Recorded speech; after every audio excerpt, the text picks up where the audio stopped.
These videos are for educational purposes only. I'm not selling anything or promoting the sale of vape products on this channel. You must be of legal vaping age 18 to 21, depending on where you are in the world, to view this video. Sit back, relax, and I hope you enjoy the content. How we doing, guys? Welcome to this week's episode of the Retro Build and Chill. How we doing today, guys? Thanks for joining. I appreciate it.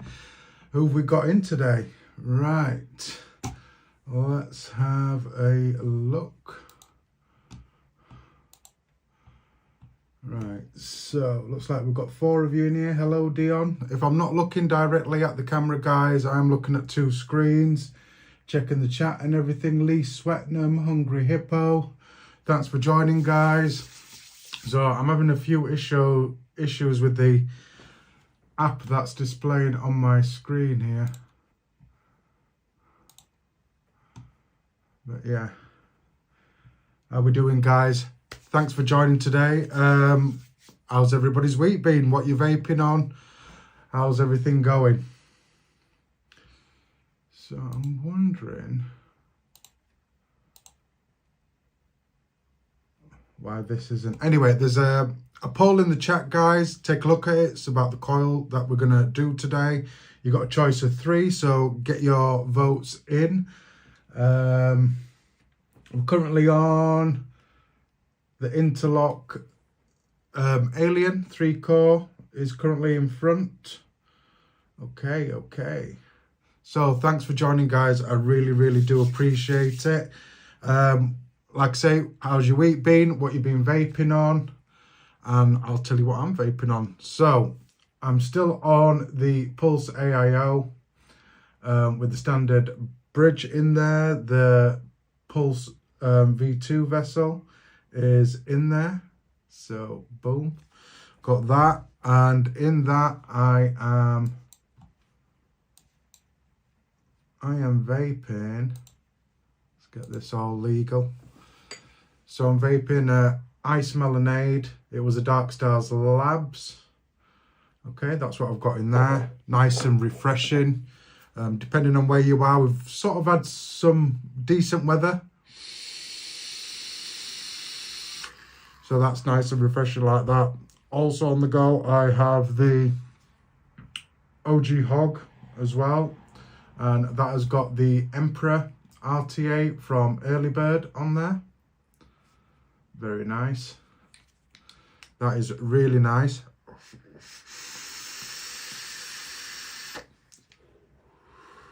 Airflow shut off about halfway, and in that one, I've got one that I've had in my drawer for a bit. It's Dripping Desserts by Zeus Juice. That's a butterscotch custard. How are we doing? Right, now, why isn't my chat working for some reason? It's not showing up on my screen. It's showing up on this. Dion. Things are good and okay.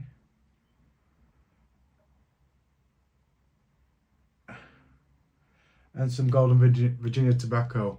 Right, now for some reason, so let me have a look, because this app doesn't seem to be working great. So let me put that back. No, I don't want to do that. Let me take that off and put that back on and see if that helps. It's showing me that I'm live, but it's not on this screen that I'm watching, which is what the camera's doing, is giving me some issues. So if I'm not looking directly at you, I'm looking at this screen here. So anyway, let's carry on. Let me put that back on, and hopefully things will get better. So in that, and then the third thing I've got is the turnstone on the sidekick. I've got that there. This is nice as well.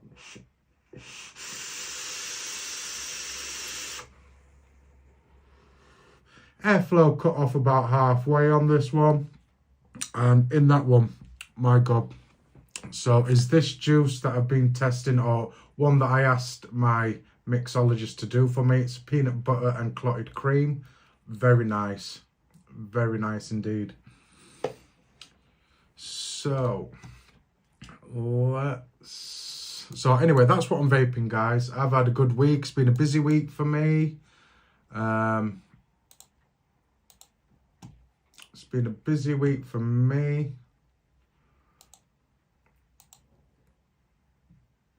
Just getting stuff sorted and stuff, and then obviously planning what I'm doing. Been out and bought some drinks. If you've been following me on social media, you'll probably see me post some drinks. So the first drink I'm going to have is obviously going to be my all-time favourite, which is the Golden Bertha by Northern Monk. Luxury chocolate cake stout. Really nice. Really nice. There we are. So you can read that. A slice of gold, a rich, deep chocolate stout. Decadent, indulgent and thick, which it definitely is. Definitely is. So that's what I'm drinking tonight, guys. That is, well, one of the drinks that I'm drinking tonight, guys, and that is, where's the percentage? I think it's at 8.4%. Yeah, 8.4%. If I can get the light not to glare on it there, and 8.4%. So this app is not working. Yes, I did make some coils, yeah. Right, so why isn't my chat showing on here, on my TV screen? So anyway, let me just zoom out of this a bit, just so I can see you. Like I say, Night Bottle be doing its rounds, you know, doing some stuff as well. So what I'm just going to quickly do here, guys, is just give me a second because I am having some issues here.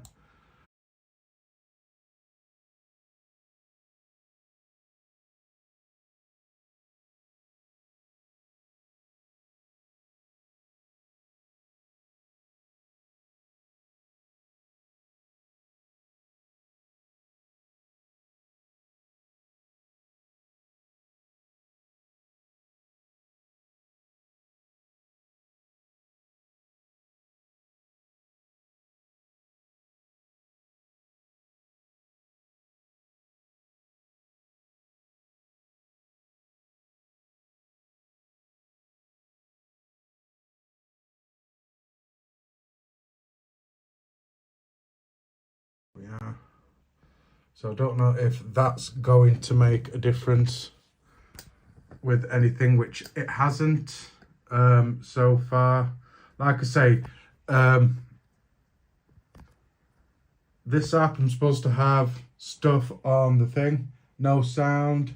We have sound. Thanks, Dion. So like I say, I'm having a few issues with the app that I normally use for streaming, which you probably will see the watermark at the bottom of the screen, which is prison, like that. So we're just going to have to work with it, guys. If you see me veer off, it's because I'm having to look at my laptop, not my screen just here. And we'll go from there. So like I said, there's a poll in chat. There's 6 of you here. I do appreciate you all. Thank you very much.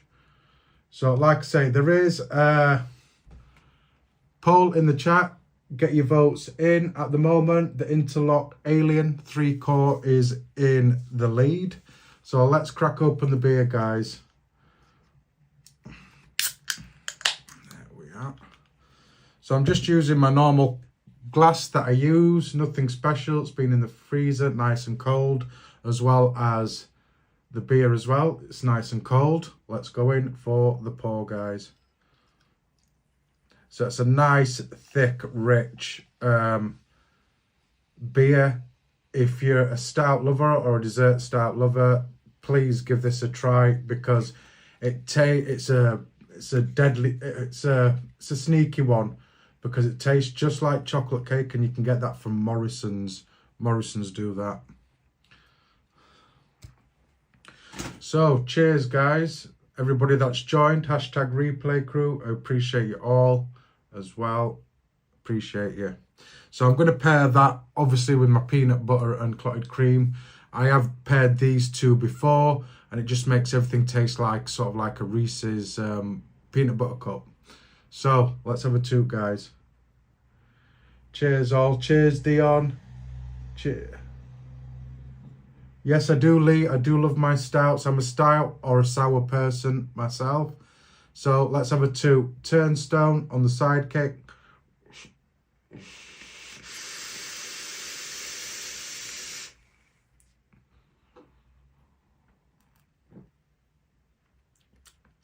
Oh, excuse me. Always will be a winner for me, this one, the Bertha. I like I say, paired with this peanut butter juice and everything, just makes the whole thing come together really nicely. Like a Reese's peanut butter chocolate cup, like I say.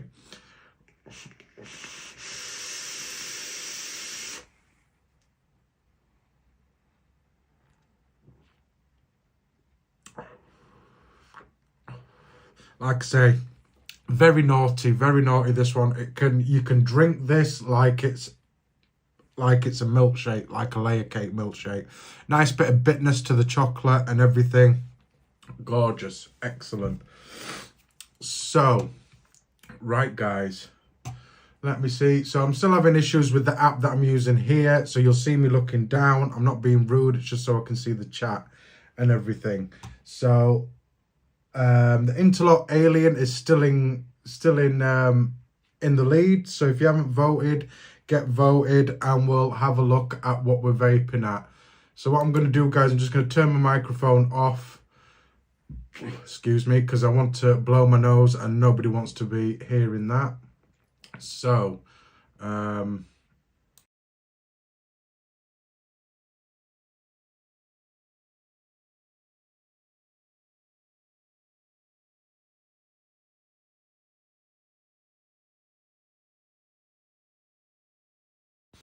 we're back, guys. So as you can see, Nightbot in the chats, you can see has got a link to buy me a coffee. You're not obligated to do so, but it helps keep me behind the camera as well.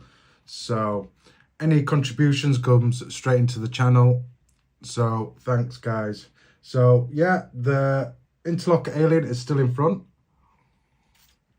So let me just readjust you and we'll have a look at what we're building on tonight. So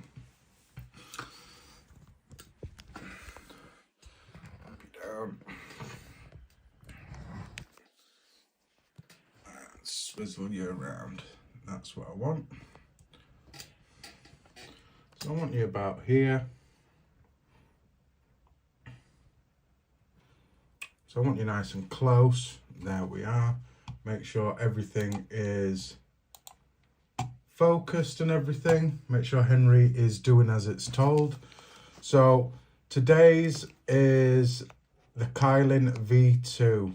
So I'll keep all my tanks that I use that I keep on display in pop tubs, clear ones, so you can see, just keeps them nice and clean. Gaming Vapor, thanks for joining, my brother. I appreciate you joining. So the Coil V2. So they did the Coil V1 and then they did a Coil single coil V1 and then this one is the V2. So as normal from Vandy Vape, everything comes in your box, spare glass, I think a spare straight glass, or it comes with a straight glass and a bubble glass as a spare O-rings and stuff like that, post screws and all that stuff. So nice little 25 or 20, is it 24 or 25 millimeter device. So you have got some branding under there, Coil 2. RTA just there. So let me make this a little bit better for you. So you can see the branding just there. And then trying to do it without the glare on the thingy there. Vandy Vape and stuff like that. John Paul Glasgow, thanks for joining, my brother. I appreciate you joining.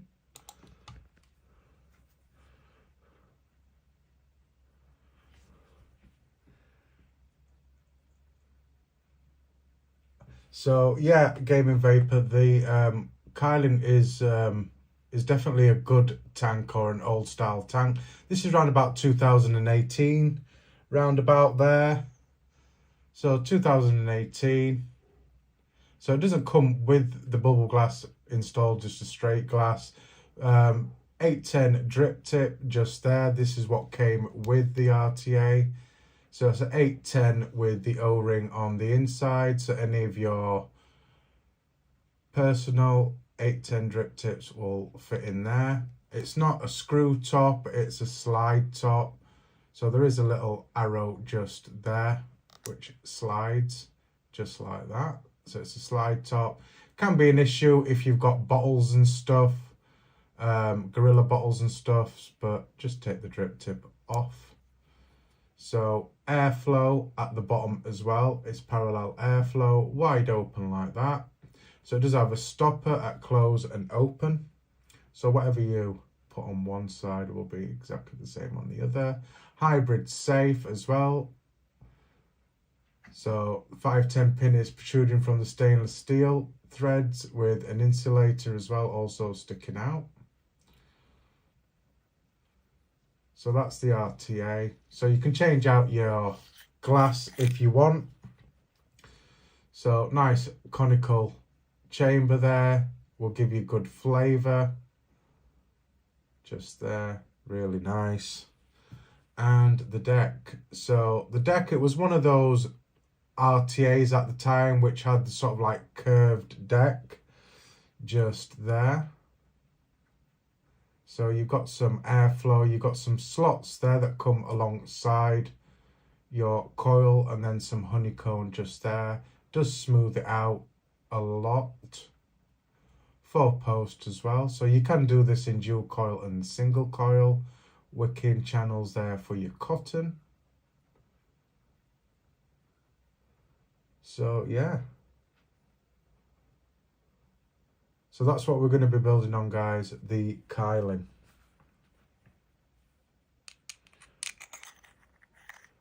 So John Paul Glasgow, yeah, it is a banger, a proper flavour banger. To me, Coilings have always been like that. It's always been sort of like a flavour banger. On one of my previous streams, I did do the V1. Still stand by that tank, a great tank, the V1. Bit of branding there, obviously Coiling there, and Vandy Vape logo just there. So that's what we're going to be building on, guys.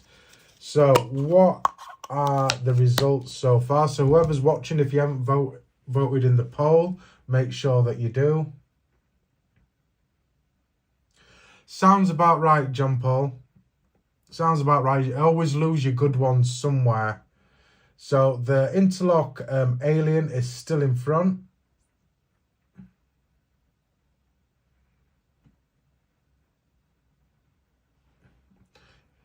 Yeah, Gaming Vapor, yeah.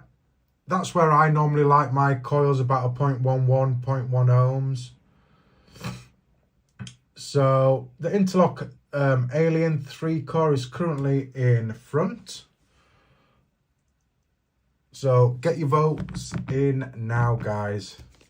I'll put that there. So like I say, I put my tanks in these pop tubs unless I'm putting them in the, obviously the boxes if I haven't got any of these pop tubs, but they're good for displaying and keeping them clean and nice. And then obviously you can see what's inside them as well. So let's have a quick vape.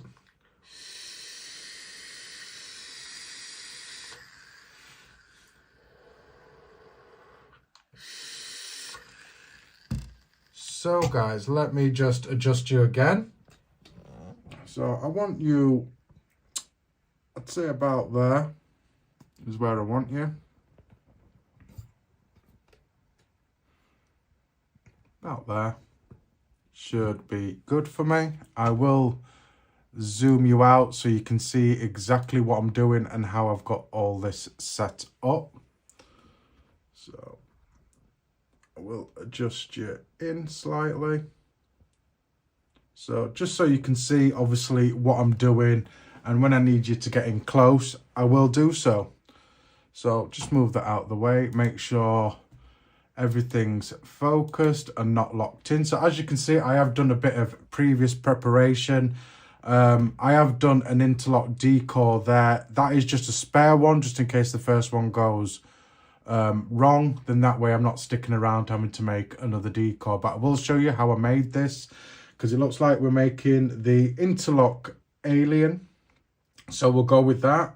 So I'm going to end that poll just now. The interlock alien 3-core is in front and has 1.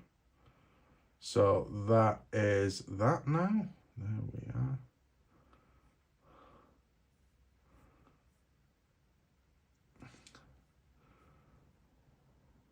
Keep an eye on everything. Keep an eye on chat. So there we are, guys. So I'm going to get set up. So the interlock alien that I'm going to be doing, the 3-core, is going to be my standard build, which is what I normally do when I'm doing an alien of any variant, whether it be a normal one, dual 3-core or multi-core, whether it's an alien or an interlock alien. So I will be using this Stealth Vape wire, which is Nichrome 80, 26 gauge just here for my cores. And then for the outer wrap, the interlock part, I'll be using some 36 gauge NI80 just there. So let me get a piece of wire set up to obviously do my interlock alien. I want about 3 pieces of wire. 2 pieces I'm going to do roughly about the same length, and then the third one then the one that I'm going to do my interlock or the decore, which is basically what I've got there, I'm going to do a slightly longer piece. So what you want to do is, whatever your decore or your alien wrap is, you want it to be longer than your final wire that you're going to have. So I'm going to be doing roughly about 30 to 35, room for chuck and obviously swivel as well. Okay, and then for my I'll do for my decore, I'll do my wire just slightly longer, obviously because you need slightly more, and then obviously room for chuck and swivel like that. Oasis Cook, thank you very much for joining, my brother. Interlock alien single coil, lovely.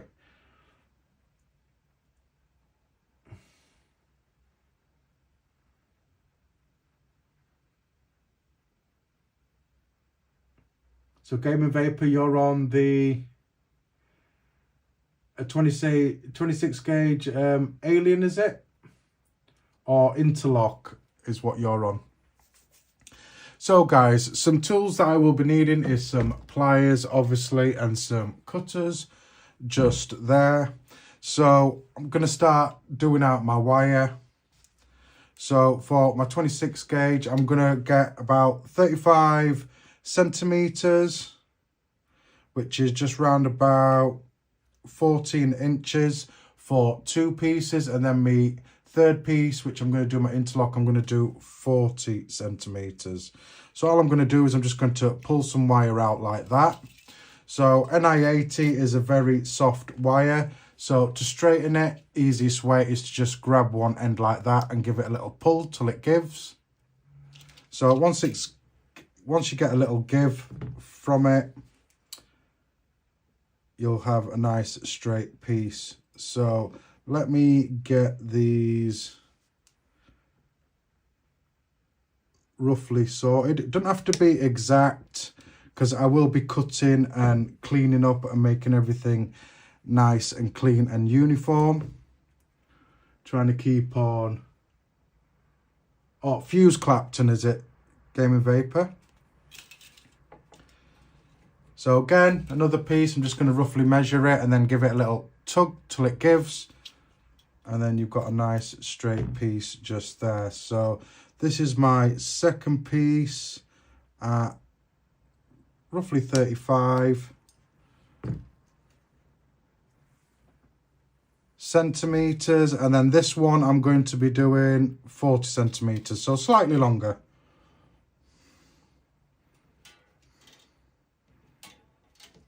So around about 40 centimeters, just like that. And again, just give it a little tug till it gives.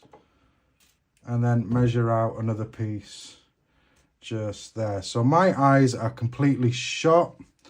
And I use some magnifiers, or binoculars as I call them, because my eyes are terrible, and it just helps me see my wire a lot better. So I'm just going to chop another piece off there. So that's my longer piece that I'm going to be doing my decore off. Try to keep an eye on chat because I'm looking at my computer, not my screen.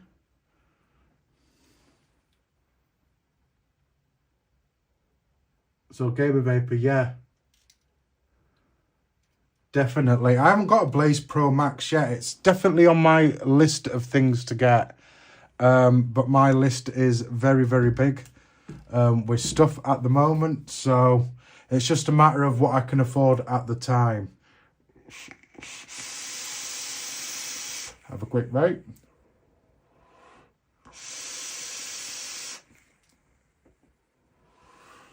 So yeah, definitely. Turnstone RDA by Early Bird. If you've never heard of them or ever tried it, 30ml RDA, it is a flavour banger. If you like the Asgard, it is, I've heard it's an Asgard killer. I don't have an Asgard, so I haven't got nothing to compare it, but flavour is amazing on it. I do have a review out for this, so if you haven't seen it, go take a look. And have a little drink. So my setup that I use is, I have this little table here that I've cut down, that I put on my bench just here.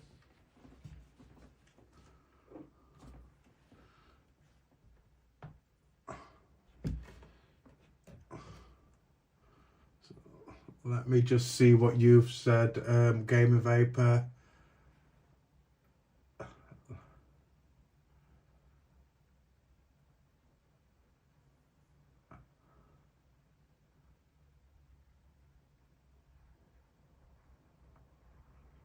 Yeah, I haven't had a lipo. I'd love a lipo, but if I was to do something like a lipo sort of setup, I'd want, just like my 18650s, I'd want an external charger for the battery, unless it's got one of those balance chargers to charge all the cells perfectly. But yeah, something like a lipo or even a DNA device I'd love to get. So the drill that I'm using is just a Daedalus Pro drill that I used to use and all that. If you've got a normal standard cordless drill with a forward and backwards, just use that. I'm using this because this is what I've got.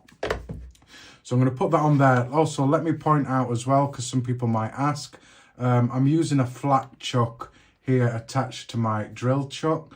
So for builds like this, multi-cores, it keeps everything nice and straight and next to each other. And if you want to know where I've got that from, I got that from the Handy Coil factory in France.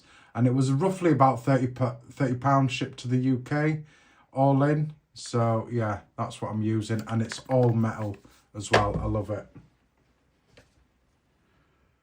Hungry Hippo. Yeah, Odin, that's another one that I want to get. That's another one on my list too, Hungry Hippo. And Oriases as well, that's another one as well. Like I say, my list is very, very big. I just don't have the money just to get them all at once, basically. But I think with the way fuel prices are at the moment, I don't think anybody's got money who drives. So I'm using just a normal clamp like that, just to keep everything nice and secure for me. That's the way I like it, so I'm not having no issues moving it. So my swivel setup, which I will mention because I've had a bit of a change and a bit of an upgrade. So I'll just show you these.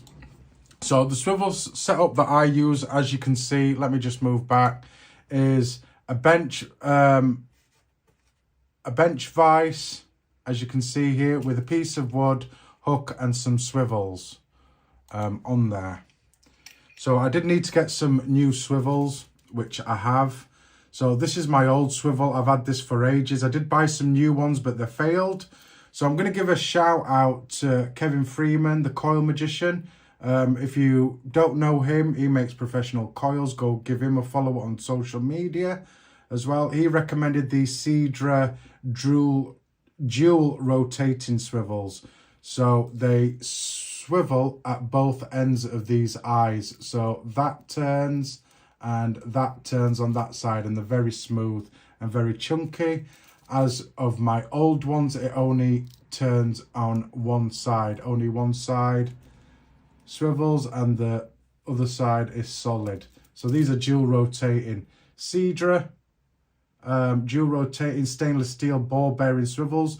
Don't use anything less, because then you're going to have problems, and I've had problems buying cheap. So don't skimp out, don't buy cheap, because then you end up buying twice, basically what I've done. So don't be like me and do it wrong, do it right, and get the good ones straight away. So like I say, swivel setup that I've got, bench vise and all that, block of wood and everything, and swivels just there. So to mount everything in my chuck, what I'm going to do at this side, well, first I'm going to be using these magnifying glasses because my eyes are not great.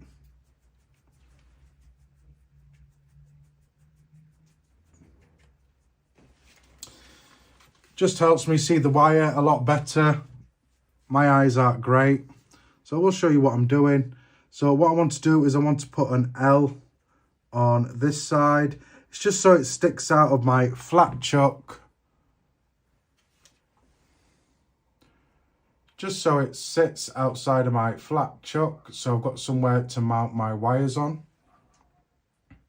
So this, when open, does have a center little crease in there for your wire or your middle wire to sit center with teeth on it. So this is what I'm just going to do now. I'm just going to load this up, and then I want that little tail end just there.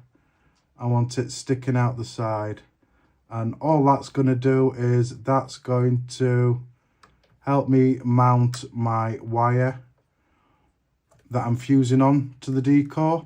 So it's a 3-core Alien, so using the same gauge wire. So whatever gauge wire that you are using, if it's a standard 3-core Alien, do your D-core or your interlock D-core off the same size wire. So all 3 wires are 26 gauge. So if you're doing a 28 gauge Alien, you do your interlock D-core or your normal D-core off a 28 piece. It's only when you're adding wire and taking away wire, then the math changes slightly. So again, I'm on this side, I'm going to do the same. I'm going to put an L in for the swivels. That's why I like to have extra wire for swivel and chuck and stuff like that, and trimming. So I'm just going to lock that in there and wrap it around in there tight like that. Make my swivel nice and taut. So you don't want it too tight. You do want a bit of play in it. That is too much play for what I want. I just want it to be a bit more stiffer. So that is fine like that. So if I just move you here, I'll show you these swivels. So I'm just going to make sure that my swivels move, which they do nicely. So the good thing about these swivels, why I use more than one, if one fails, the other one turns. So like I say, like this one, if I hold this, it still turns. If I hold this one, everything still turns. Like that, and everything should turn. So if one fails, I've got backups just here. Just trying to keep an eye on chat, guys. So there we are. So this is where I am so far. So when it comes to interlock Aliens, there's different ways of doing your D-core. So some people will use 2 spools of wire and do a double, or obviously a parallel Clapton for your D-core, okay? Which is all right if you've got more than 1 spool of this particular gauge wire, which I don't. So what I'm going to do is, the way I do my interlocks is, I'm just going to do a normal Clapton about halfway down the wire and then stop. And then after I've done that, I'm going to force fuse a second piece in between that wire. And then what it'll do is, as I'm force fusing the second wire, this end will move up to the chuck, and then by the time I get to this end, I should have 2 parallel wires on this side. If that makes sense to you guys. If you have any questions, feel free to ask. Gonna have another drink. Cheers again, guys. I appreciate you all that are in here. That's the way I've got it set up. So what I'm going to do now is I am going to, if I can find my, so you still can see me.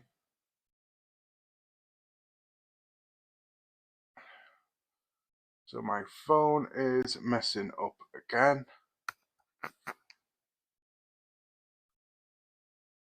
And I apologize, guys. Let me just get everything all set up again. So it's not so much what I'm broadcasting, it's what I can see on my TV screen that is going tits up at the moment. There we are, I am back.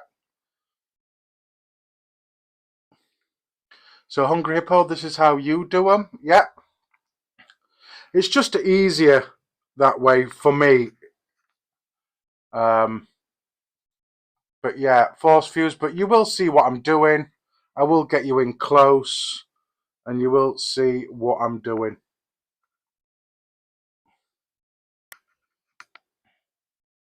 So let me get you locked in here so you can see what I'm doing. Keep everything nice and get there, stay there. Slowly move my hand away. There we are. So as you can see there, I've got that little thingy, that little bit sticking out, that L bit just there. That's to mount my wires. So same with normal aliens and interlock aliens, whichever way you are comfortable wrapping. So I'm comfortable wrapping over the top. You need to do your decore the opposite way round. So I'm going to be doing my decors wrap from underneath. Now it's different for different people. If you're comfortable wrapping from underneath, then you do this part over the top. But I like to wrap over the top, so I'll be doing my decor wrap from underneath the wire, or the opposite way round. Dave Watman, thanks for joining. Everybody, big shout out to Dave Watman. He's in the chat. He's another coil maker. He does it for a profession. So if you don't want to get into coils, make sure you go give him a follow and everything, and go support a coil maker as well. So there we are, got that just there. So I'm going to start my first fuse just here, and then I'm going to force fuse everything.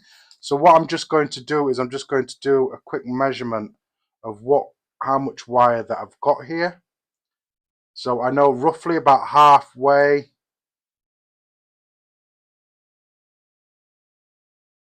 So roughly about halfway is, come on Faz, your math. So about 18 centimeters is what I want of decor. I'm going to go slightly more because you will get a slight recoil and spring back just there. So we'll do slightly more, then I'll force fuse the second bit.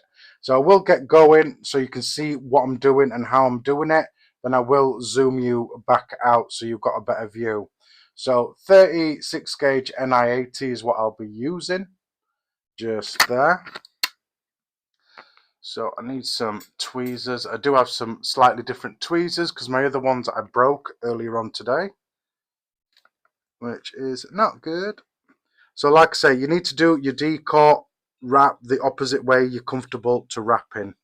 So like I say, I'm going to be feeding it through underneath and round the back for my first piece. So I just want to wrap that wire just around there just to lock it in. Lock the wire in. Now what I normally do for my first couple of wraps, I do put a little space just there for the first couple of wraps. It just helps that first few wraps when you force fuse the second wrap in there. So that's what I'm going to do. I'm just going to do a couple of space wraps, and then I'm just going to send it 90-degree angle, guys. You don't want to be holding your spool too tight, because obviously you want that core wire to slide, the Clapton to slide off that core wire.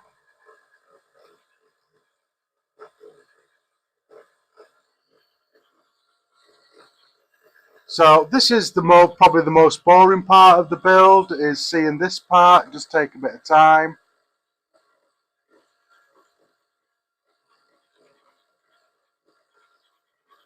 But yeah, don't worry too much if your spacing in your coil isn't great in this part. Don't worry if you're doing an interlock, because you're obviously going to force fuse another piece of wire in between that.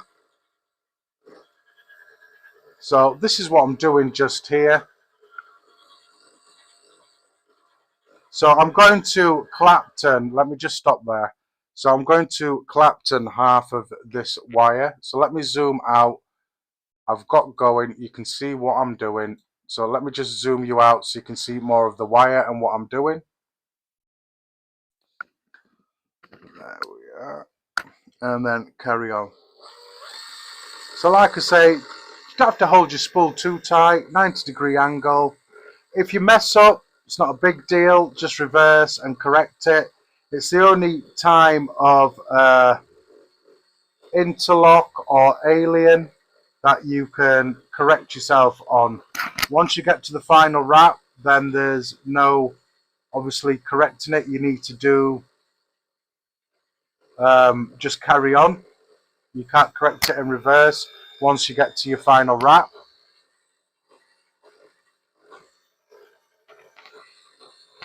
So when I get to roughly halfway, I'll do just slightly more, because once I cut there will be a slight recoil back. So I might lose a centimetre or just over a centimetre of wire because of the recoil.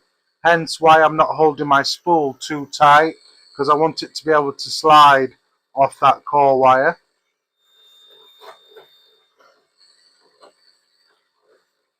So thanks for joining Dave Watman or Dave Coils. Don't forget to go hit him up on social media. If you don't want to make coils, you can also go buy some coils off him already made. So I've got a bit of wire here. So what I'm going to do now is I'm going to just quickly measure roughly how much decor I've got there. So I want about half.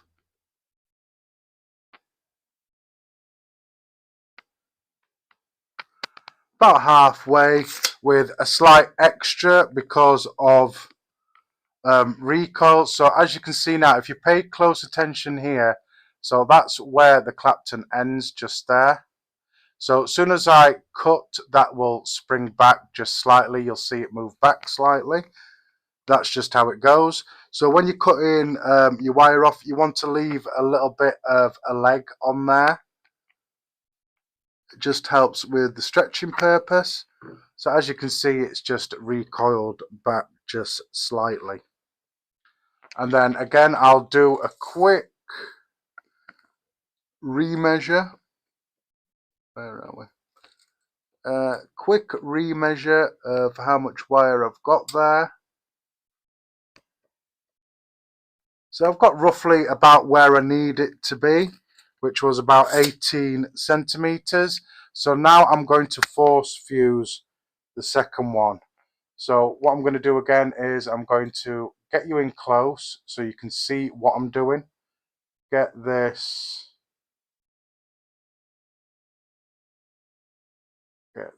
focused. There we are. Come on, focus. Or better yet, let me do some manual focus. Let me do some manual focus. So that's just making it worse. And that's making it a lot better. So there we are. So I've got my first bit of decore just done there. So now I'm going to force fuse the second bit. So again, I'm going to start at this end. I did leave a few spaced wraps here near the core. Let me just check. I did, yeah.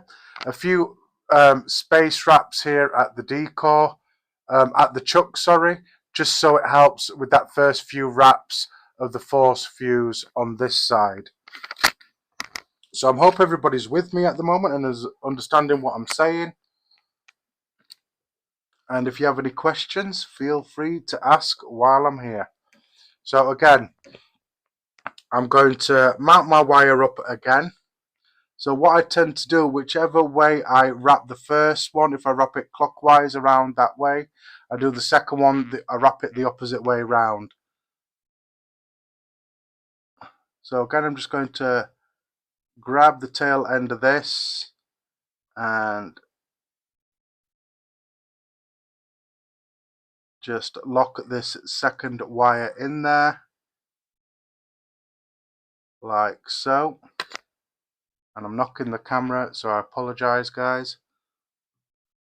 So what I'm just going to roughly do is I'm just going to lay that wire in between that gap, just there, like that, keeping my spool nice and tight. So on the second fuse, what I tend to do is I tend to just hold it just slightly tighter than I did the initial hold, but this does move off the decore. It does move, which is what I want. So what I'm going to do is I'm going to force fuse this in between the second pieces of wire. So let's get going. So the force fuse is working, it's going in between those wires.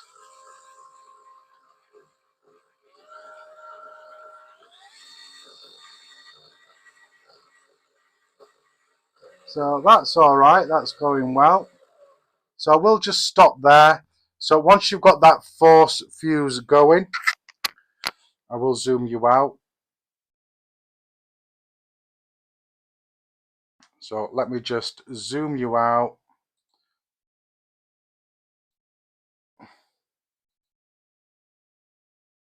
So let me just zoom you out, get you just slightly focus there. So what you'll see here, if you keep an eye on this bit here, which is the end of the first core, that will slowly move up this wire as I'm force fusing this second piece of wire. So again, I'm just going to start off slowly and I'll speed up.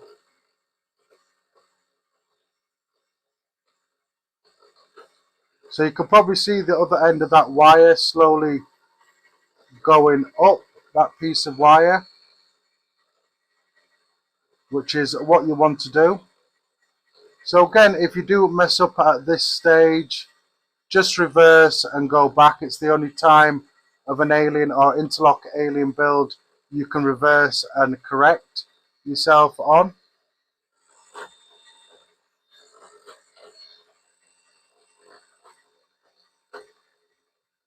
So there we are.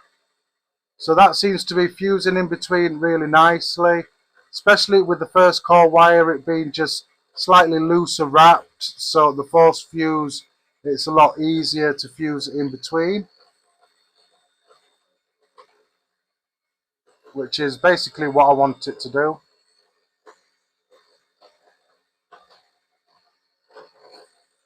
So I'm just holding my spool just slightly more tighter than I did the first time round.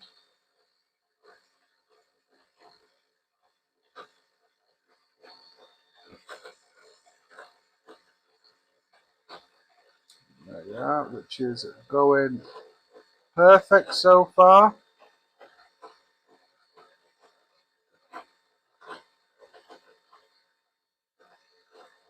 And I'm getting to the end of it now. So what I'm going to do is, so you can see obviously this part at the end, I will get you a bit closer.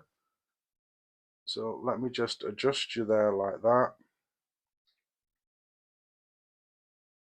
and just put you there. So you can roughly see that there, what I'm doing. So my wire is just here at the moment. I've got that little tail end just there. So I'm going to carry on force fusing till I get to the end. So I'm parallel with that tail just there.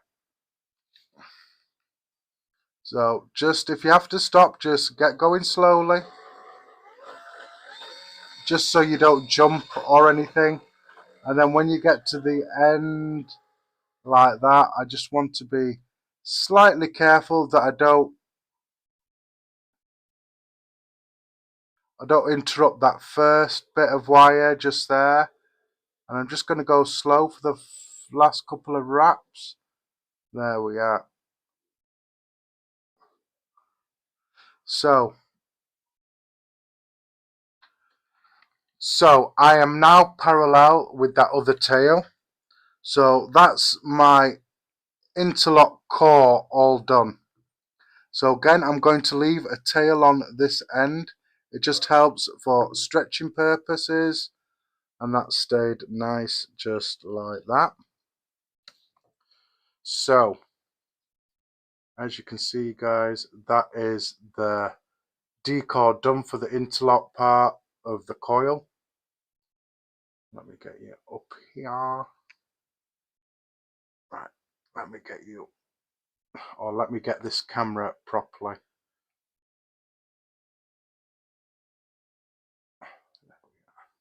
So all done, the decore is done. So ahead of time I did make a spare decore there just in case the first decore messes up, because this is one of the builds that I had in the poll that I have been struggling with lately.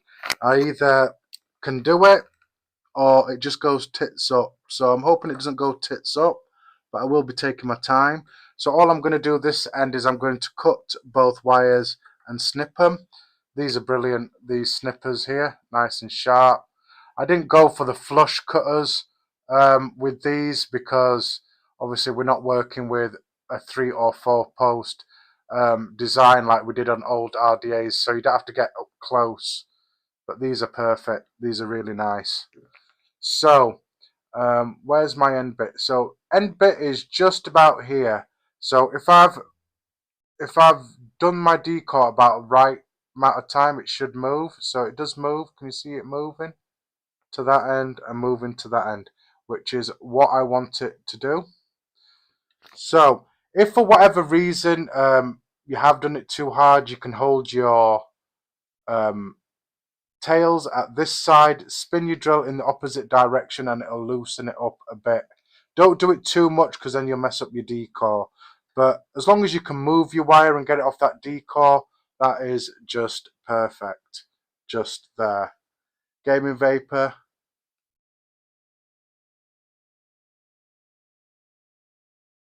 Not a problem, Gaming Vapor. Are you making anything nice?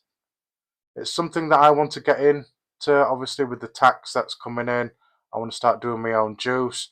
Bit terrified of doing it, but probably once I get going, it'll be like coil making for me. I'll do it without thinking. So what I'm going to do is I'm just going to snip it flush here at this side, like so, and then very carefully just slide this decore off like that. So you want to pinch it as far to the end as possible, your decore like that.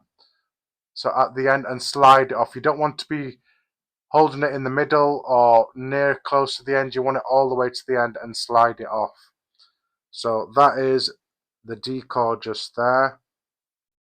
So it is a bit swirly probably because of that second fuse that I did, obviously holding it tighter. Don't worry, that should come out in the stretch. So let me set up my wires now. So I don't technically, well, I do need this wire, but I just need to make them all uniformed and together. So I will put you back to that view just there. Let me have a 2 again on the turnstone.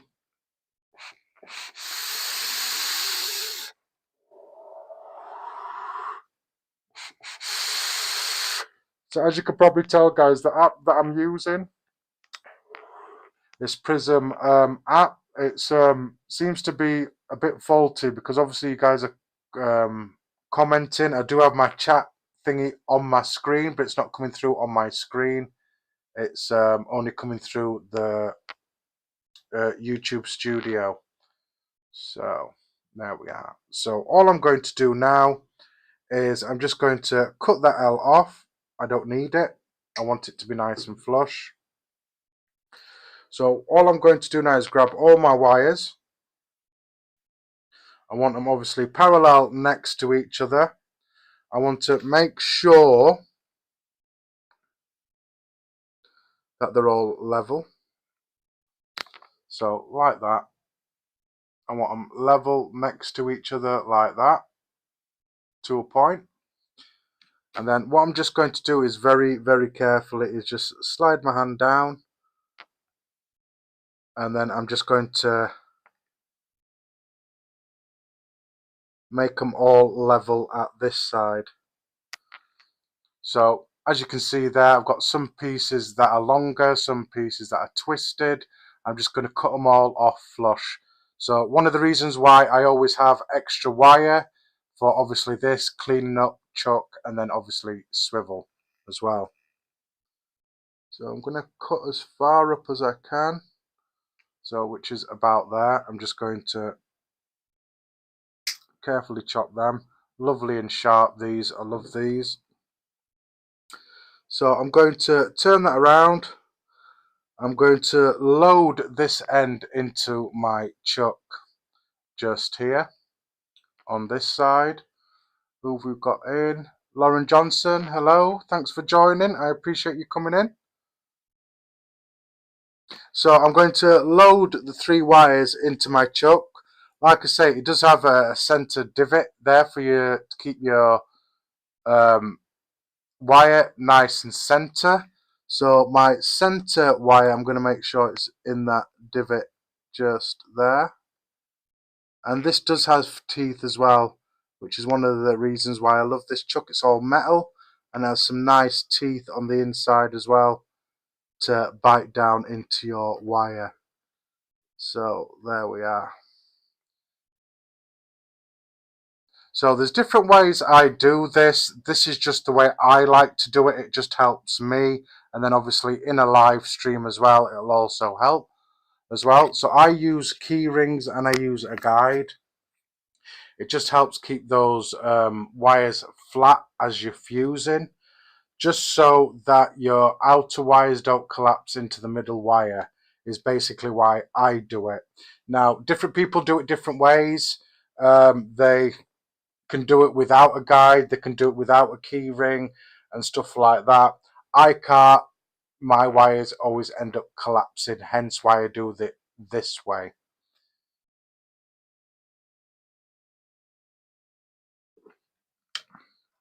So very nice, very nice.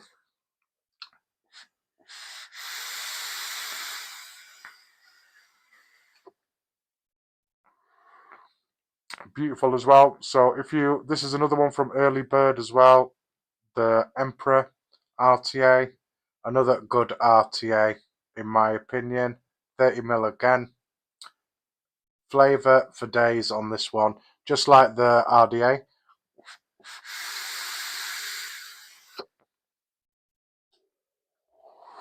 And that custard tastes absolutely gorgeous as well.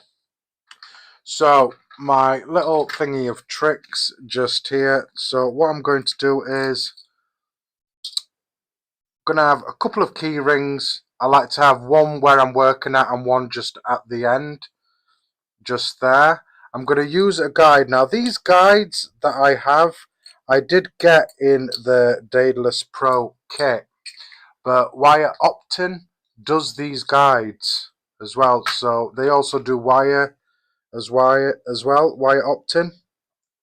And I was looking on there for wires to maybe do a slightly better build or attempt a crackle coil as well, but I heard you need some really good wire to achieve a crackle coil. But yeah, Wire Optimum does do these guides So if you're wondering where I got them from, there is plastic guides and alien makers and stuff like that that help you. If you don't have a guide or a key ring, you can use a key ring. You can use a hair snap clip. You can use obviously paper clips like I've been using just here. You can use paper clips as well.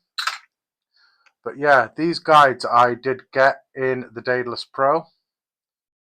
This is a 28 gauge piece and it has a slit just there for the wires to slide through.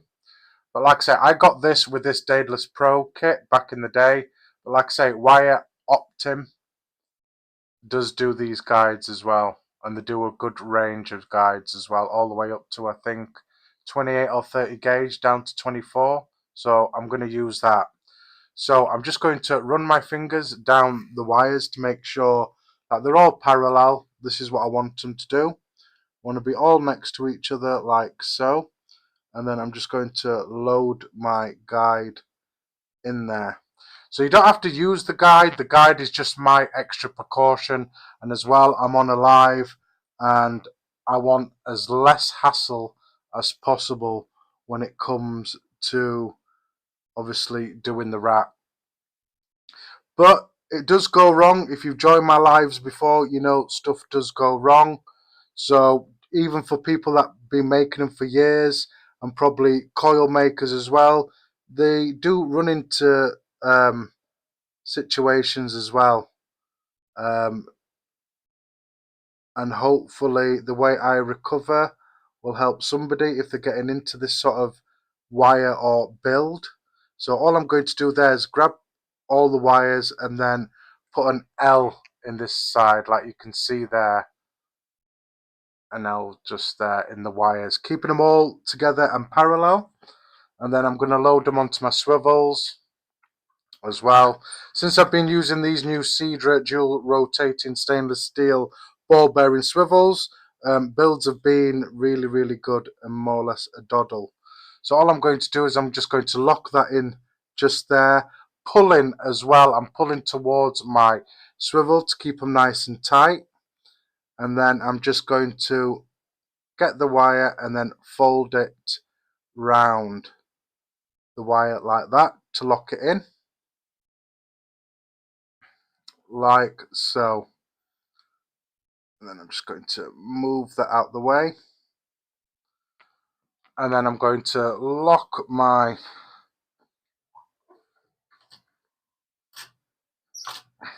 thing in there. So again, you just want a little bit. Now that for me is a bit too loose for me, so I will at the chucker end just tighten it up just slightly. It doesn't have to be really tight, it needs to be loose. And then obviously your swivels need to move as well. Your swivels need to move as well. I want to make sure that the guide slides nicely, which it does.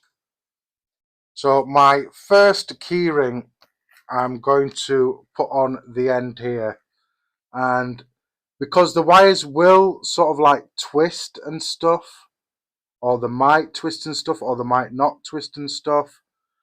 This is just to keep everything nice and uniformed at this end of the wire. And I tend to find if I use nice, heavy, solid key rings, they stay right, everything stays nice and uniform. And just make sure that you center everything so you don't have any issues when you're spinning your wire or turning your wire. And then I'm just going to put that all the way up to the end like that. So I've got a key ring just there, doing its job just there, making sure it's all level, which it is. Now my second wire is going to be, not my second wire, my second key ring is going to go round this guide. Now I know sounds weird, but I'm putting it round the guide just like I say, keep the wires flat, because even if I fuse it with this now, even with that guide, because it's not precise, there is a little play in there. the wire still can collapse in the center. So let me get that here. Yeah, man. There we are. Come on. Come on, Henry. There we are. So even with this guide, the center wire can still collapse. Hence why I put another thing. It's just a precaution for me. It's just the way I like to do it. You don't have to. You do it your own way. Everybody has their own way of building coils, and they find their own techniques and stuff. Now I do talk with other coil builders and stuff, and I do get tips off, as well as some of my viewers that are probably viewing today. They do give me some tips as well, which I love. We're all learning. Even though I am been building a long time, I'm still learning stuff even to this day. So with this, I'm just going to pop the wires through that end. I'm going to slide my guide in between there. I'm going to pull this round very carefully, like so.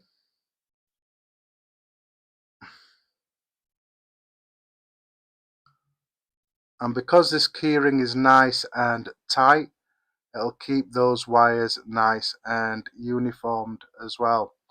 So that is basically how I've got this set up just here. Where are we? Let's get into some manual focus here, just so I can clear this up a bit.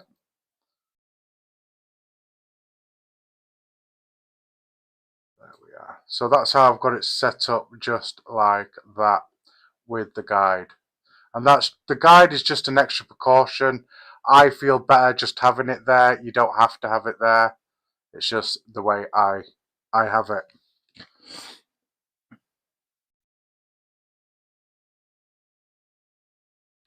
Yeah, it probably is Aussie Cook. I think 5 wires is your maximum in it, so hence probably why they still collapse when I'm doing it. But yeah, you can fit about 4 or 5 wires in the guides. I don't know. I feel better having that there. I don't always have it there, just sometimes just have a keyring there. But like I say, I just feel better just having the guide there as well. I don't know why. I just do. Yeah. No, you were right, Aussie Cook. You're the one that told me they were for more cores. I think if you have 4 or 5 cores, it's less chance of obviously collapsing, because it fills up that wideness of the guide that the wires go through.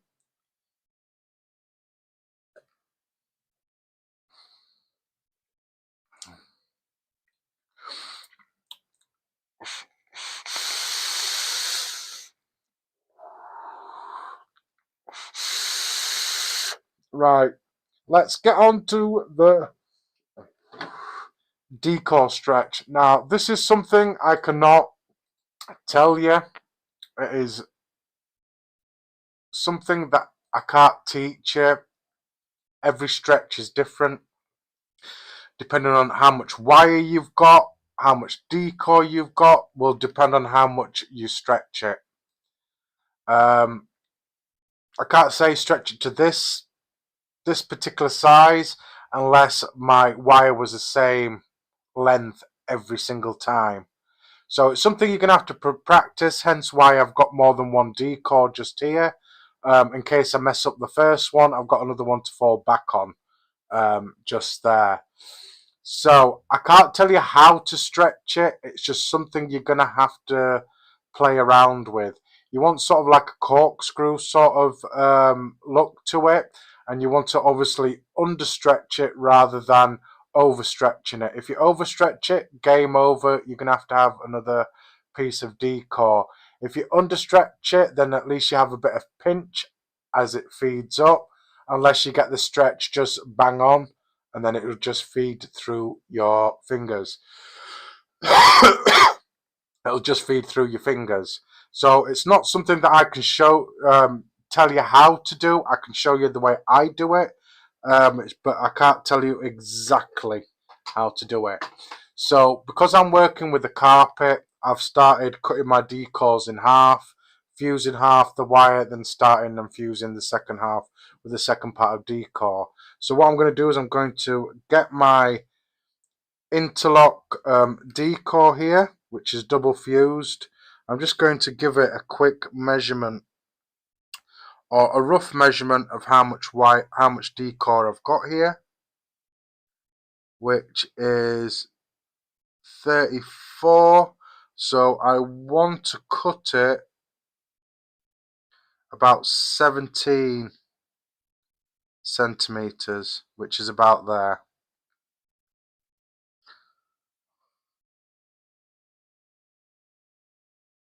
So cutting it in the center, just like that.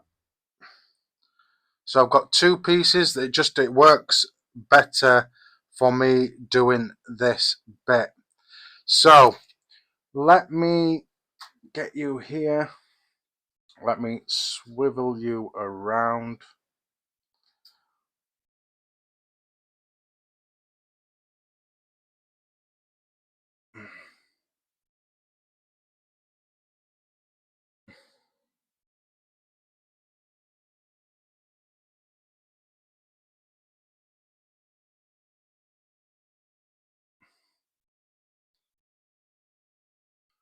Right, guys, I hope you can hear me. I'm sorry about this. I keep having situations with this app.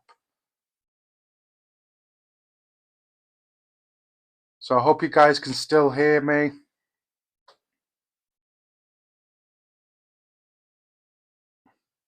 So I'm back, guys. I'm sorry about that.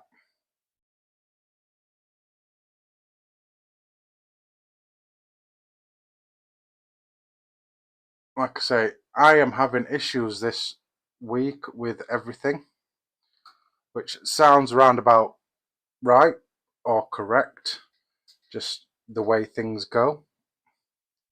Right, there we are. So let me move you back.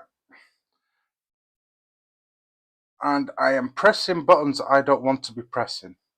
There we are. So this is how I'll show you how I do my decor. Aussie cut. Where are we?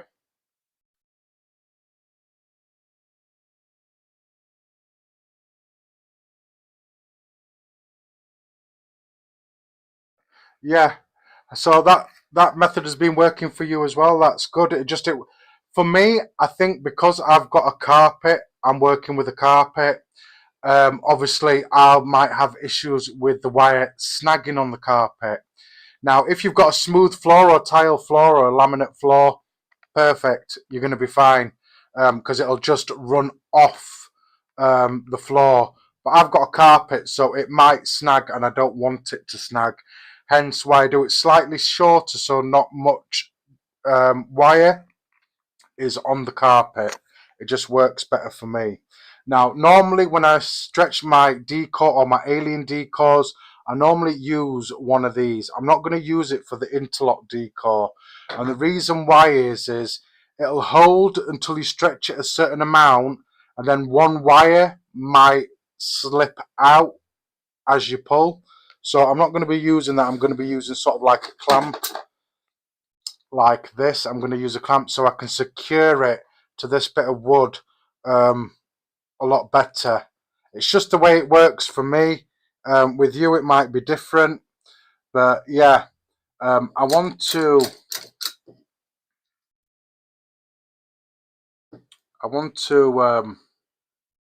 obviously get it on here, but that's not all. I want to use a bit of extra precaution.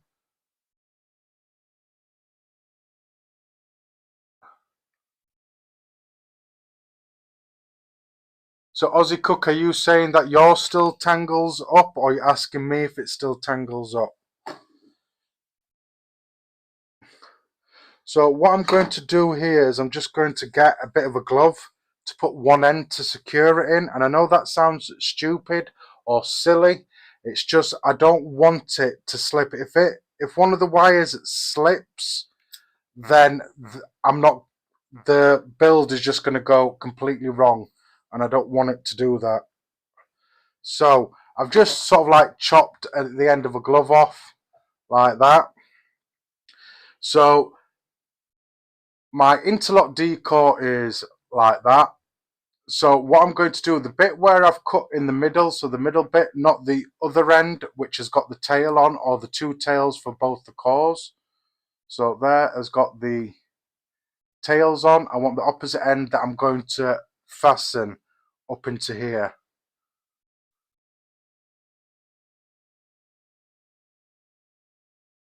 Oh, does it still tangle up on a wooden floor? Interesting, interesting. Maybe if you've got laminate or a smooth floor, it might work a little bit better. But I suppose the grains in the wood, it can catch and tangle. But there is ways to recover from a tangling wire. You just got to be lucky that it untangles. If it tangles up and you can't get anywhere near to untangling, then unfortunately it's game over. So all I'm going to do at this end is I'm going to pull the wire. So I'm just going to pull the wire roughly this end like that, just for feeding. I'm just going to examine it a bit better just to make sure that I've got both wires still in there. So this bit, all I'm going to do is I'm just going to put the end that I'm going to secure into this clamp, into that bit of glove just there. And then I'm going to secure it onto here.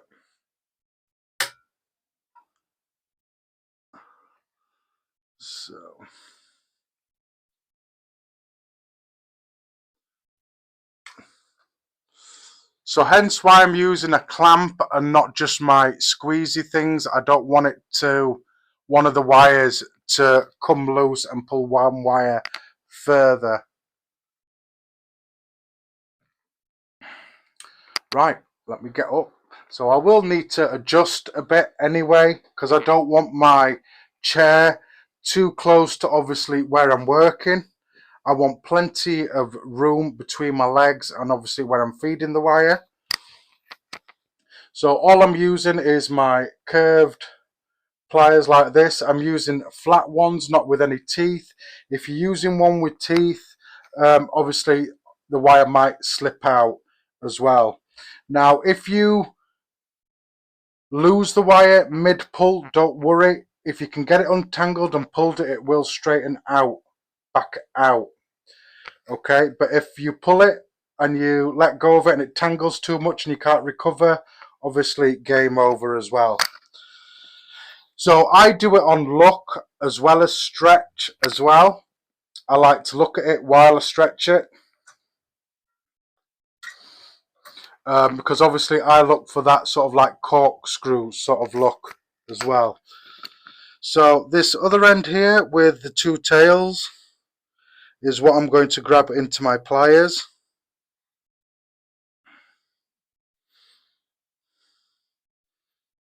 And you want to hold very, very tight as well. So I've got the tail end of this side in my pliers and I'm holding it really, really tight. And then go for the pull. And even doing that, it's come out of that. So as you can see, it's a bit tangled up like that. Not to worry. Hence why I didn't want to do it with that clip, because I didn't want it to snag a bit.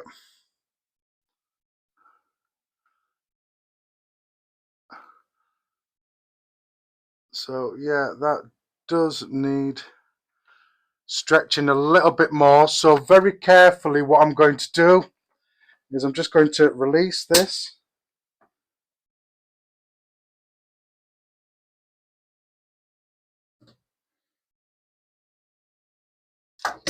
Again, being very careful with my wire, because like I say, I don't want to snag it and I want to make sure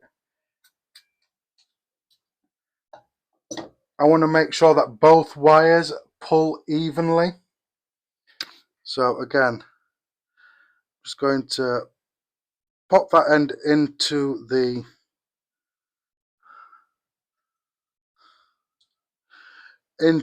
glove, or the glove part, and then I'm going to line this up. And again, I'm going to make sure it is in nice and tight. And again, I'm just going to very carefully find the end of the wire again. So as you can see, it's all messed up like I was saying. So you can see that it's all blah, blah, blah. Now, don't worry. As long as you can obviously grab that wire again, very, very tight, and very carefully pull.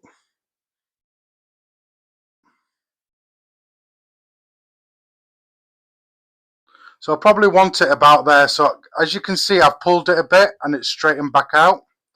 That's what you want. So it might spiral a bit when you let go. Don't worry about it. Let it do its thing. So now with this end, I want to cut. I want to take those tail ends off because that's what's going on the floor. So all I want to do here is I just want to clean that end up like that. So it's flush, it's straight, and it's clean, just like that. So what I'm going to do very carefully is just make sure that is laid out nicely. Release this clamp that I've got here.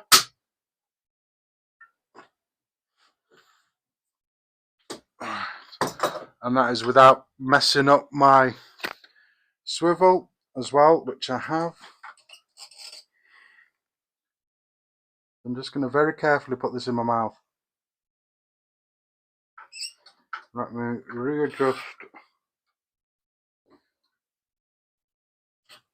Oh, come on.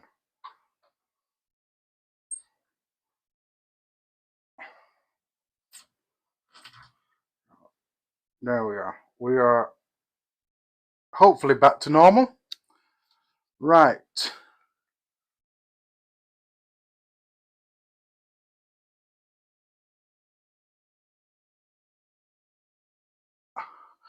Probably Aussie Cook. I think that's what I say about being able to clamp it properly, because when you pull it, it gets a lot stiffer as you pull it.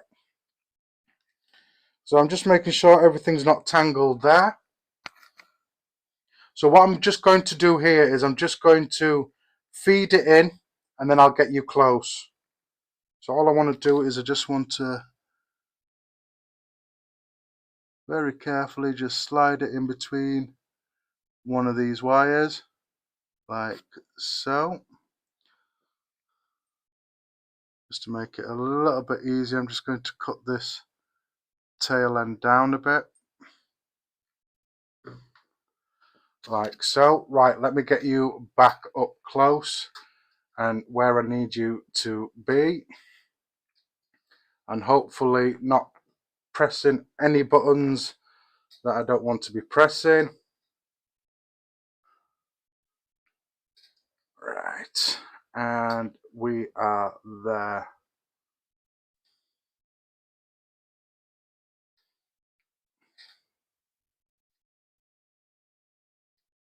So I want you more or less where you can see what I'm doing. Let me get some focus going on in the joint. So I appreciate everybody that is still here, guys. I appreciate it. Let's get some manual focus going on here just so you can see it a lot clearer.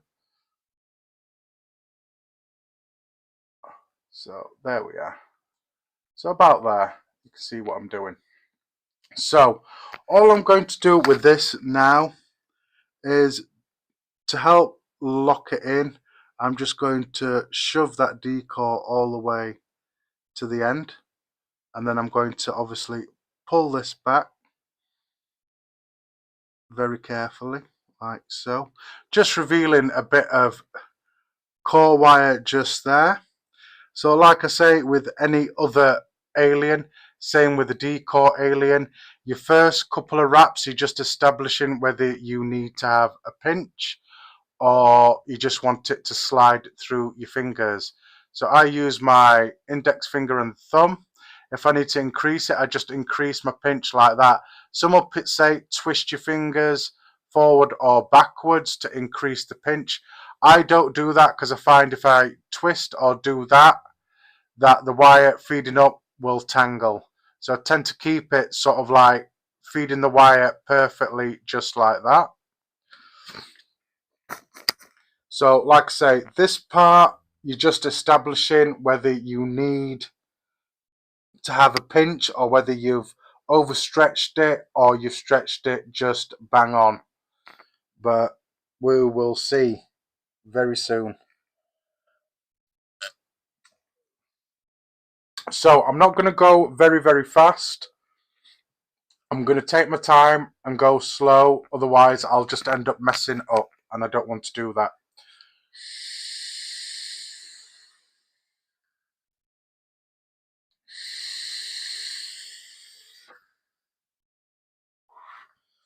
Right, make sure as well that your drill is going in the opposite direction to the way you did your decore.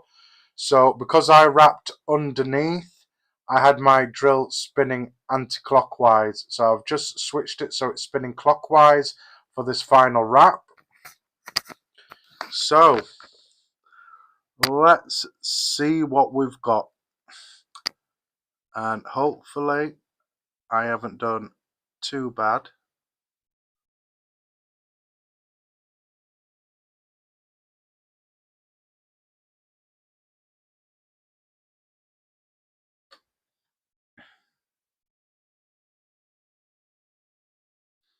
Right.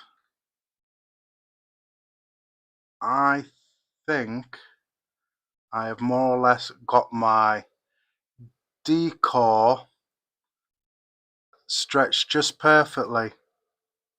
So just like any other alien, you want to be slightly ahead of the game. And I just went a bit too much ahead of the game there.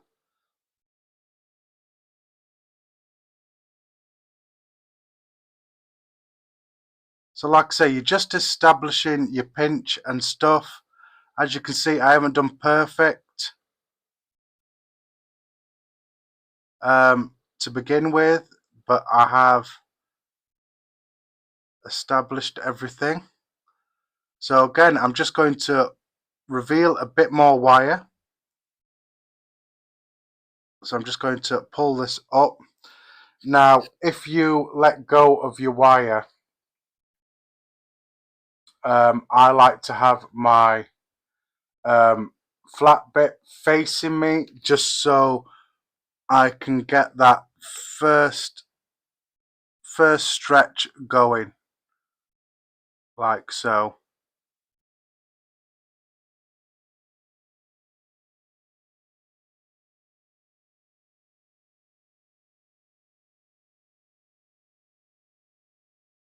So I've more or less got my stretch perfectly.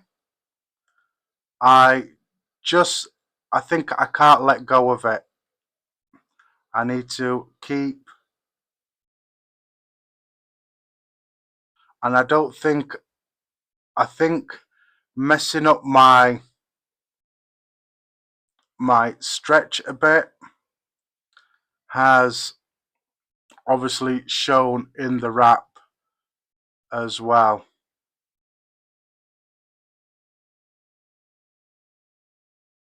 So I'm just going to get going. I'm not going to go fast. If I go fast, I'm going to mess up this build, and I don't want to do that.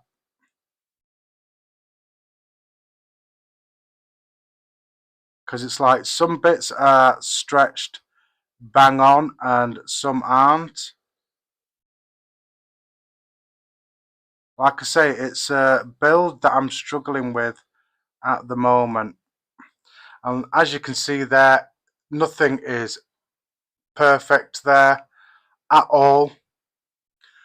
And I think, if I'm honest with you, I think it was that first pull that messed it up for me.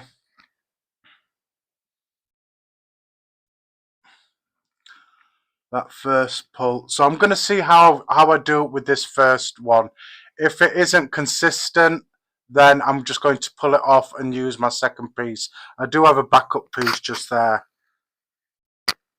All right, John boy, drink, drink, drink. I am drinking. Haha, drink, drink, drink. I'm already drinking. Thanks for dropping in, John. I appreciate you. So as you can see, I keep messing up just here. So I think obviously with that first pull, I've obviously probably pulled one of the wires out of joint. So let's carry on and see what happens.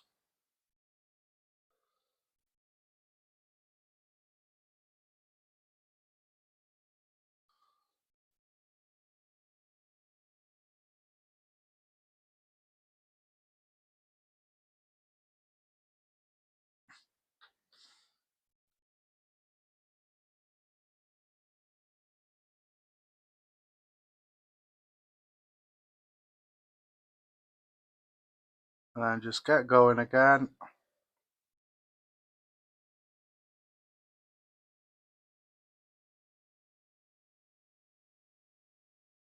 So as you can see, I'm not going fast. I don't want to go fast. I want this to be a decent build. And I want it to come out nice as well. As long as I can get a coil, obviously, to put in this RTA, I should be good. So I'm just going to move that back a bit just to establish that bit of stretch and a pinch, and then carry on. So yeah, I think that first part is obviously the snag that I did when the wire set through.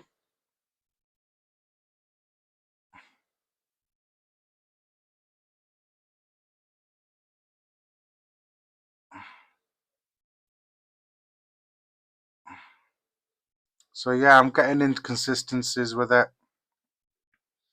As you can see there, I am getting inconsistencies just there. Pathio, thanks for joining, my brother.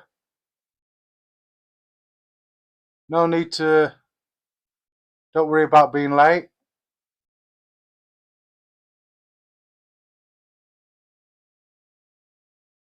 I appreciate that, Pathio. I appreciate that, my brother. So, as you can see, I did good just there. Obviously, I'm getting inconsistencies there where I think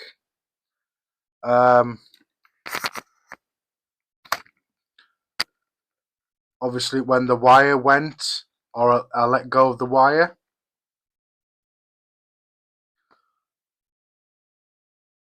has caused inconsistencies in the stretch. But we'll see how it goes. Like I say, it's me that's vaping these coils. I'm not selling them or anything. So as you can see there, I've got inconsistencies there.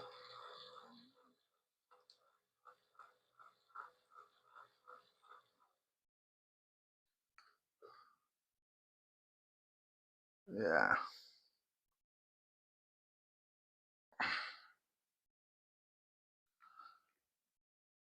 So I think this first wrap is definitely going to be a bust.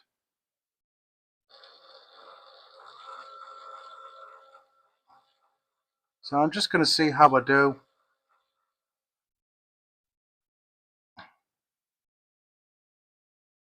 Just there. We'll see how it goes anyway. So I want to just be slightly.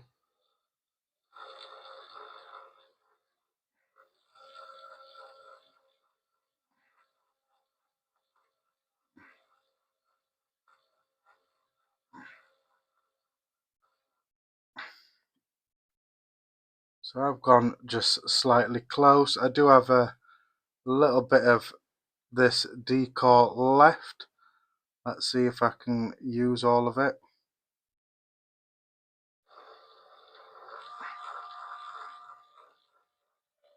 Right, that is what I have done so far. I am not really happy with these inconsistencies there. Let's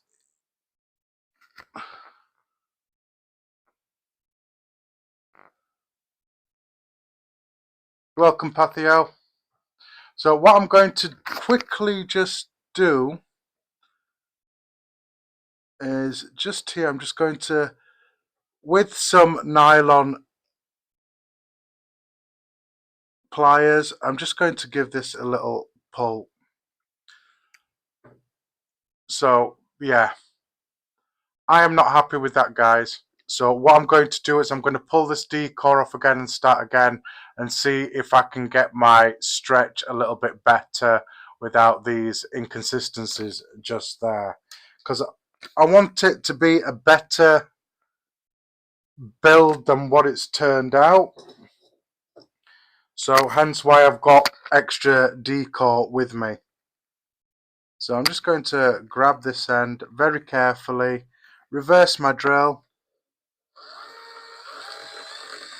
and then just pull this wire off.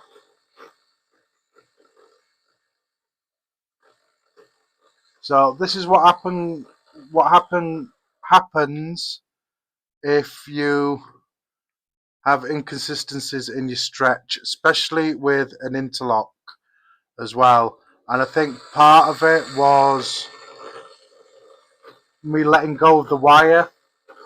And like I say, it's one of those things where you either will be able to recover from it or not recover from it. And I obviously did not recover from it, and I don't want that in there, otherwise I'm going to have problems. Let me get you there. So I'm just going to pull this off and then start again.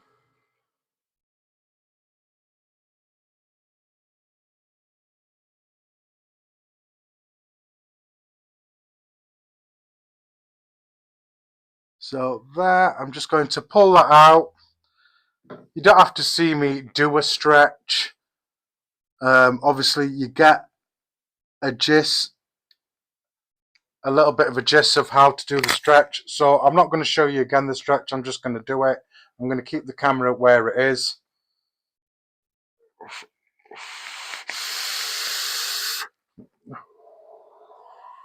This peanut butter, oh my god.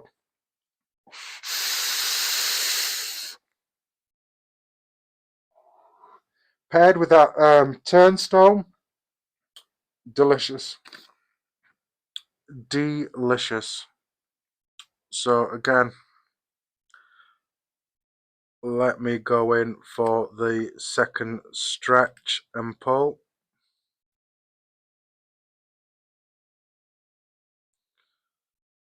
So I'm just doing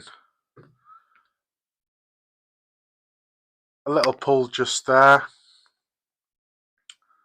What I am going to do is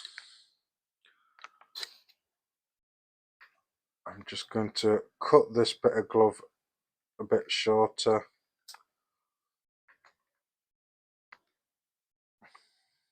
But yeah, these are these snags that you can run into, guys. So as much as I hate them happening on the lives, I'm glad they do happen. It just goes to show that you can still have issues. It doesn't really matter.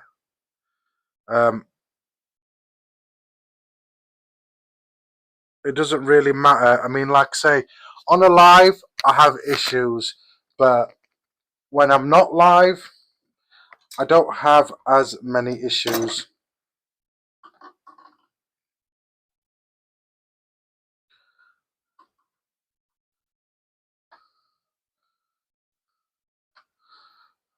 Like so. Right. So I know you can't see what I'm doing.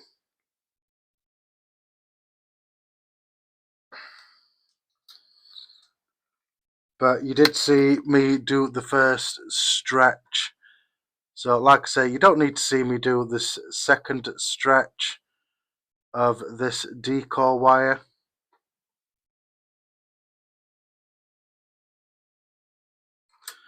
I just want to make sure it's nice and secure in there, just for the stretch. Aussie cut.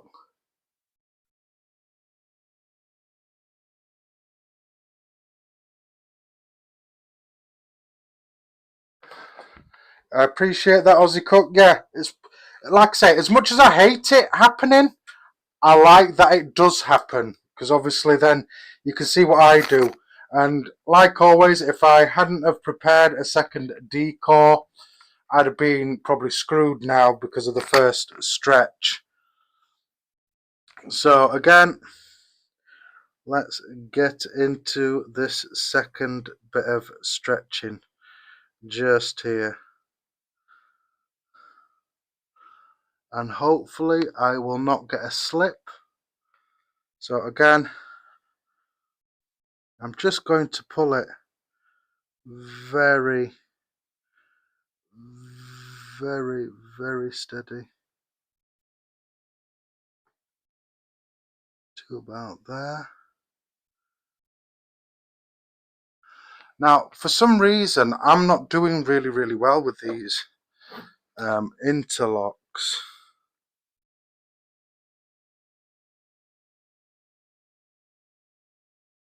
Right. Let's see how we get on with this one then, guys. So just being careful not to obviously snag my wire. If I'm honest with you, I think I'm going to have some inconsistencies with this one as well. I might be wrong. It might be just the way I'm looking at it. But some bits seem as if they've stretched nicely and some don't. But like I say, we will work through it.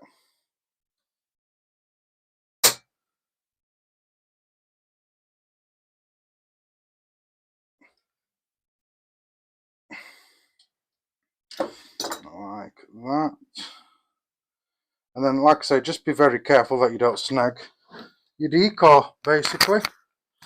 Now, and then hopefully this one will have come out better.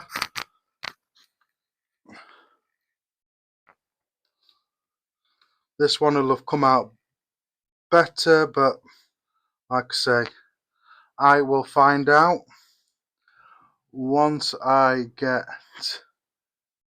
going with this decal. So again, I'm just going to slide it, use the keyring and guide just to shove it up there. Again, you're just establishing your pinch if you need one. I'm going to make sure that I've got the drill in the right direction. So as well, what I find as well, I find it harder, slightly harder to grip, obviously your decal with an interlock than it is just using a single wire. So let's just establish how we're doing here.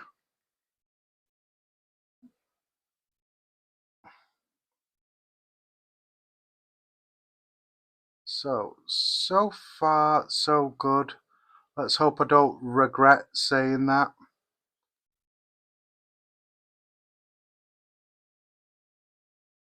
That one's a lot better, that stretch.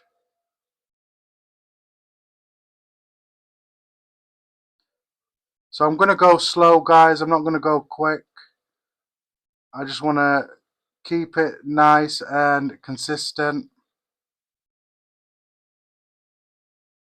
And hopefully I don't run into any issues. I'm not going to let go of this wire. I'm just going to keep hold of it, move it across with this one, make sure I've got that going. There we are. And then I'm off again.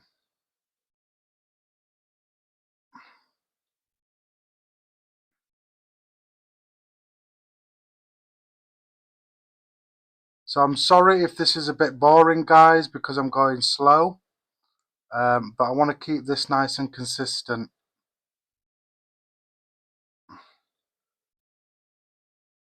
And so far so good. And every time I say that I go wrong. So like I say, I'm just going to take my time, let the wraps do its thing. I'm keeping the same tension, hence why I'm not letting go of my decal wire. I'm just keeping it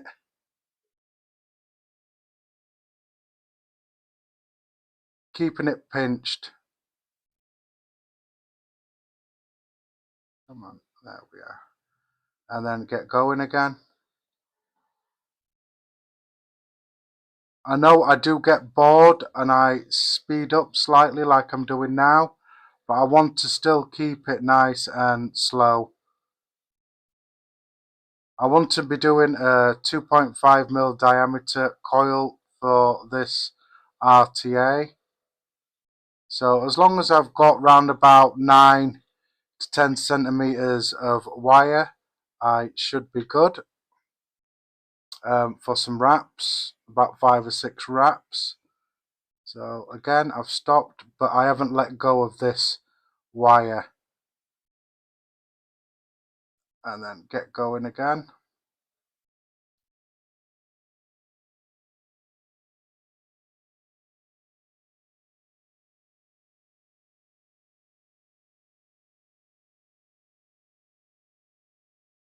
So the keyring is helping me keep those wires nice. Because I've got to pinch this decal quite a bit, it'll probably collapse the wires if I didn't have that keyring on there. But slow keeps it going all right. So I'm just going to get going again. And the interlock alien is a lot more tastier than your standard alien. Just like Aussie Cook will probably say, once you start using ribbon wire and making Fralians, you'll proper dig flat wire as well. So let me get that first bit just going. And again, I'm not letting go of my wire with this one. I'm keeping a hold of it, and I'm using my opposite hand to move the guide and the keyring over, because I don't want to lose my pinch. I've got a good pinch on it, which I have got a little bit of a pinch, but I'm keeping it nice and tight, keeping an eye on how much wire I've got left feeding up to my hand. Sorry if you're commenting, guys.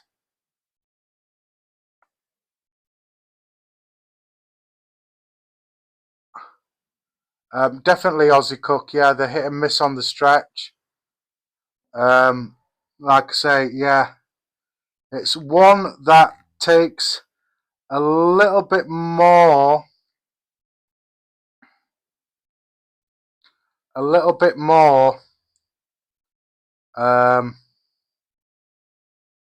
concentration, should I say, than doing a normal alien.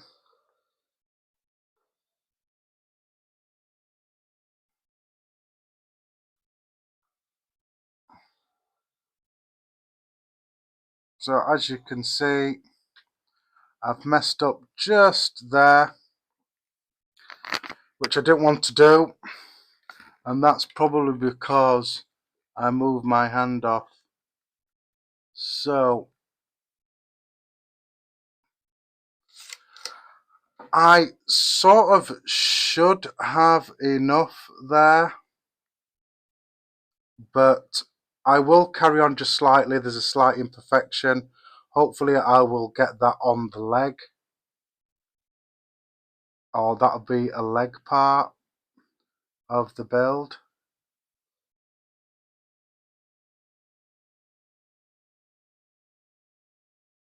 And like I say, if you mess up, there's nothing you can do. You're just going to have to carry on. But these wraps are a lot more consistent than the last one I did. So I'll let it off. That's sort of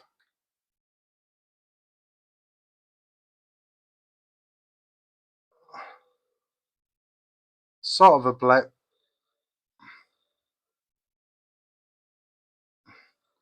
But like I say, I'm vaping this. I'm not selling them. So there we are. So that should be enough for one coil. Yeah, that'll be enough for one coil. So that's my first bit of interlock that I have done. Yeah, I think because of the way my hands work, Aussie Cut, I find if I understretch,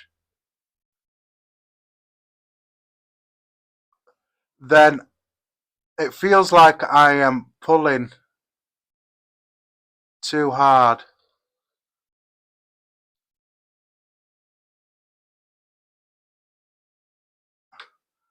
Feels like I'm pulling too hard on my decal.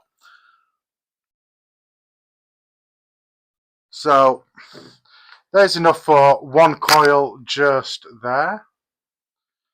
Is that? Can I get that to? Can I get this to focus a little bit better so you can see the coil? Let me switch to a bit of manual focus just here.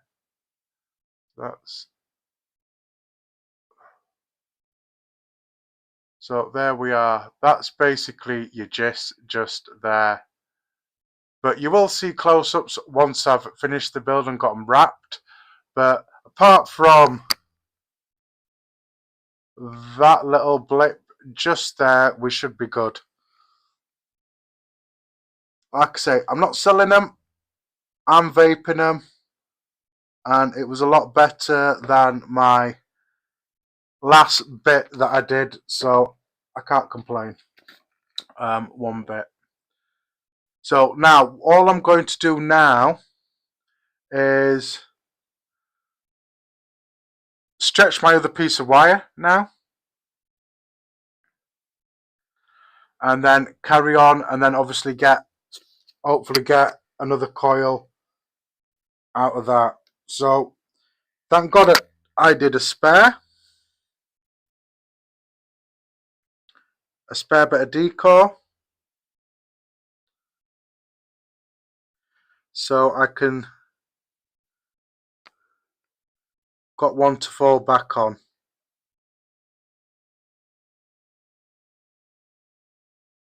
So I'm just measuring my decal. Oh, you can see what I'm doing. I'm measuring my decal. So where are we at?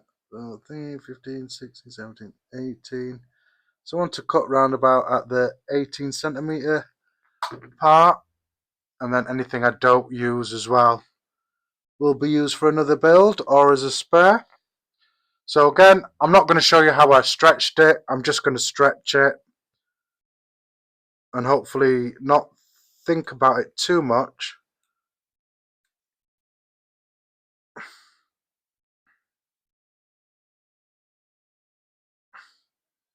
Like so.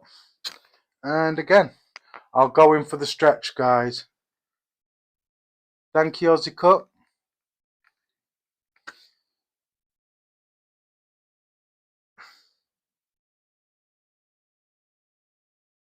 So again, I'm just going to feed that into the end of that little bit of glove that I've got.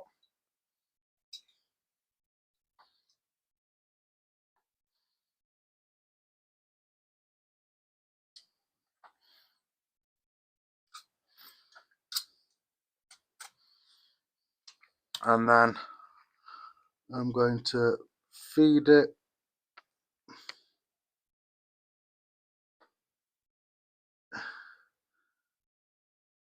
into this bit of the clamp.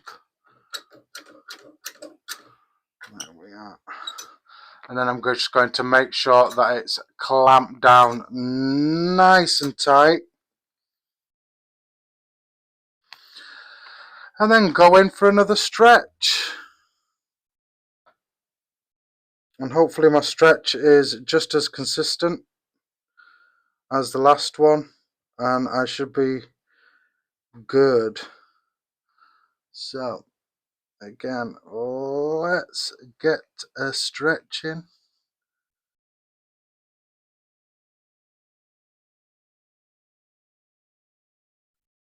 So hopefully that's all right. We soon will find out. So again, I'm just going to make my ends nice and neat, like so. Make sure that's dangling. And no, I'm not being rude, guys.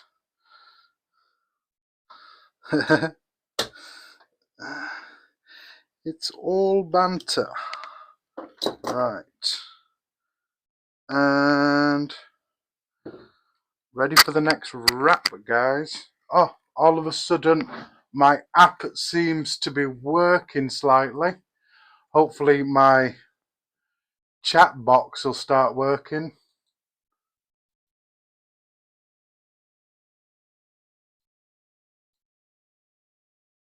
Anyway, see how that seems to have suddenly started working on my screen.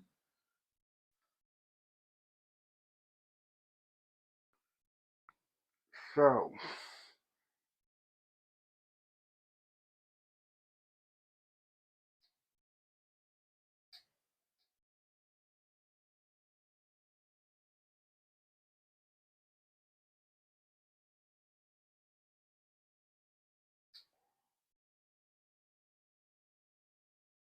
yeah, that looks a lot better. Let me get the focus knife so you can see. There we are. Nice and clear just there. So again, what I'm going to do with my second piece of wire is do exactly the same. I'm going to thread it in there. So I appreciate everybody that's still in there. Like I say, my app seems to be working now, so I can tell on the screen how many people are watching. I just don't know if the chat box on the screen is working. But anyway, thanks for everybody that's here and still here, guys. I appreciate you. So again, I'm just going to feed this wire in between one of these wires, like so.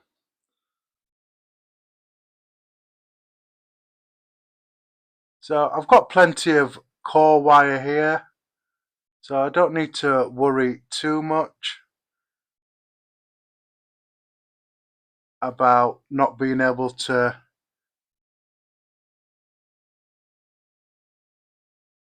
have enough core wire for my D core. I've got plenty, so that should be all right. And again, I'm just going to move that up, and again, I'm just establishing obviously my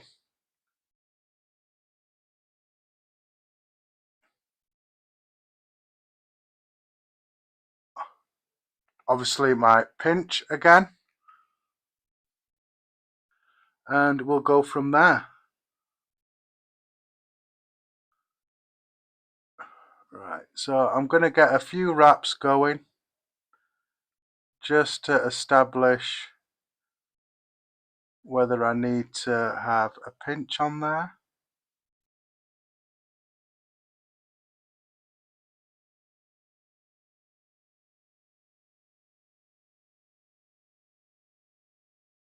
which I do need to have a slight pinch on there, but we are going again. Nice and slow. And again, I'm just going to use this opposite hand to move my guide. So I do need a slight amount of pinch on there that I need, but I'm good.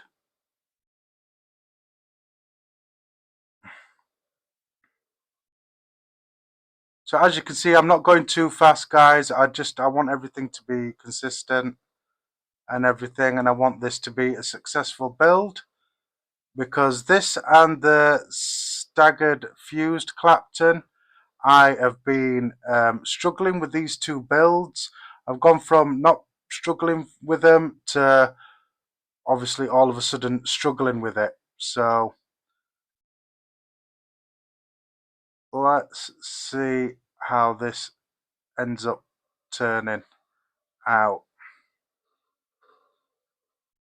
So I will every now and then get impatient and go a little bit faster, but I'm not going too fast,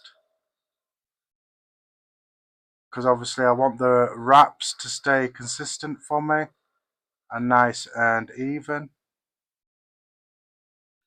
Making sure the wire that's feeding up to these core wires is not tangled in any way, and slowly get going again.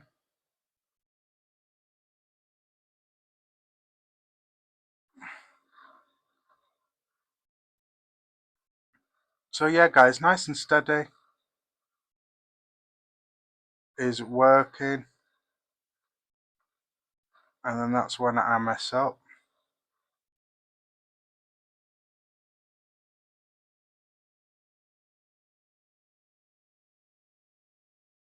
So again, just doing a little bit and then carrying on very steadily just to get going. Like I say, with a normal alien I would normally let go of this wire, but I'm going to end up with situations again, and just like I've done there, there's a little inconsistency there. Hopefully that's not going to affect the vape in any way. So what have I got feeding up here? I've still got plenty.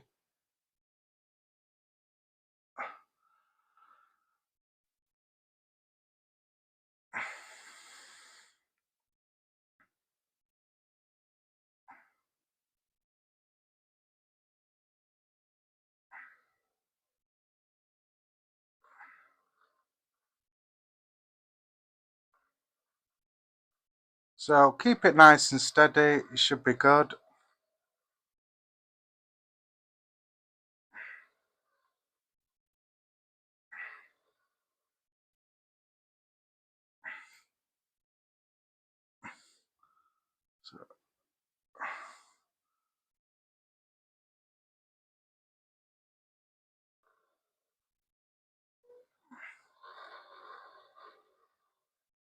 So very slow. So I appreciate everybody that's still here.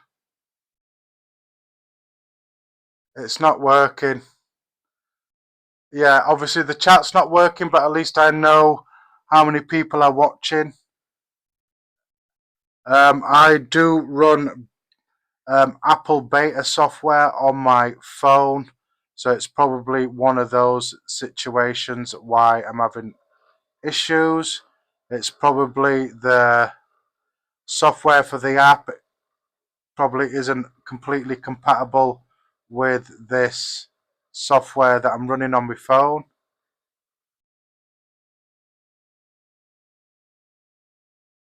So if any of you are Apple fans like me and does beta testing, probably knows what I'm talking about. So yeah, let's carry on.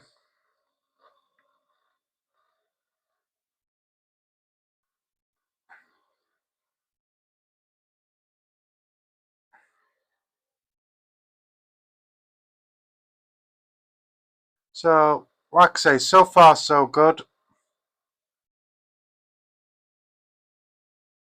Just making sure the wire that I've got feeding up. So I am going to take my hand off because I'm going to have to reposition my hand just slightly closer. Now, I'm sorry that you can't see what I'm doing, guys. I apologize. But yeah, let's carry on.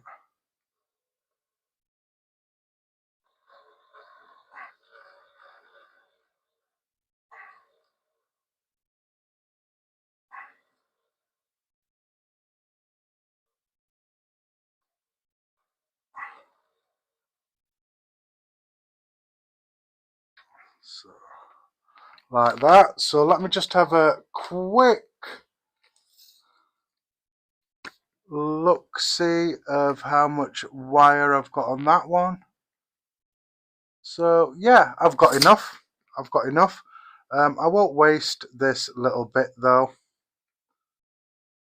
and I'll carry on just with this little bit. So like I say, I like it facing towards me, just so.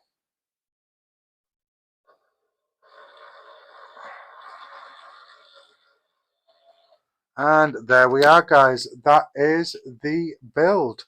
So I do have one inconsistency there. I'm not too bothered on it. It's one consistency in each coil that I'm going to be wrapping, not like the very first go where it was all messed up. But yeah, that's it, guys. That is the build. And that is your interlock alien. I will, like I say, I will get you close-ups of everything once it's wrapped and everything. But yeah, boom. So what I'm going to do is I'm just going to chop there. Don't want to be losing my guide or key rings. So boom. And like I say, good quality swivels, guys, does make all the difference. Like I say, these ball bearing swivels that I've got, if you're interested, they're Cedra fishing swivels, but they're dual rotating stainless steel ball bearing swivels. I know that's a bit of a mouthful, but yeah, that's what it is. And they've been, so far, they've worked a lot better than any other swivel or cheap swivel that I've done. So there's a start of one coil just there. So I'll just chop that there. So there's one coil just there, and snip that just there, and that's my second piece, and that should be more than enough for 2 coils of what I'm wanting. So let me take the auto lock off. Is that still there? That is still there. So Willy Wonk, thanks for joining me. I appreciate it. I'm good, my brother. How are you? How's everything? Thanks for dropping in and joining. I appreciate it. So, boom. So, there we are. That is the build, guys. So, let me see if I can get you a little bit of a close-up.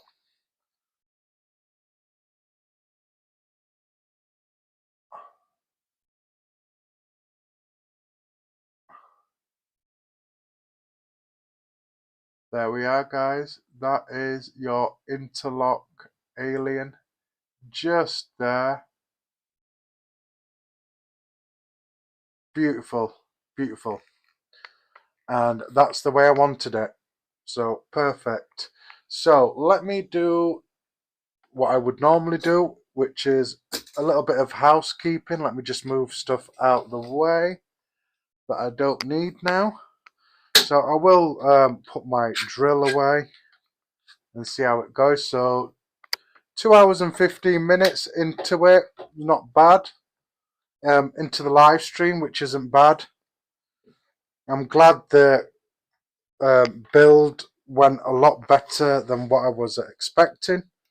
Like I said, I have been struggling with this one, guys, so it's nice that it's come out perfect as well. Don't want to lose any of my tools. Boom, boom, boom. Let's get that out. Let's get you positioned where I want you to be. So let me, boom, get that there like that. I'll push you up like that a bit. So I want you about there because I probably end up going off. So I'm just using my normal build mod, which is a drag 2.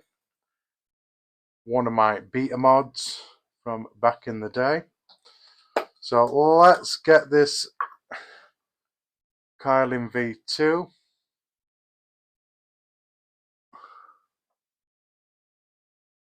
Exactly, they are no joke.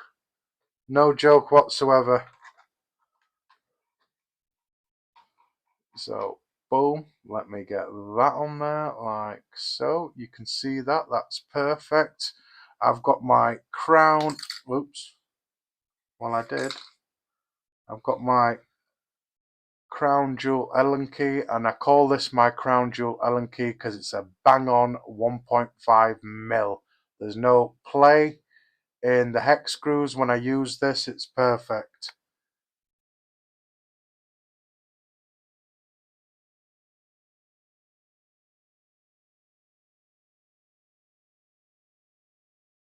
Pathio, you're welcome, mate. You're welcome. Yeah, if you're doing like multi-core builds or ribbon wire and stuff like that, staggered fuse claptons, a pair of nylon tweezers do come in handy.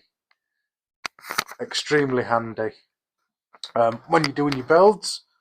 So let me just, well, these post holes look as if they're more or less open, which is good.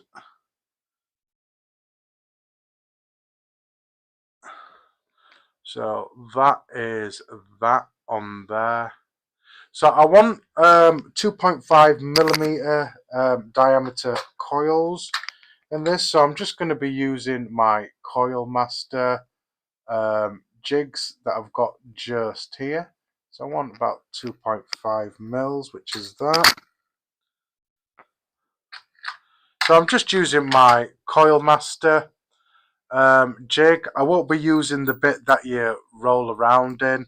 With any coil that's got an outer wrap, it's not advisable to use that winder bit that you get with it, which is basically that you put on. So if you've got a coil that's got an outer wrap, don't use this, just do it by hand, because that bit there can mess up your outer wrapping. If you're doing round wires and stuff like that, perfect. But yeah, 2.5 millimeter rod that I've got there. Right, guys, let me move that out the way. Let's have another drink. So like I say, I hope everybody's got a drink and everything. So cheers. Right. And again, bit of the turnstone with that peanut butter and clotted cream juice. Beautiful.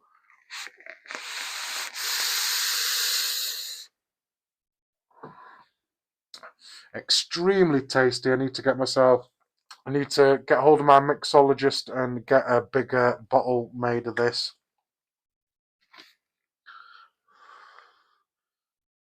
It's definitely a nice one, and this has been steeping as well for quite a bit of time as well, and It's not harsh at all with the peanut butter. The peanut butter's right mellow, to be fair. It's not like smack you in the face peanut butter, if you understand what I mean. So there is my interlock alien. Now I find with interlocks they're slightly similar to normal aliens.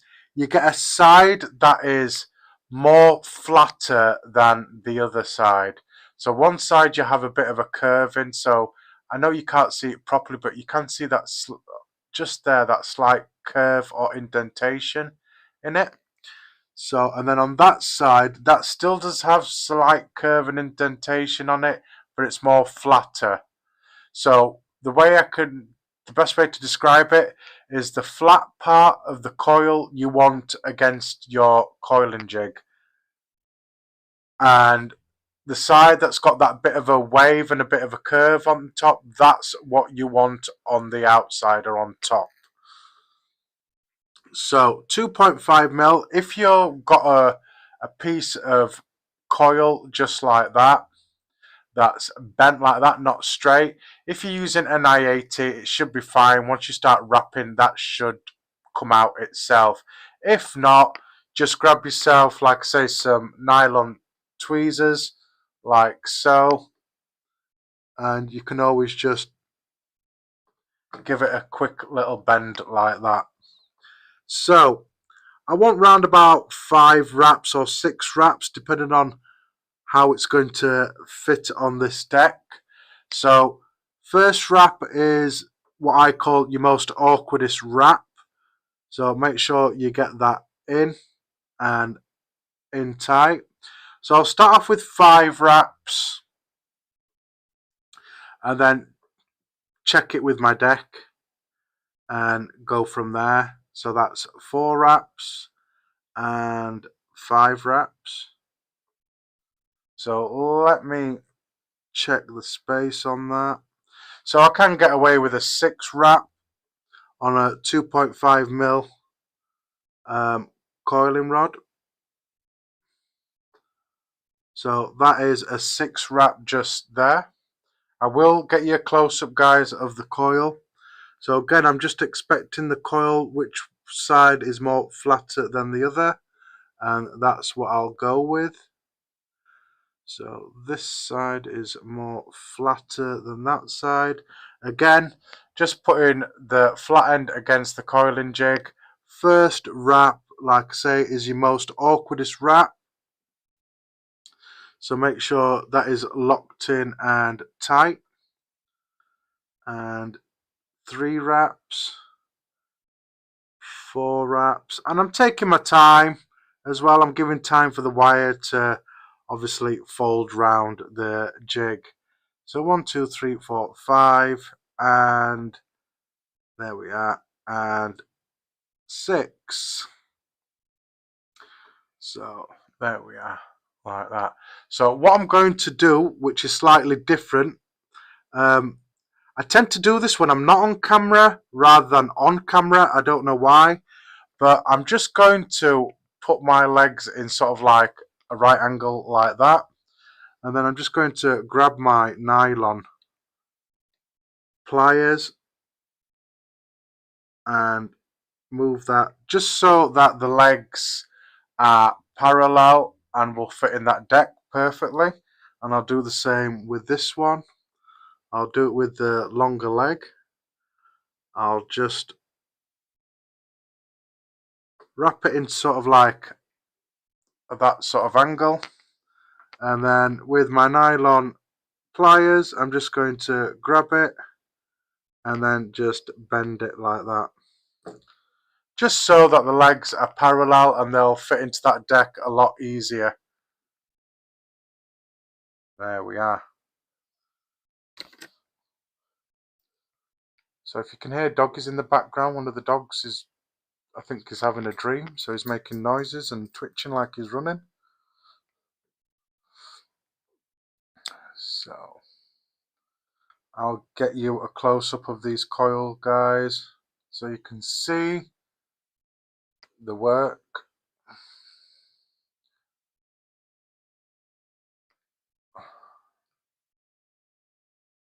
So there we are, guys. You've got some interlock aliens just there. 3-core interlock aliens. So 26 gauge cores and 36 interlock outer wrap just there. So not bad, not the best, I would say. But yeah, got some interlocks there. Perfect. Right, I appreciate that, Dion. Thank you very much. So let's get this Mochoco built. So we're back up with this. So I know that these are not very, very, very deep. So where's my coil cutting tool? So I have got a coil cutting tool that I'll just use. So what I'll do is I'll start at 6mm, which I should be good starting point for this RTA. So 6 mils like that. So like I say, these cutters are perfect, nice and sharp.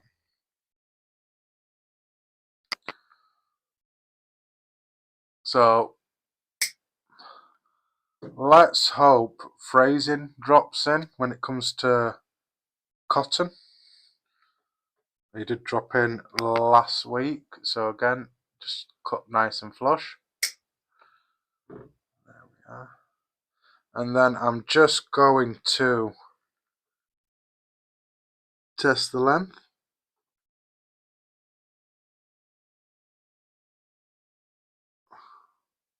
And that is too long. Just going to make sure that is out. Yeah, that is too long. So I need to I need to go down a little bit more. Try and make these legs a bit more uniform. So from 6 I will, let's have a look. So I'll go down in increments. So I will go down to 5 mils and go from there. So again, just be careful, watch your eyes. Watch your eyes, there we are.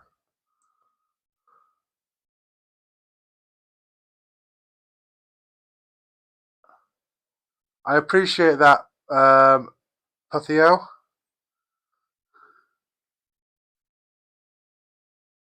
So let's get this one in. So let me see what it's like when I put it in the opposite way. So that's not bad at all. So 5 mils looks about right for this. So make sure that I'm in camera. So all I'm doing here is I'm just locking it in. I'm not doing anything else. I'm just locking it in. I will go round later and clamp everything down fully. But basically, that's what you're looking for just there. Which I think is more or less perfect just there. So again, I'll do the same with this. 5mm should be good. And again, just ow, I've just stabbed myself. So again, 6mm. Watch your eyes and watch your eyes. Perfect. And then again, I'm going to do exactly the same.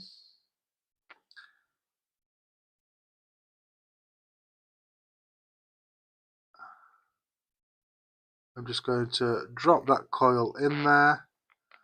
Make sure that's hitting the bottom of those posts, so I'll just wriggle out just a bit, which is fine.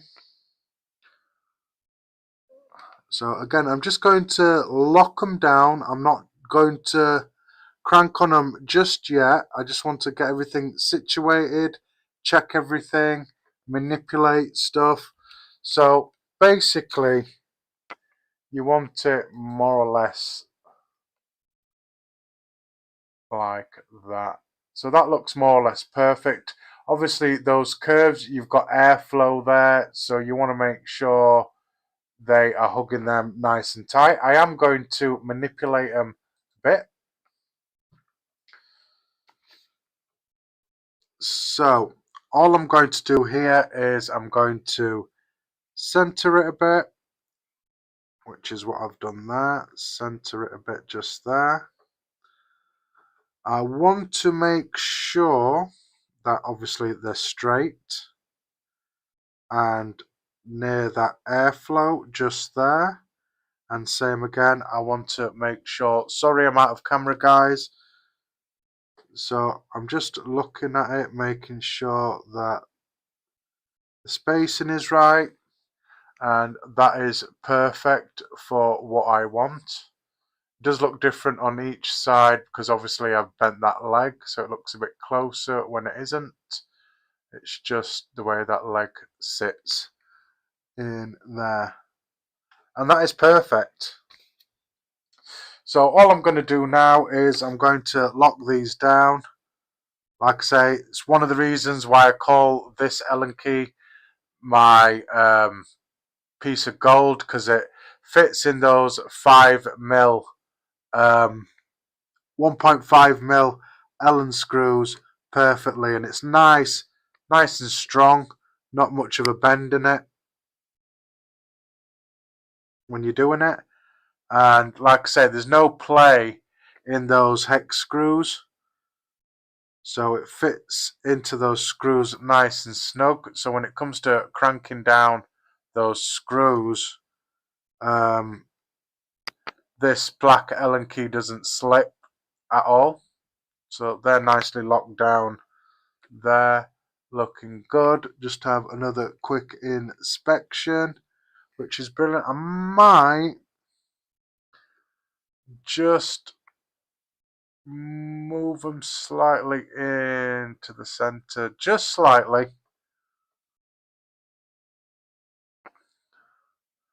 And again, just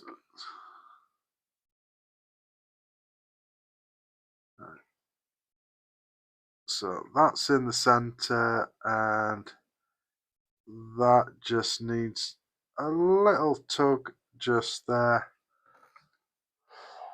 and that just looks perfect now. So all I'm going to do now is just get rid of these little bits of ends so I don't stick myself in the hand.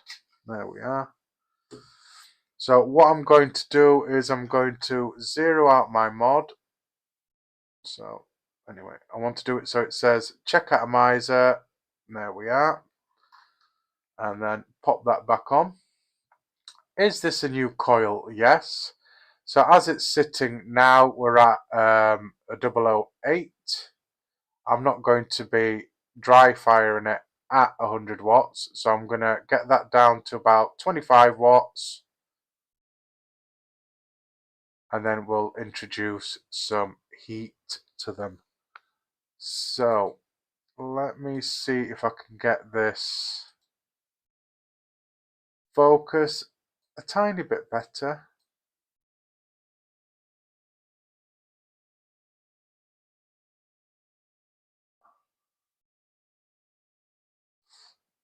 So that's a little bit better. There we are. So I appreciate all you guys that are still here.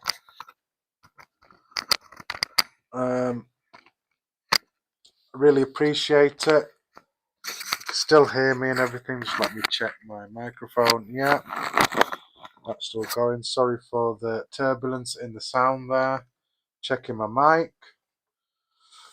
So let's start introducing some heat to it. So Some ceramic tweezers is what you need. There's different ways to do it. Different people do it different ways. Some people strum, some people pinch, some people stretch. I do all three. It just depends on what I think needs doing at the time.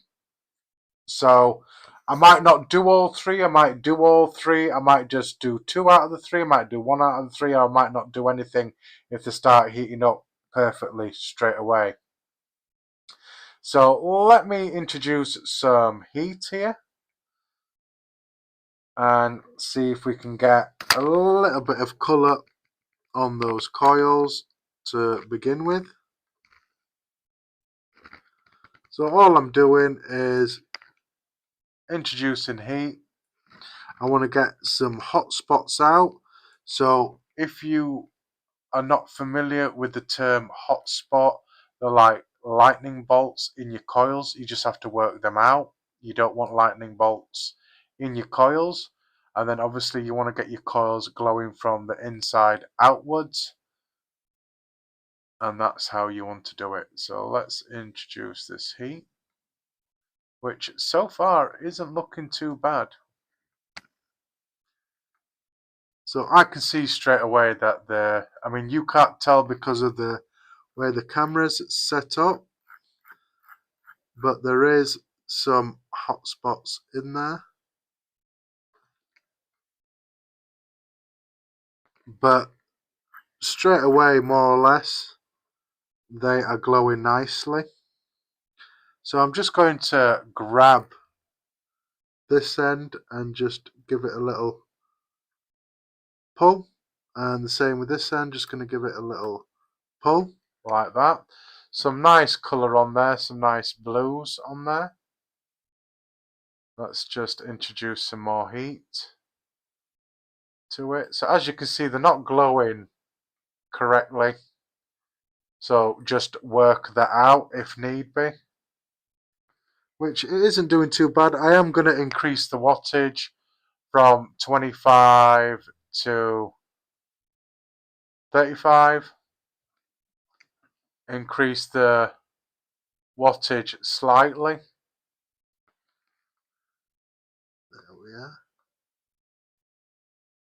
So all I'm doing is gently working out those hot spots, getting those coils glowing from the inside out, which is what you want. Now I don't know if you saw that, but just there you can see like a slight hot spot or lightning bolt in there. You don't want that. So another thing what people do is also use their coiling rod as well. They'll put that through it and agitate it, and that will help with hot spots that are on inside of the coil as well. So let's have a look at that. So they're not looking too bad at all.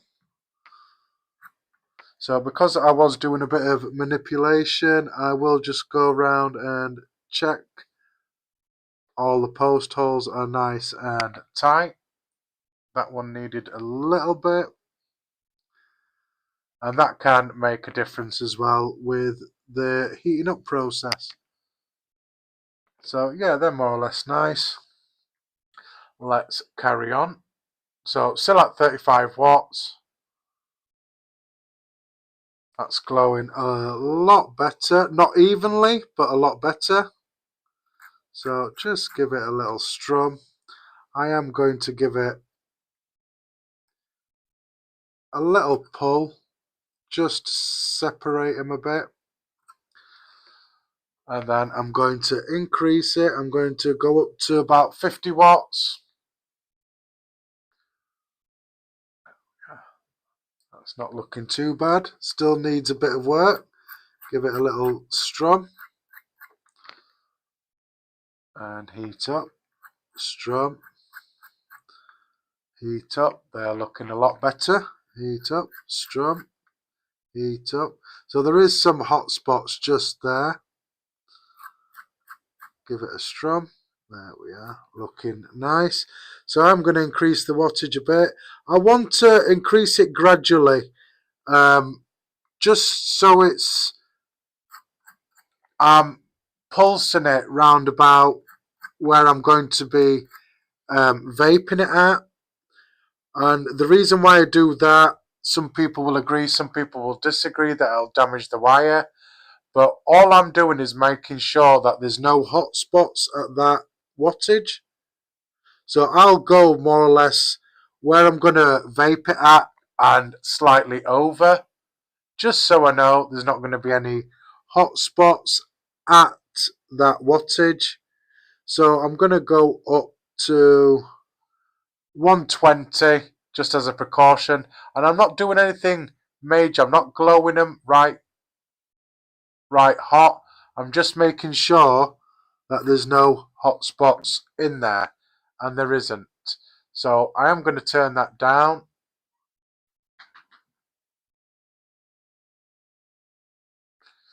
So I'm just going to turn that down, and then I'm going to unscrew that,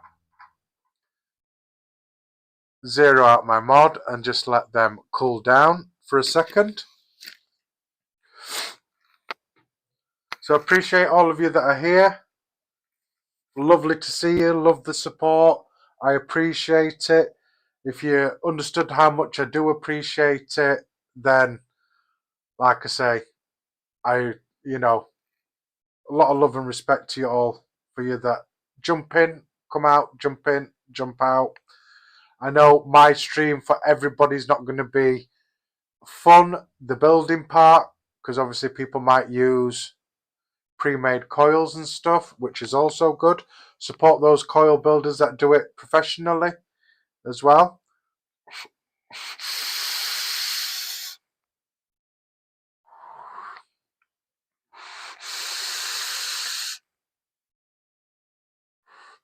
Proper kick-ass flavour. So yeah, they're still a bit hot. So what I'm going to do, guys, is I am getting to the end of my first drink. So I'm going to have a quick break, go grab another drink, go for a quick lube break while this is cooling down, and then I'll come back and I will finish off what I'm doing here as well. So I appreciate you guys. Go grab a drink, re-wick, fill up your tanks, do what you need to do, and I will be back in a jiffy. Not too long at all. So I appreciate you guys. Thanks for waiting, and I'll see you in a couple of minutes.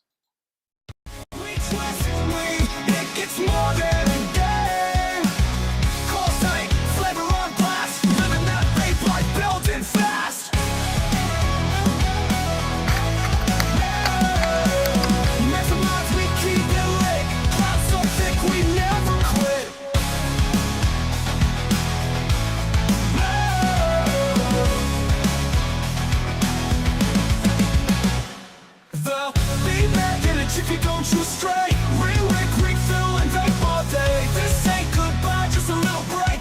More bills, more chill, more clouds to make.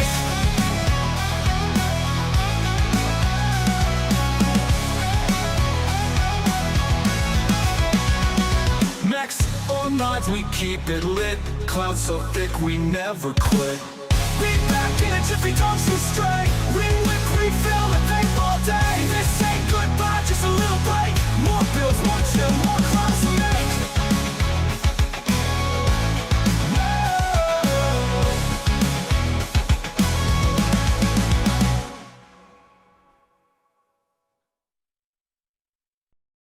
We twist, it gets more than a day.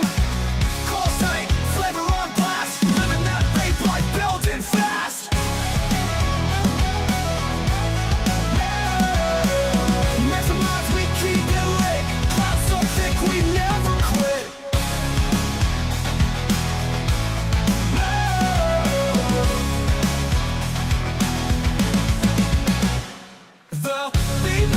If you don't choose straight, re-wick, refill, and vape all day. This ain't goodbye, just a little break. More bills, more chill, more clouds to make.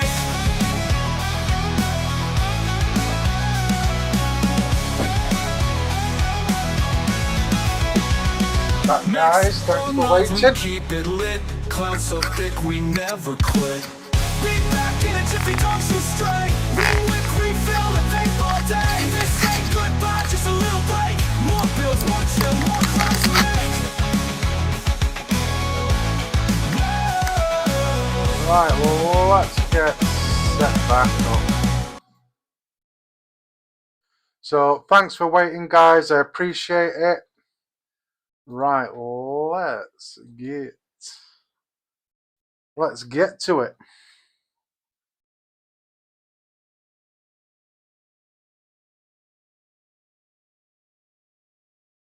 That is true, Aussie Cook. That is true. Like I say, there's a lot of live streamers out there that just install coils, hence why my streams are slightly different. I make the coils from scratch, just so people see the process. Some people find it easy, some people find it difficult. Things do happen even for us that build. I know Aussie Cook is another one that builds, and probably another few people in the chat that also do build as well. Also know things can go tits up very, very quick. Very, very quick.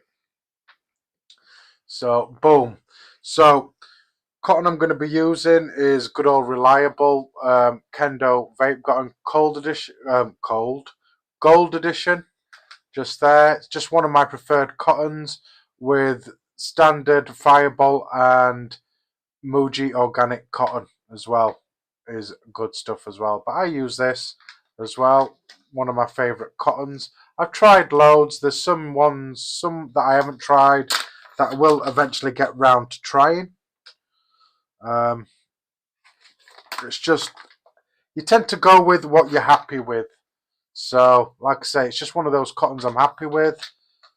So, hence why I use it.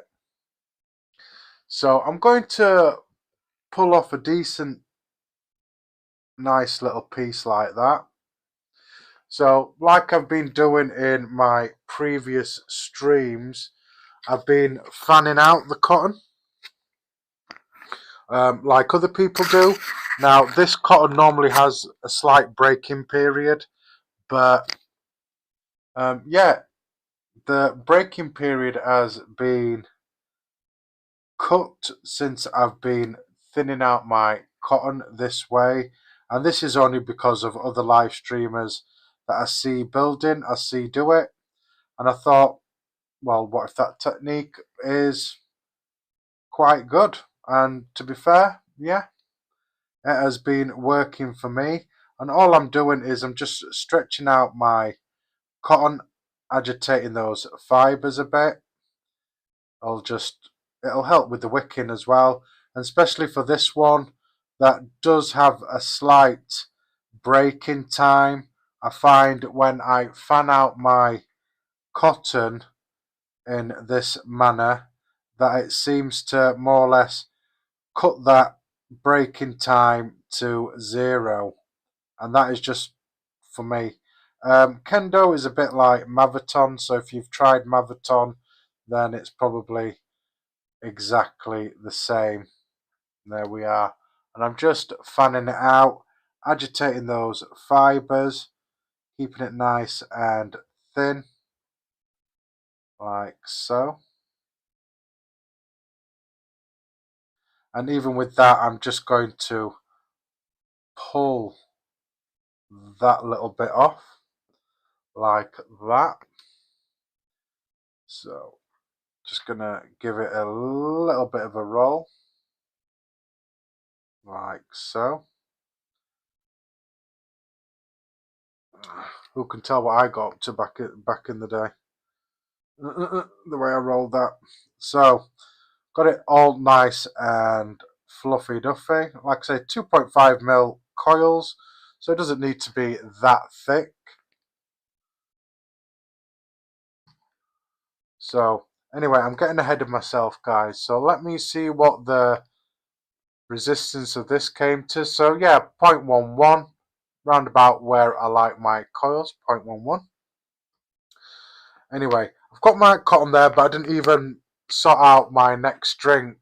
So my next drink is from Viper and True. It's an espresso martini shake, 5.6% coffee stout, another stout. Yeah, I do love my stouts. 5.6%. If you want to pause and read all that, you can. So, an indulgent, decadent stout inspires the world's best cocktail, the espresso martini. Smooth, velvety, and deeply satisfying. This is a beer to savour. Store and serve chilled, which it is. It's nice and cold. It has been in the freezer. Our beer is unfiltered and may contain sediments in your pour. No problem whatsoever. Sediments, they don't bother me. So, boom. So I'm just going to have a... So you can definitely smell martini in there, straight off the bat. So, let me get this poured. So, ooh, it's a nice thick one, I can tell straight away.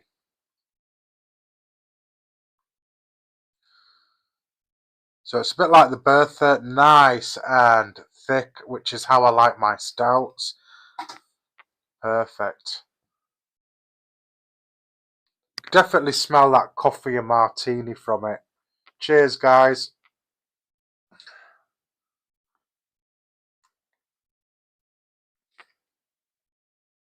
Oh, wow. Can definitely taste that espresso in there. Wow. Definitely taste some martini in there. Nice, rich, decadent and velvety, like it says on the can. Excuse me.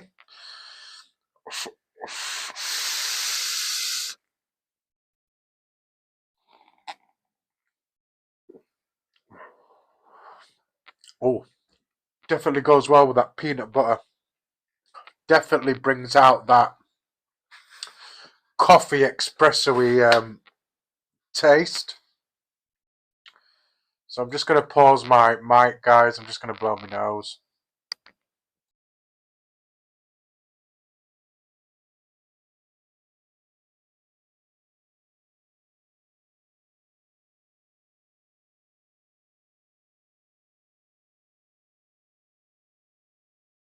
And I'm back. So anyway, back to wicking. So, excuse me. So I've given the end a bit of a twirl, just to get it through that coil. So it is not...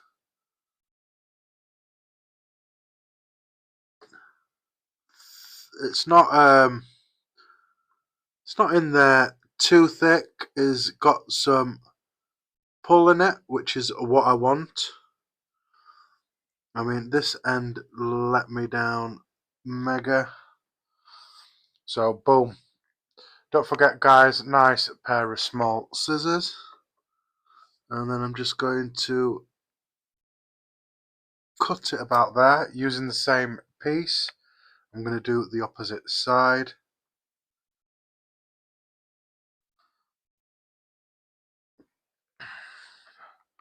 Just going to roll that end again.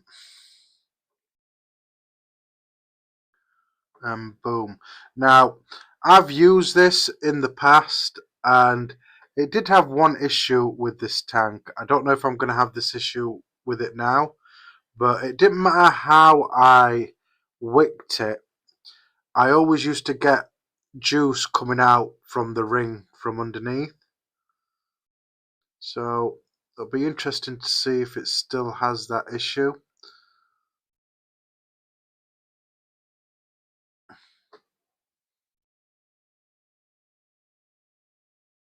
With a nice little pull on there.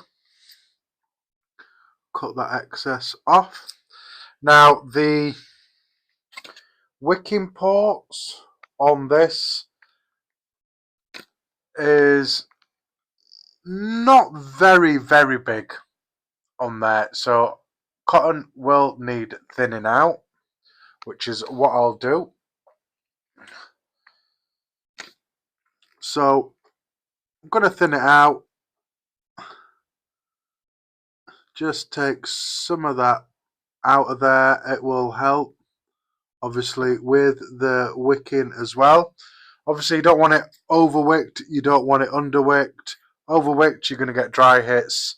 Underwicked, you're going to get flooding straight away.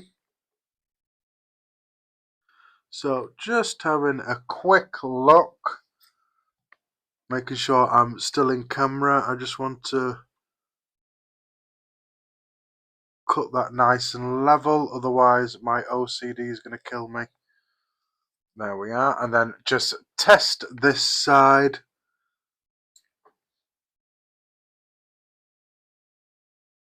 For wicking.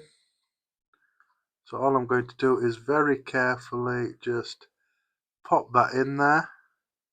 So like I say, you don't want it packed in there, which I think I've just got perfect. Just in there like that. So you want a bit of space, obviously, in there. So that's nice and fluffy the way I want it. Now I have got it hitting all the way down to the bottom there. I don't want to do that. So what I will do is trim that down just a little bit more. About there. Should be fine. And then go in again. And just tuck that in like that. So I want it obviously in those wick holes, but I don't want it touching all the way down the bottom. I just want it poking in there. I want juice to obviously get in underneath that cotton. And then obviously once you're juiced up as well, that cotton will swell up slightly. Just let me pull that through just slightly. There we are. Just the way I want it. Nice and fluffy. So you want it round about like that on the side. So let me get you in close. So you want it more or less like that. So not all the way stuffed in there. You just want it about halfway down there. Nice and fluffy as well. It's not overly wicked, because then obviously with the swelling of your coil as well, you're gonna obviously your cotton is going to expand a bit once you've got some juice on there.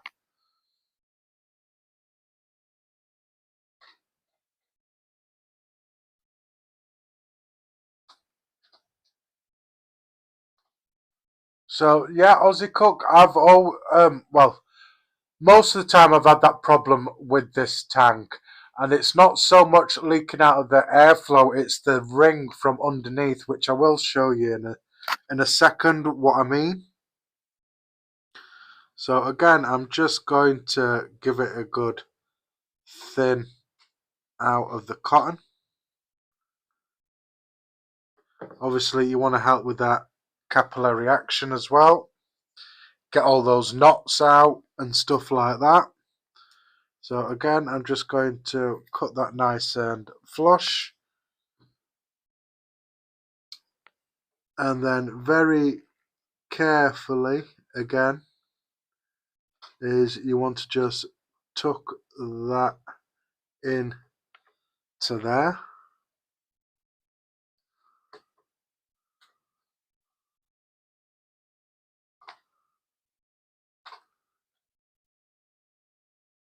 And again, it's nice and fluffy. It's not packed in there heavily. It's got a room for the cotton to expand, obviously, when you add juice to it. Perfect. And it's the same on both sides. So not completely all stuffed in there, and at the bottom you just want it poking in there slightly. So boom, that is that. So just to what Aussie Cook was saying, which I'll just clarify because I don't know if it's exactly the same thing, but this is where it, for me, this is where it used to leak round this. You know, the separation of the silver deck and obviously the airflow ring, the gunmetal bit of the airflow ring. It used to leak from there for some reason. Never anywhere else. I mean, apart from the airflow holes, if you didn't wick it right, obviously juice used to come out of there. But every now and then, vaping, I'd obviously see a little puddle of juice around the tank. But yeah, I don't know if that's what you meant, Aussie Cup. But yeah, so anyway, same coil, yes, it's still a 0.11. So to get some juice on it, I'm not going to be adding juice at that wattage. Oh, right, okay, that's good. Well, not good, but yeah, that's same thing happened to me with that. And I've got a few tanks as well that does that every now and then, where it will leak from underneath, and I don't know why.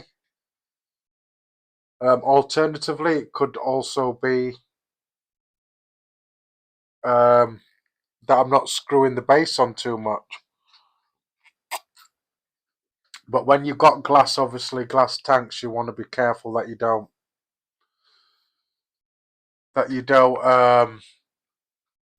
break your glass as well. So anyway, that's it all wicked up and nice and fluffy duffy.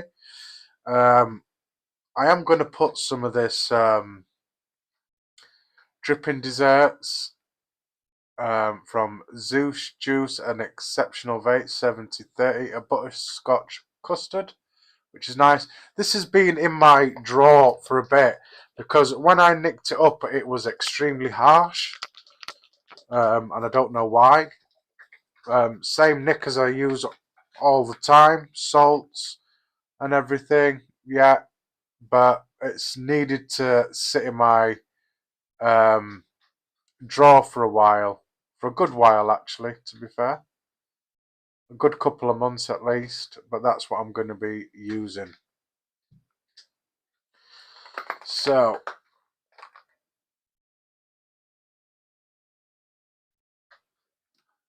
I don't know, you know, Aussie Cup. I mean, I don't know if the O-ring down at the base has got anything to do with it, but obviously you get spares in your tank, you could change it over. It's just that I've never changed it over and never understood it. But I will come back to it or post on my social media whether it does. I do find it leaks from underneath, so keep an eye on that. Or you changed it and it still leaked, then it must have been a flaw in the manufacturing. Don't forget it was Vandy Vape, and probably closer to that time, probably Vandy Vape probably wasn't completely on top of their game with quality control and stuff like that. So I'm just going to start it off by getting these wicks a bit saturated and juiced up. Let that absorb a bit.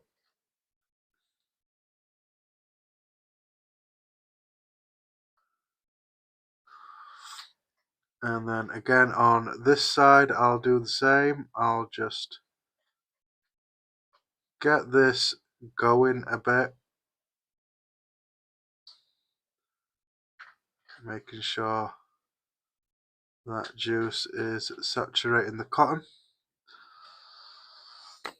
Now I've over dripped there. It hasn't already started leaking. Hasn't already started leaking. That was me with the juice.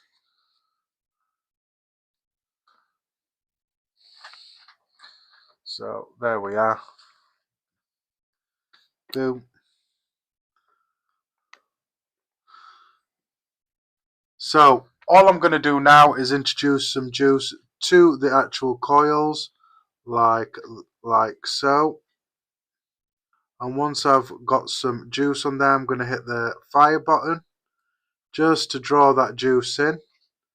As you can see there, as soon as you press the button, it draws that juice in, which is what you guys want.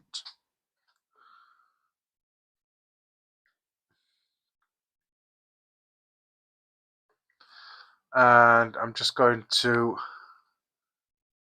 bump up the wattage a bit to about 55 is what I'm going to bump it up to. And we're doing good. We've got some vapor there, which is what we want. Let's get some more in there.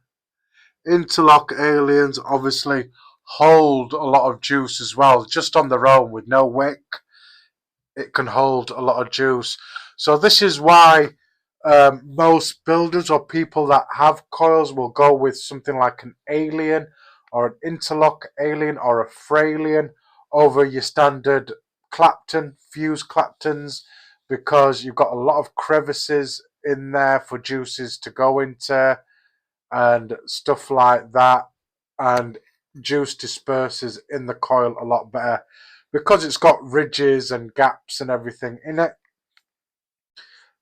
So yeah, and that juice also, just firing it, smells gorgeous. I mean, I don't know anybody that's following me or is anybody watching has ever heard of Grant's vanilla custard. Now he's been doing custard for years, and I mean years now, a good 10 years at least, maybe longer. A very expensive juice, but apparently worth it. I'm hopefully going to get my hands on some Grant's vanilla custard to try.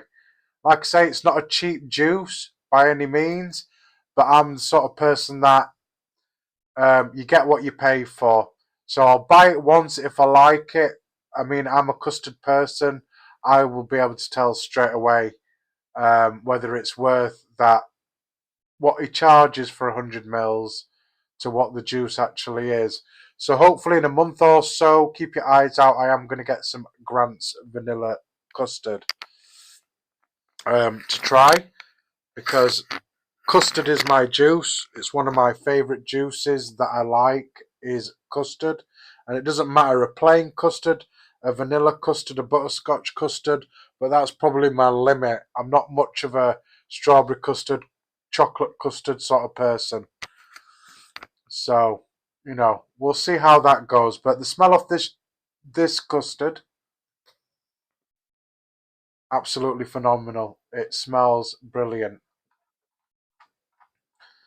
So, just to make everything good, obviously I spilt some juice. That's not from the ring that I was telling you about. So I'm just going to quickly give it a wipe. And then we'll go on to what I'm going to put this on. So this is around about 2018. This tank, the Coil. So let's get the deck on. So I'm going to try it that way, where I screw it on as tight as I can, which is probably like that. And then I'm going to give this another thingy. So anybody who's watching, has anybody ever heard of Grant's custard, or is old enough, or Grant's vanilla custard, or remember this custard that I'm talking about? Because I can't wait to try it, because it's got to be good for the price that it costs to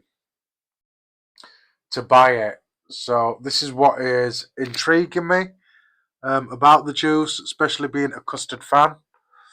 So just look for your little arrow there and boop, slide it up. I am going to close off my airflow, and whenever I build, I never fill the tank up completely. I just put a little bit of juice in just to see see how it wicks. If it floods or anything, at least I haven't got a full tank.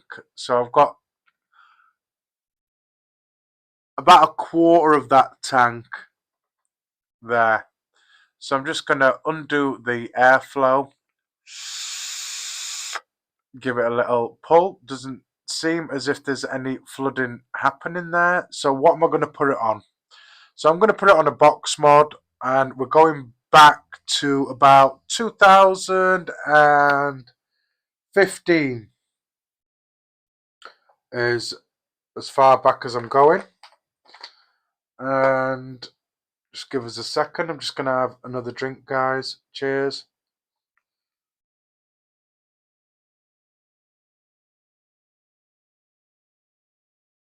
Yeah, Lee, Swetnam, yeah.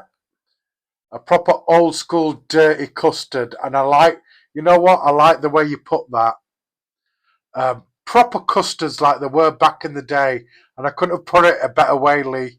A proper old school dirty custard. Yeah, absolute fucking filth. And like you say, even just like you said, custard when juice was just good juice back then. For me, TPD fucked it all up when they started taking the nick out the juices. I don't know. For me, juice for me changed from there.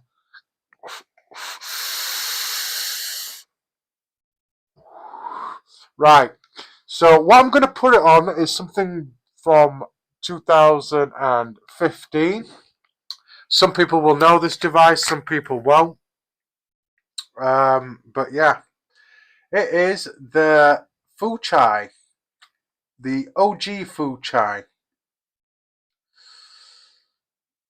So this is a bit battered about, it's scratched. I mean, the camera is actually hiding most of the crap on it, but it's a bit scratched up because the coating that was on it originally went all gooey, and I just completely took that off. So there is scratches and stuff on it, not ones that were on it originally. It's come off because I scraped all that gooey stuff off it. Original Fu Chai, obviously made by Sigeli. It was one of their cheaper versions of the Sigeli, even though it was made by Sigeli. I think it was around about £20 or £30 cheaper than buying actual Sigeli. But yeah, the Fu Chai was sort of like the cheaper option. But yeah, the OG Fu Chai, or the fucker, as we used to call it back in the day. So I have cleaned it up. I've had to strip this, meaning I've had to open it up and sort the 510 out because it was proper gooey and it stayed down. Now, after stripping it earlier on today, everything's nice and smooth. The 510 is springy and it springs back up, which is good. So I believe this is about 22 millimeters in width. So there is going to be overhang with this. And I love this device for a couple of reasons. Obviously, it was a cheaper version of a Sigeli and everything. And for some reason, one of their magnets here has the date on it of when it was manufactured or whenever. So 4th of the 12th, 2015 is this batch or whatever. But one of the two things I used to like about this device, one, it was slightly cheaper than having a Sigeli. Because at that time, I could not afford a Sigeli. So this was my first Sigeli device, was the Fu Chai, or the fucker, as we used to call it. But the second thing I used to like is, obviously back then I used to work in a vape shop as well. So we used to proper fuck about with anybody new or anybody that we were training at the time. So we always used to start off with, okay, today you can check the dates on the juices and stuff. So obviously, yeah, check the dates on the juices, rotate them, do what you need to do. So they did that. So they'd done that. So I always used to say, right, now you've checked the dates on the juice, you need to go check the dates on the mods. And he looked at me a bit weird. And I said, yeah, all the mods have a date. If they're past a certain date, you need to take them off the thing. We can't sell them. Okay, because things can happen. So I said, anyway, start with the food chai. The date is on the inside. If it's past that date, take them off the shelf. So obviously he's looking, right, and he's like, oh, I think that's out of date, innit? And I'm like, yeah, take them off the shelf. So we made him take it off the shelf and everything. And he's looking in other mods, and obviously other mods didn't have the date. Like, this is stamped here on one of the magnets. And then I think that's your serial number there on the top magnet. So 1346 is the serial number.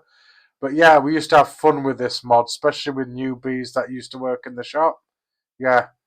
Go check the dates on all the box mods. If they're out of date or got no date on, take them off the shelf. So yeah, we used to have a lot of fun, especially with this mod. Anyway, enough of the bullshit. So anyway, yeah, the Fuchai 200, okay, wattage, temperature control and all that.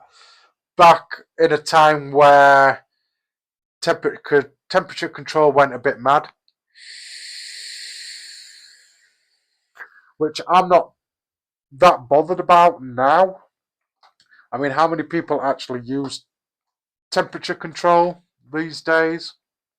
Not many people do. If a mod's got straight up wattage, I'm happy with that.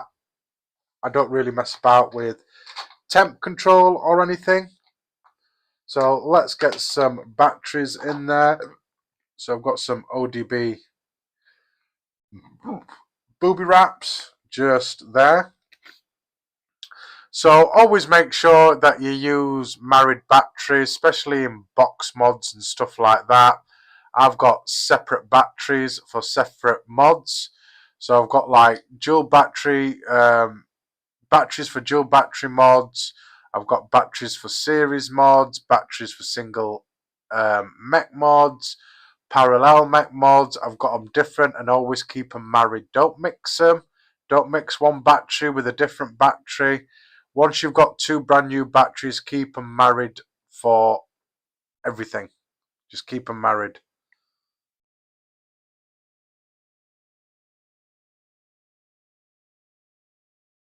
So, Aussie Cook, yeah. I think they used to use temp control, I think, for nickel, stainless steel, and even Ni80. But it was nickel that you couldn't vape on wattage mode. But the nickel, if you vaped it on wattage mode, it could be a bit toxic because it'd melt the coil. But yeah, but then people just started using stainless steel and Ni80 in normal wattage mode. It was safe in wattage mode. So hence why temp control died off a bit after a while. So yeah, this had a full strip down. I opened it, cleaned all the internals and everything. The 510 because it was sticking. That's not sticking no more. Like I said, that's not sticking no more. And just while I had it open, I gave it a good clean on the inside as well. So as much as it's all battered and everything, it's what I've done to it. It wasn't like this before that gooey coating on the outside went all crap. And I have got a little dent in my screen there that I didn't know that I had. That is a dent, is it? Or is it dirt? Yeah, I've got a little dent there on my screen. It's either a dent or the film on the outside of the screen is still on there and has never been taken off. So let's power this up. 5 clicks, 1, 2, 3, 4, 5. Food chai, still working, can't complain. So the only thing that I didn't like about this particular mod is when, obviously it's got low battery protection, but I found once it got just below halfway, obviously if you were vaping at 70, 80, 90 watts, it would cut out and you'd have to put your wattage down. You'd have to vape it at a lower wattage.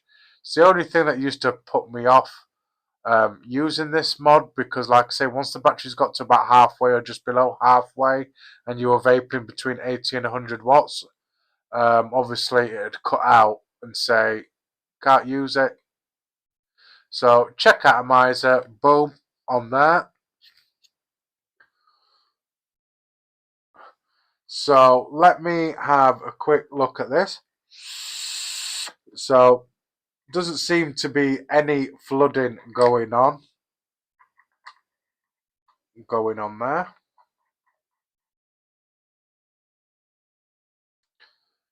So that's down. There is a little bit of overhang on the sides, but nothing on this side. It is just on the side, but not too aggressive on the overhang. Let's give this a thingy up. So this is saying it's a 0.13.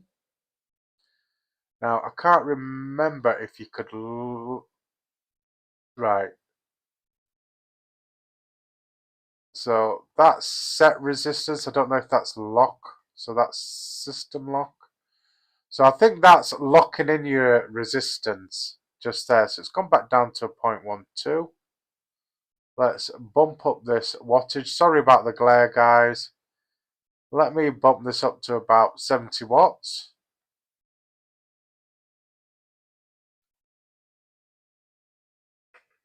There we are. And we've got power. So I'm just going to have a... So still not flooding or anything. It was a nice mod, good, and it fit in the hand perfectly. It didn't matter which hand you held it in. I'm left-handed. It was good for the curvature of your hand. It was nice. It's obviously, as you can see, there's a slight curvature to it, and the same on that side. So it's sort of like it looks out of shape, but fitting in the hand, it were perfect. Like that. And same if you were holding it in your right hand, it fit and sit in your hand just perfectly. Like that. I haven't had a 2 on it. I was just making sure that it wasn't flooding, but I'll just have a quick 2 on it now, and then I'll go to FaceTime so you can see me and we can talk, obviously, a bit about it. I forget half the stuff I want to talk about it, but it's firing nicely. Let me have a quick 2.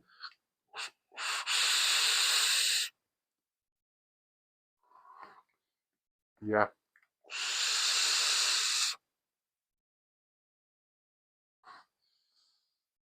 That is vaping nice.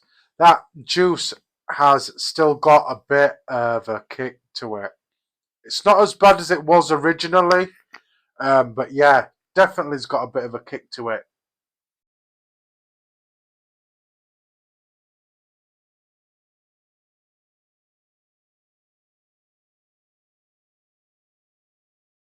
Yeah. Yeah, it was one of the... You're right there, Lee. It was one of those mods that worked well in temp control, because obviously Sigeli had their 150 TC that had the step on it. I don't know if anybody remembers that one, the step on it, the 150 TC that they had, because the original Sigeli were just wattage, which I do have an OG Sigeli. Right, let me just move that around and bring you up like that. Make sure that's still connected. Can you see me, guys? Hello. So there we have it, guys. So you can see there a little bit better close up. You can see the scratches that are on it, but that was because I took that gooey coating off the outside. So there is scratches on it. It wasn't like that originally. Obviously, taking that coating off has given it a bit of a scratch. Front of it, nice clicky buttons, especially for the wattage and stuff. But yeah, boom.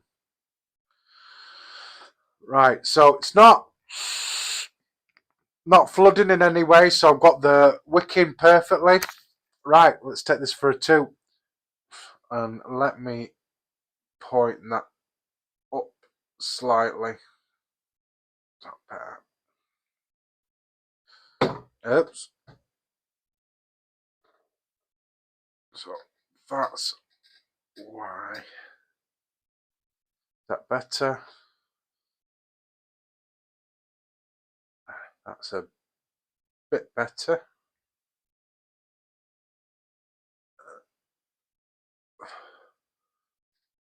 Pull that. There we are. Sorry guys, just adjusting everything, just making sure everything's good.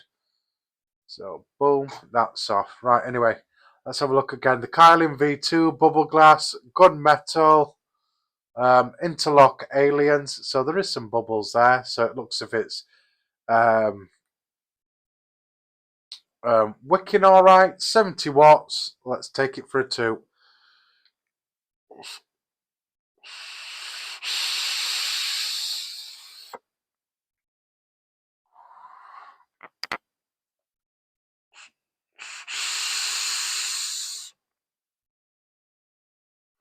So it's slightly whistly, but vaping on it, it is extremely smooth, but it has got a bit of a noise to it.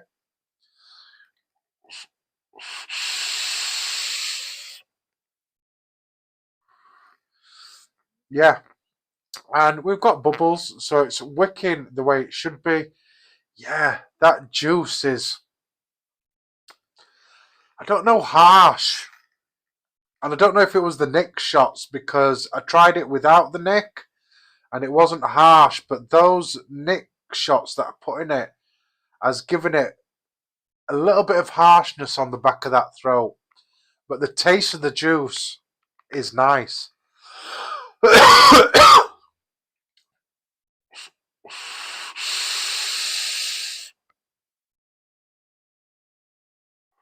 So I don't know if my mic picks up that noisiness of the airflow.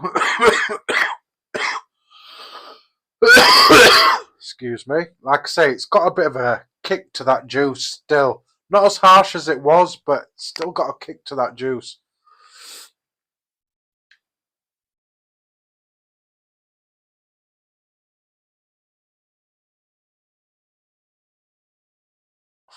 So, you're talking about this section here, Gaming Vapor?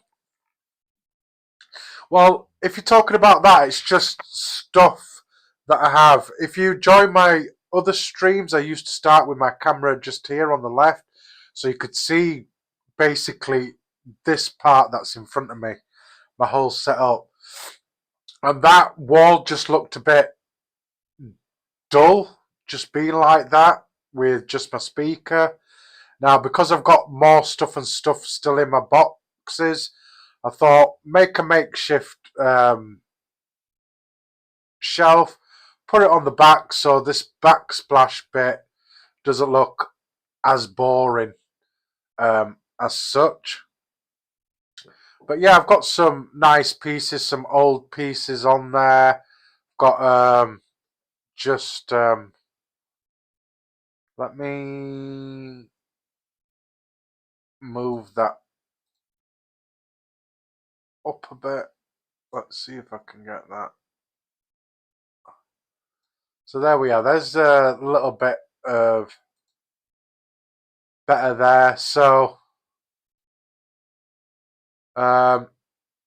profile mesh RTA, my original sub-tank mini that I got, Triforce tank or Trifecta. It was called the Triforce Trifecta. And it was called originally the Trifecta, but they changed it to the Triforce. The EZ tank, Limitless tank, the little one TPD one that had the coil that lit up when you vaped it. Obviously the TFG4 just there. Obviously that one I did a couple of thingies back. The Troll, Blotto, Bulk. That's my triple RTA, but both my glasses are broken on there. So until I can find a replacement glass for that particular tank, it's retired currently. And then that one there is an Aspire Triton tank. And then there is a Mew tank made from Indulgence as well. Then you've got your Touring, Recoil, obviously the Emperor and Turnstone, Bonza Pro, Sense Heracles, Terminator Kit, Drag Platinum. So like my building mod that I've got, I've actually got a Platinum one that's never been used because it just looks awesome. Bonza Mech Kit and RDA, Rig Descendant and Outlaw. Love that. I got that for a steal. 2 tubes for a steal. Hell's Gate V2, Heavy Hitter, Saga, Phantom from Watofo, and then behind there is obviously the Sidekick.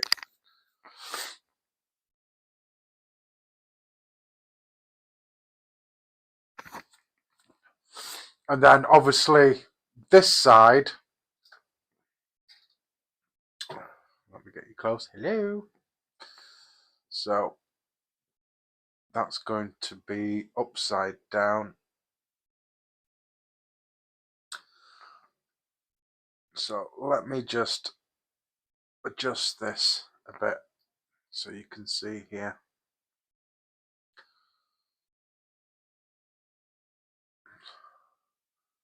So that's basically what I've got set up there. Here, I'll give you, just let me,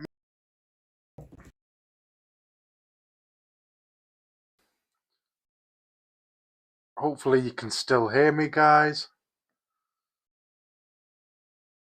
So let me just get up my camera. So this is what you guys don't see.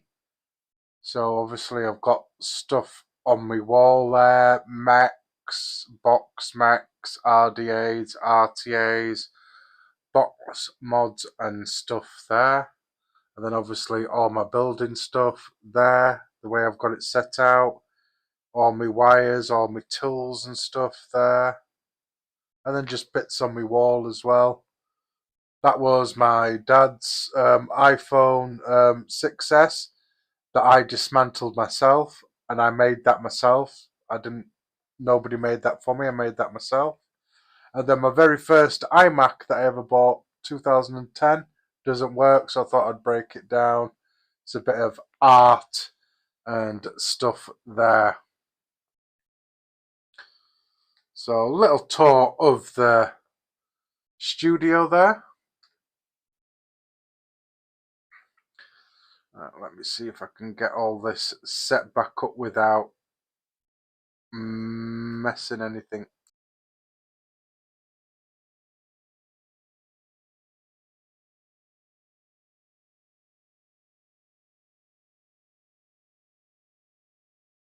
There we are. So let me get you back to there. Still hear me? Yes, you can. And let me just do a bit of adjustment there. There we are, guys. Boom.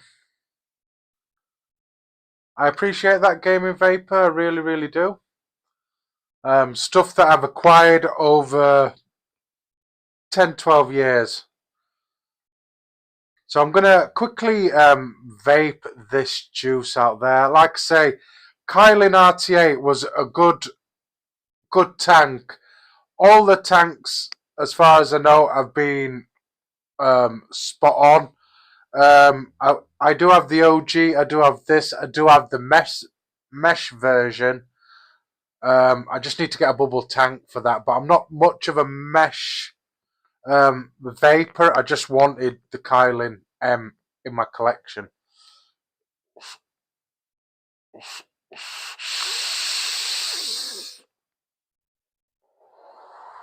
And plus, this era of Sigeli and Fu Chai, especially the first generation, they were more accurate with their wattage below 100 watts than it was above 100 watts, if I remember correctly. But the second Fu Chai, the slightly nicer one, which I did have that broke, that was not on point. The Sigeli, was it 123, was it, or 125 or 213? I can't remember.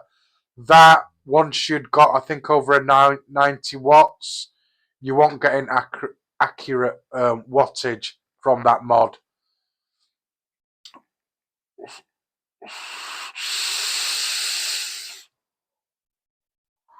So I've bumped that up to 75 watts.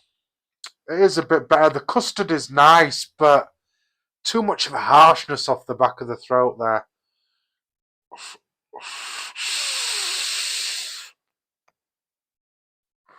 And I'm trying not to be much of a pussy and cough.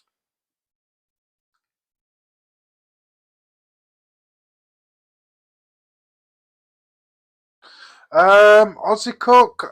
So that is on the mod. No, the ring is nice and loose. I'm not having no issues with the airflow ring. It's turning nice and smooth.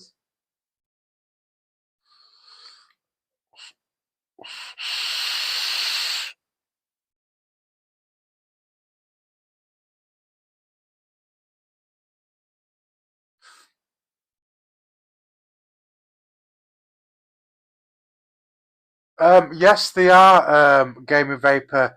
The RTA for vaping. So if you've followed it, there used to be an RDA for vaping. So that's another one that I'm curious about that I'll want, and I'll end up on the list of 100 things that I want to get. But yeah, there's an RTA for vaping from Thunderclouds.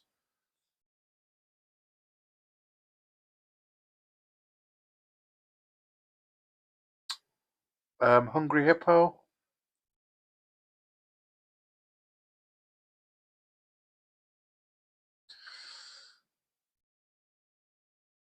So Hungry Hippo, are you an Apple user?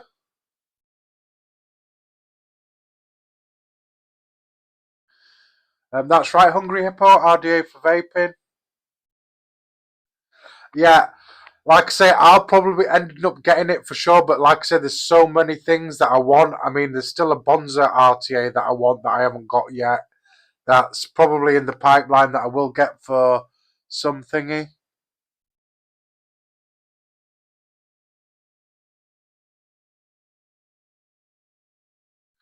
Yeah, same as me. I'm the same. Everything that I've got is Apple that I'm streaming on, laptop, computer, Apple TV. Do you beta test? Is that the update that you've downloaded? Because I beta test as well, so I'm running beta software on my phone.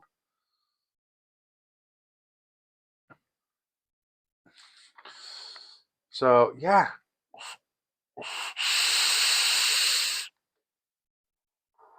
So for RTA, that's around about 2018 time. Still got good flavour and competing with some RTAs that are out at the moment. Now, there is a learning curve with this. This is one of those RTAs where it's either going to be you're going to build it right or it's going to be a problem on you.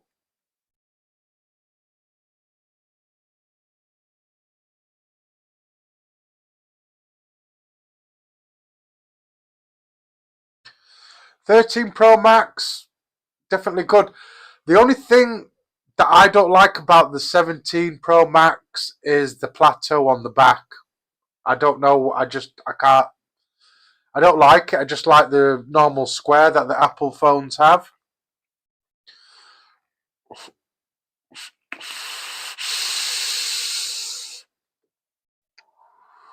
And the flavour of these interlock aliens, extremely nice. Extremely nice. So I think I'm out of juice there, more or less.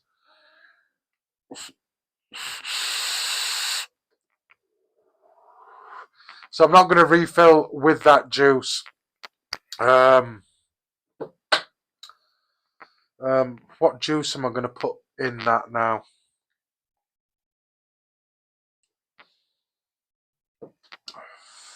What juice? What juice? What juice? What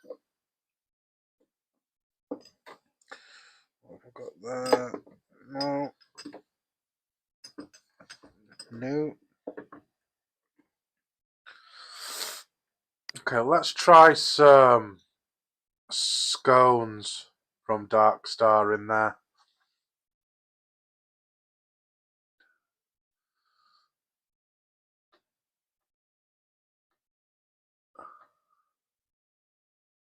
Yeah, cameras, yeah, are great on these phones.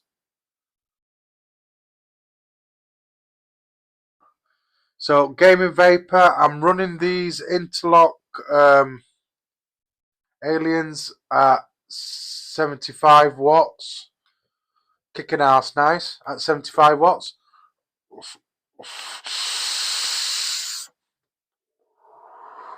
So, yeah, that's definitely done with. So I'm going to fill it up with a different juice. For some reason, that juice is still got a harshness to it. So obviously now that I know as well that there's no flooding with the tank, I will be not filling it up, but I will be filling it up a lot more than what I did originally, which is what I normally do when I've built an RTA or anything. I just put a bit of juice in there just to see if it floods. It's better to get rid of a little bit of juice than having to deal with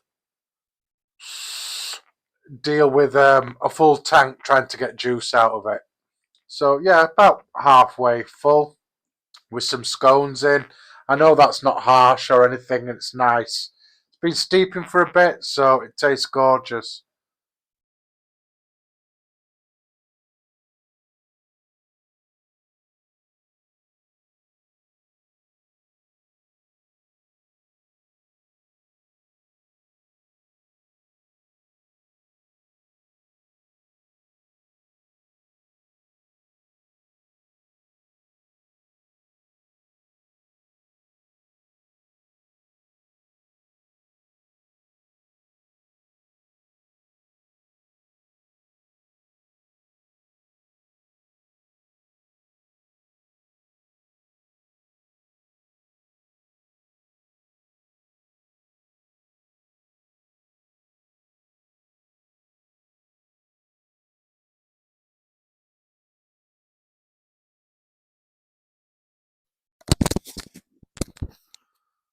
Right guys, am I back?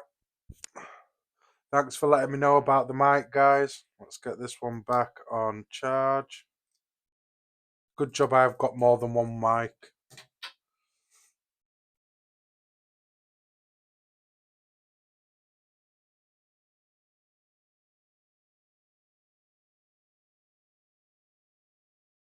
Perfect. Right, so where were we?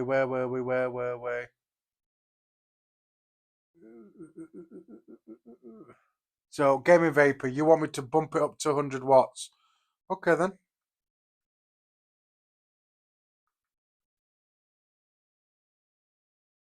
So, we're at 100 watts. Let's have a two.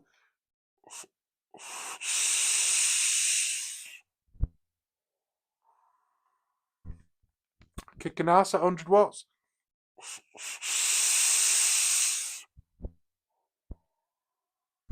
That thinning out of the cotton doesn't half make that what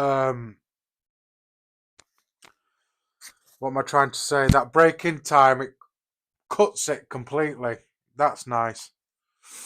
All right, so who we got? So, bye Aussie Cook. Thanks for joining, my brother. So this mod name is the original Sigeli Fu Chai, or the Fucker, what we used to call it back in the day. The OG Fu Chai. So you're looking at about 2015 when this came out. It was sort of the Sigeli's cheaper version of mod, the Fu Chai.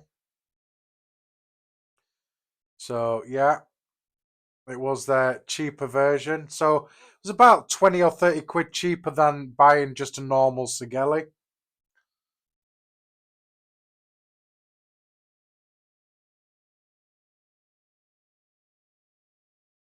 Yeah, I bet there is. I bet there is gaming vapor. But 100 watts? It's handling 100 watts.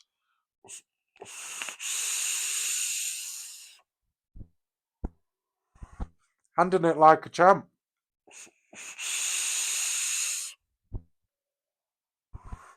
So for educational purposes, let's go up to 110 and see how it handles at 110. Excuse me.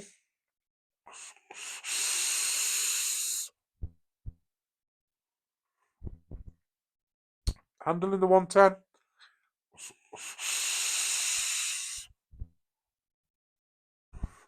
No dry hits. Let's go to 120 then. So 120. So we're getting closer to that 130 watts gaming vapor. But yeah, 110, it handled perfectly.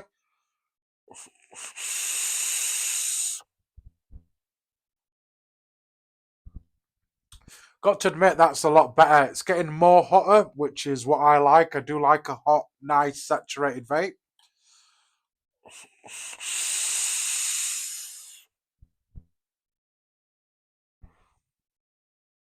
Handling the wicking just fine.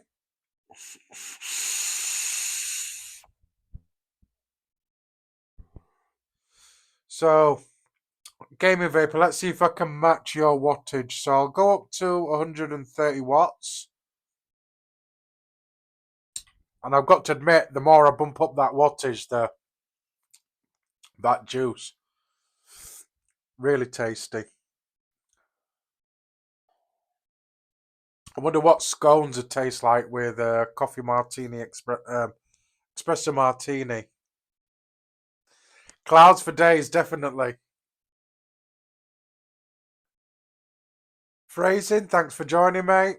I appreciate it. Unfortunately, you have missed the wicking, but I did not waste too much. So I'll pair it with this espresso martini. So scones, I don't know if it'll go well with the coffee. Let's have a look. Let's have a 130 we're going at.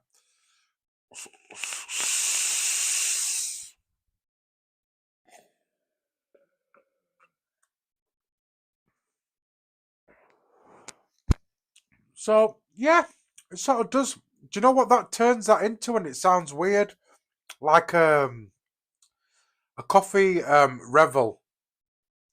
You know, like Revels, the chocolate Revels. Yeah, sort of tastes like that. So I need to blow my nose, guys. So I'm just going to turn my mic off because nobody needs to hear that.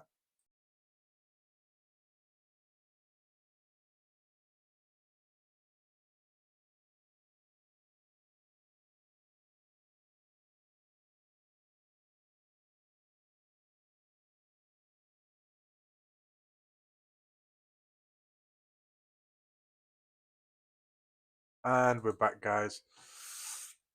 I'm sure you do, phrasing. I'm sure you do. Hopefully I've got some... Your informants have been giving me good marks for my wicking.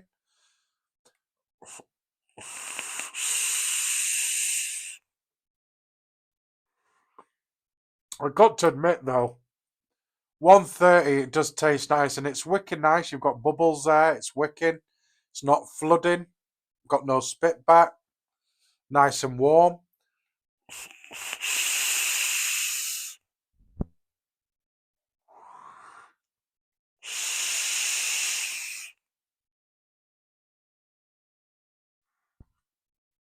yeah, tasty, tasty.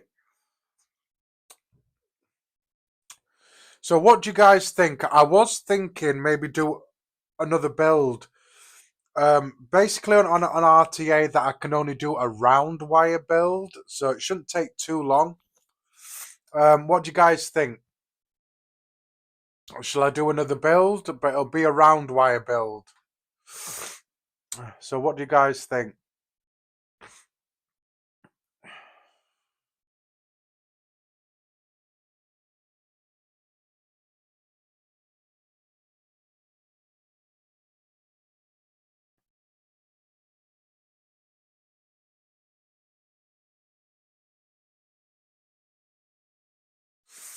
Okay then, that's what I'll do, guys.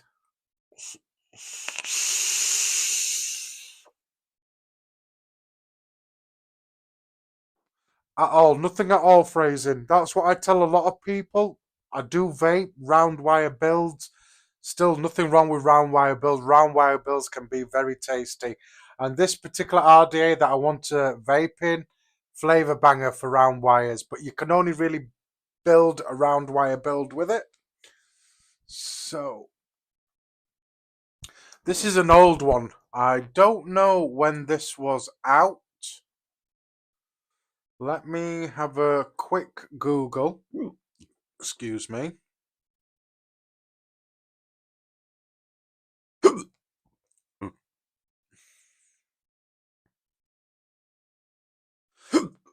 Excuse me. So this one that I'm going to do with the round wire build is back 2014. This one is 2014.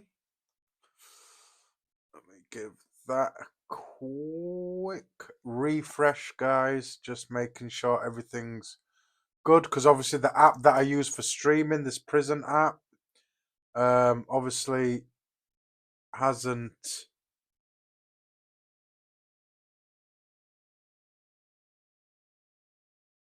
Come on.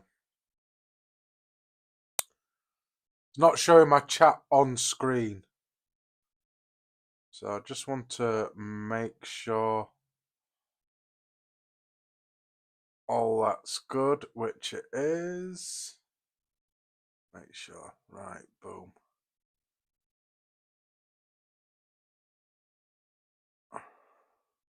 Right, there we are. So we're back. Right, let me readjust you again.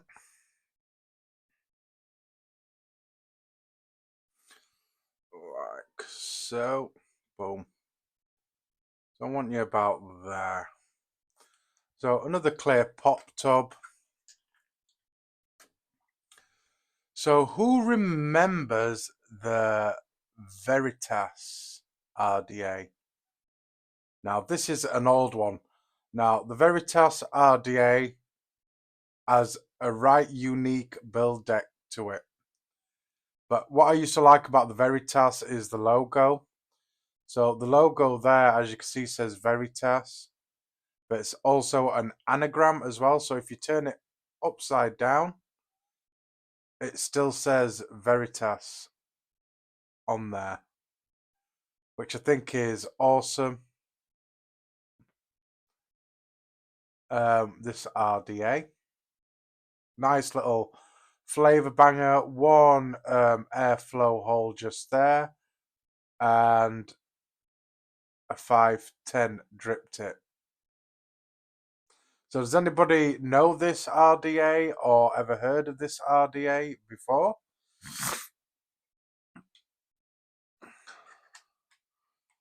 So I'll just wait for anybody to comment, if they are going to comment, before I pull off the top cap and show you the deck on this one.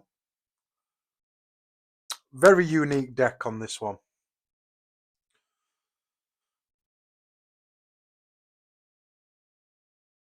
Is this going to focus? There we are.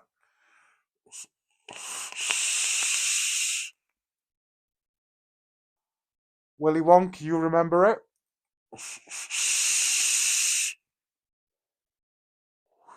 Anybody else remember it? Still at 130 on this, guys. Really nice.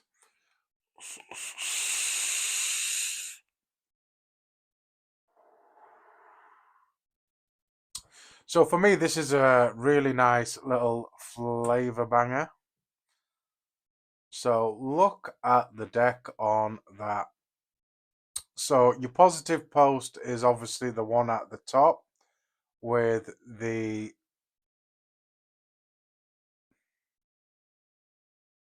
nut there on the top. Even the positive post flows through the airflow as well. Double O-ringed, and then obviously your positive post is there in the center, and then your negative posts here. So you could do a dual vertical coil in this, or a single horizontal coil in this, which is what I'm going to do, is a horizontal coil. So I'm going to use 26 gauge just because I like 26 gauge. It's one of my preferred wires, or one that I gravitate to a lot. So I'm just going to pull a piece out and give it a stretch, which is perfect, just like that.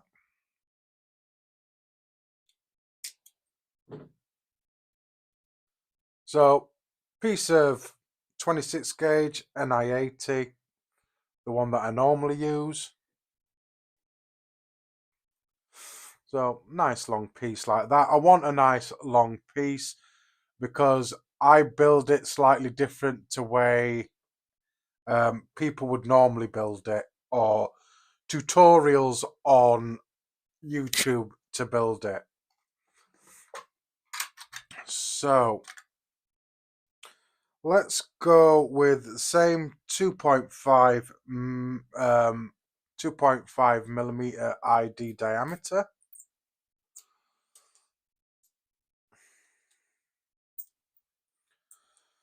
I am going to be using one of these heads. Like I say, they're perfectly round for round wire builds, but anything with a coil with an outer wrap, I don't bother using this.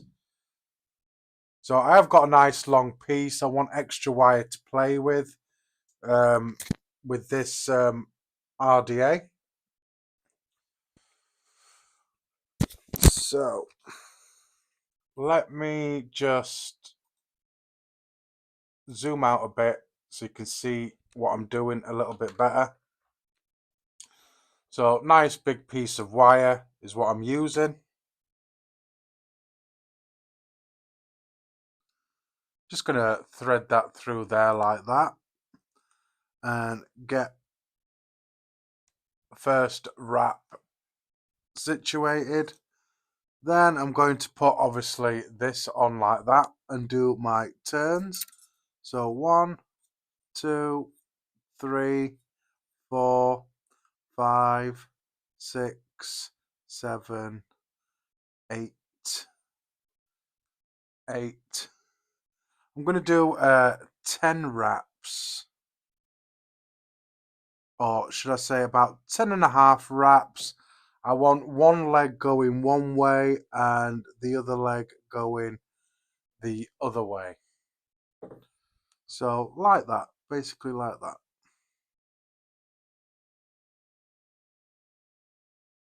So I might space this slightly. So all I'm going to do is I'm just going to grab this end and just give it a stretch. I'm going to try and give it a stretch. So like that.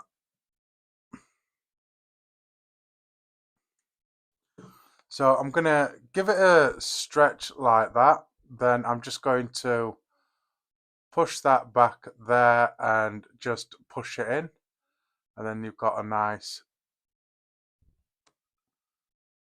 more or less spaced coil just like that.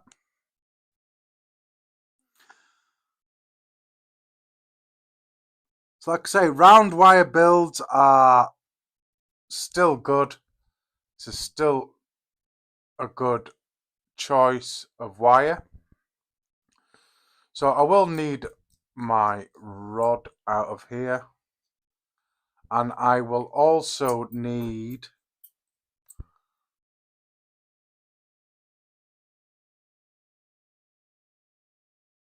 gaming vapor. Yeah, well, hopefully you learn something from this, even if it's just, like I say, a hobby that you're just interested in. But yeah, I hope this helps. So nice little spaced coil just there.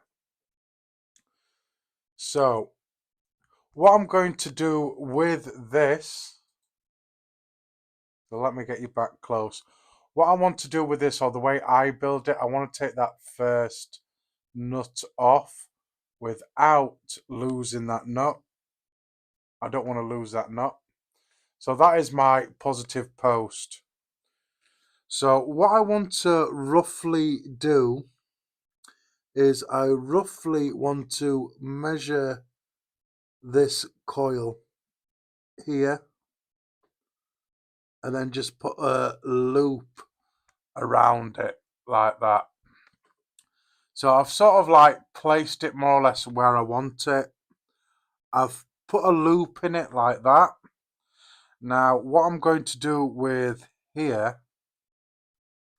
is I'm just going to get my smallest jig like that.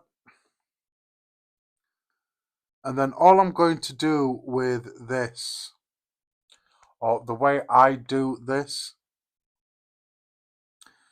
is I will wrap the coil.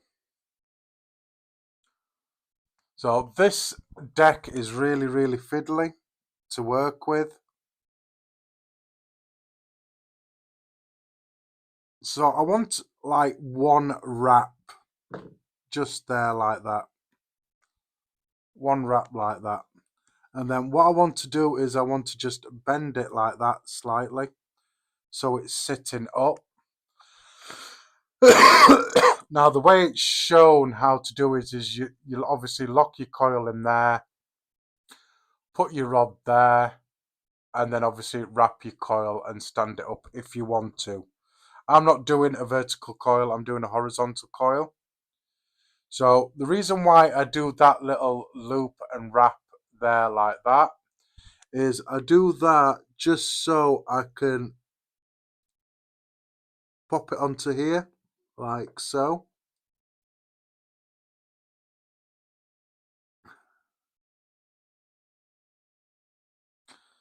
So just slightly, I just want this hole slightly bigger. Like I say, it is a very fiddly deck to build on. But like I say, once you get a coil on there and situated, it is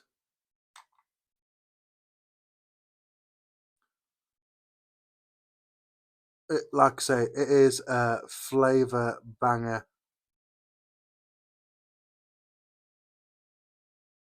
So I just want to bend my coil down just like that.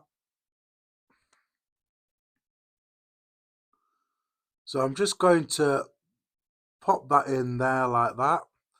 I've got that down there like that.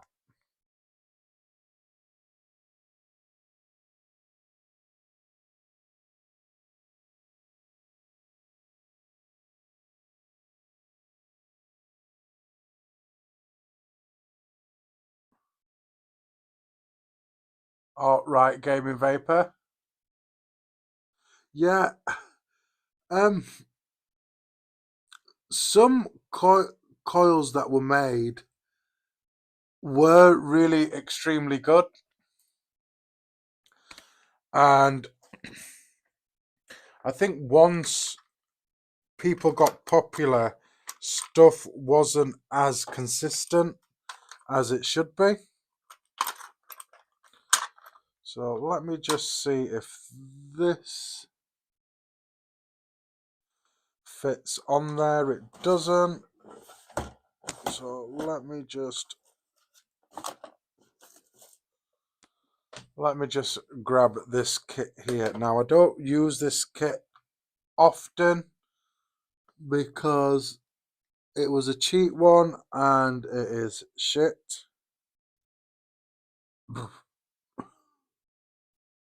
But every now and then it does come in handy because it has little bolts there to use as well. So let me just grab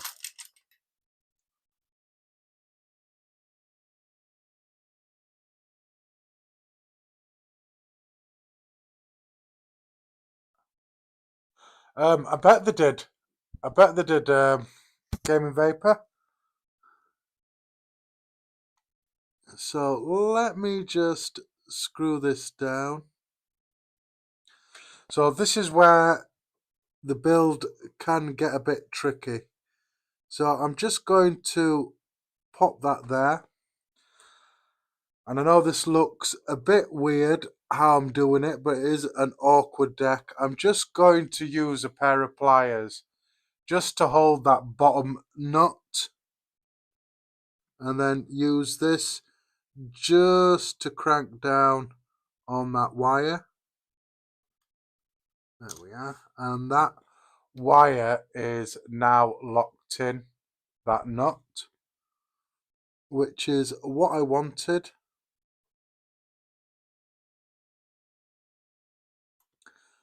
And the way I want my coil is just slightly like that.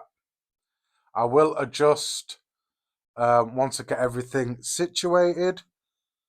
But yeah, so top end is nice and sorted just there. So all I'm going to do is I'm going to obviously snip that wire off there.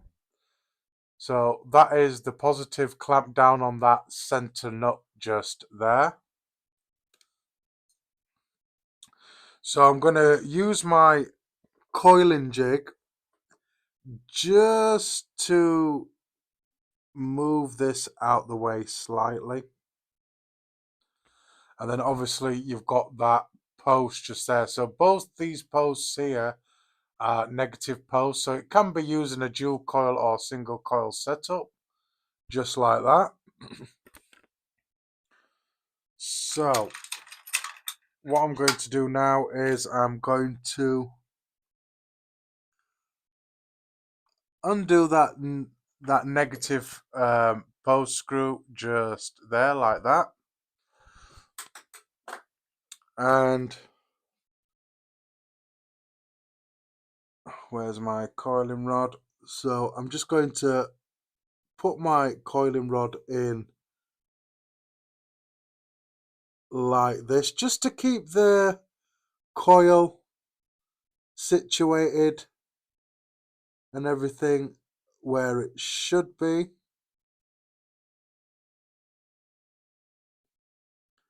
And then, like I say, this part can be fiddly as hell, getting this wire trapped in there. So I'm just going to wrap it around that screw just like that, keeping my coiling rod in there. So I'm just going to pull it out, put my coiling rod in the opposite way. Then I'm just going to adjust this coil just slightly. So I'm going to adjust this coil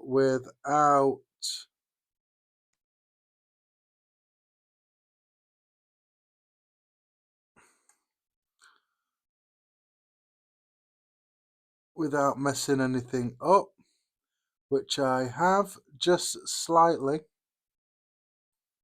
So again, I just want to get that situated under that screw. So what I'm going to do here is just using my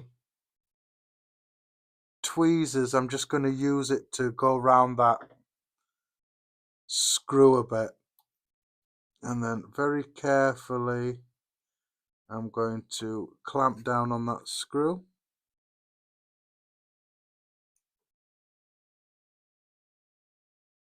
Nice and tight there. So that is, sorry if you didn't see that, guys, I apologize. So I've got that wire trapped underneath that screw just there. So now what I'm going to do is take advantage of that and situate my coil where I need it. So I want it out a bit and I want it just above that airflow, like so. Get it nice and straight, make sure there's no wonk on there. I don't want wonk on there. So basically like that. That's how you want it situated, just above that airflow there. And very carefully I'm going to snip that wire off.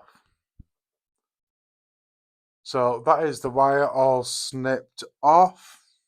So don't worry too much about the leg sticking out just there. Just, you can move that out of the way or bend it down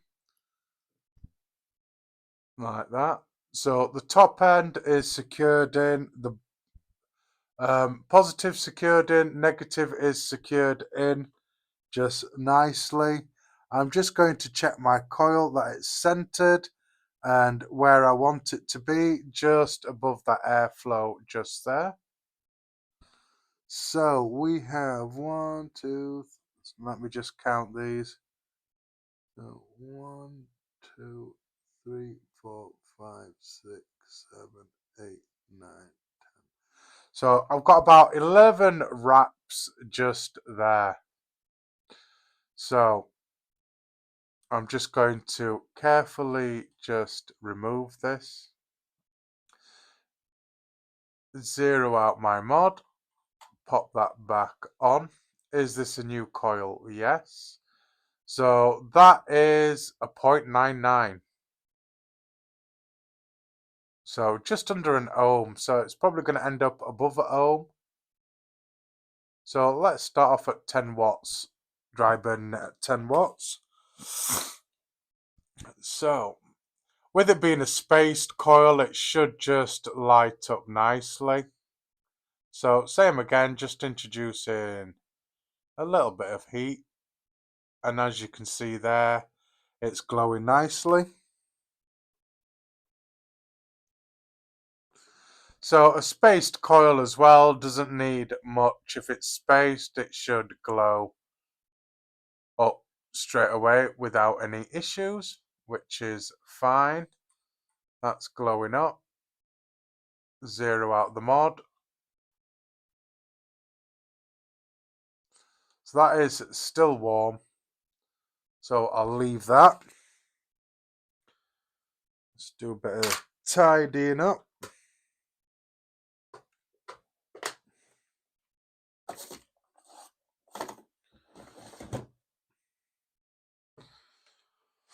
So there we are. That is still a bit warm. So I'll have another drink. Cheers, guys.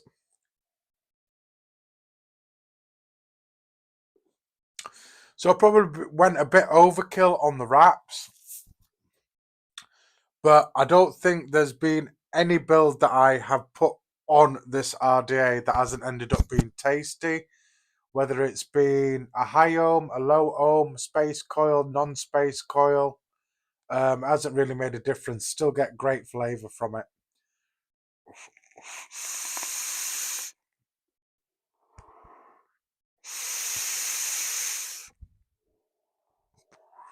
So appreciate everybody that's still here.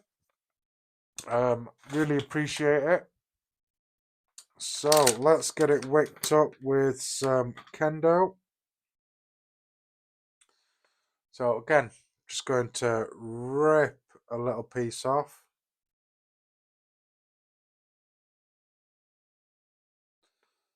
So ripped a little piece off just there. And again, I'm just going to fan it out a bit. And hopefully I won't waste too much cotton as well with this build. It does need quite a bit of cotton, and this RDA does hold some right juice. I appreciate that, Gaming Vapor. I appreciate it. I'm glad you enjoy the content. Like I say, I just wanted to do something different. Not many people build coils on their streams now. They just do coil placements.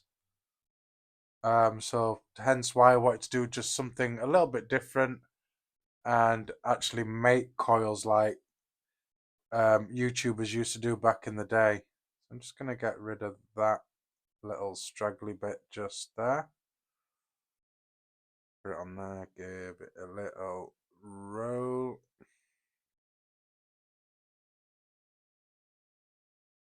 Like that. Nice and fluffy, the way you want it to be. There we are. So, there is going to be a little bit of wastage here, but this does also hold a bit of cotton.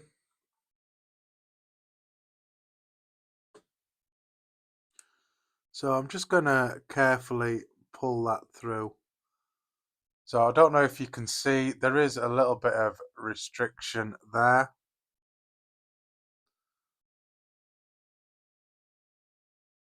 Which is perfect. I will just pull that through slightly. I won't waste any cotton because any small ends can go in my pulse AIO. So nicely restrict, not too fluffy duffy. Give it a cut there.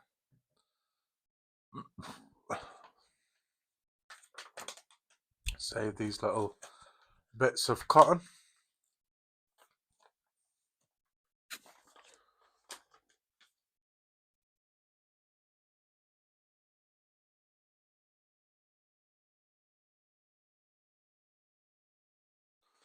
I appreciate that, Gaming Vapor.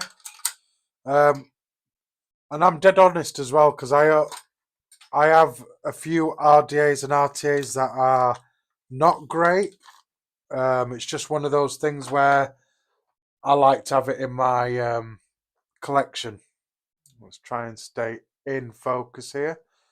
So, like that. I'm going to give a slight comb out just to unblock those fibers and make sure they're nice and straight. Nothing special. Keep it nice and fluffy.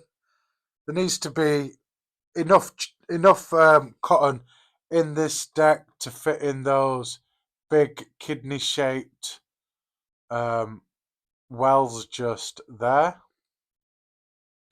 So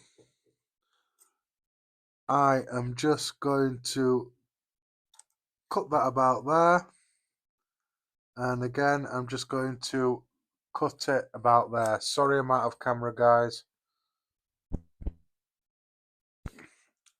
Pull this a bit back here so you can see what I'm doing, because I tend to move back. So that's wicked like that. That's perfect. Now all I'm going to do is very carefully is just pop it into that area just there, that big kidney shaped hole just there. And as well, this RDA can hold some right juice just because of the space and the way you build it. Like that. Now I'm going forward now. And again, with that one, just do the same. I'm just going to tuck it into that kidney shaped hole like that, making sure that it's not obstructing the airflow in any way, which isn't. They're just placed in the side of that juice well just there. Right, juice. So for this, I'm going to use my benchmark juice, which is my G14 classified juice that I cannot talk about. But it is a custard-based juice. So, is this a new coil? Yes. So just over 1 ohm of a coil, which isn't bad. Maybe a bit of overkill with the wraps, but like I say, doesn't matter. Any build that I have put on this RDA in the past to date has been absolutely awesome. So let's get this juiced up.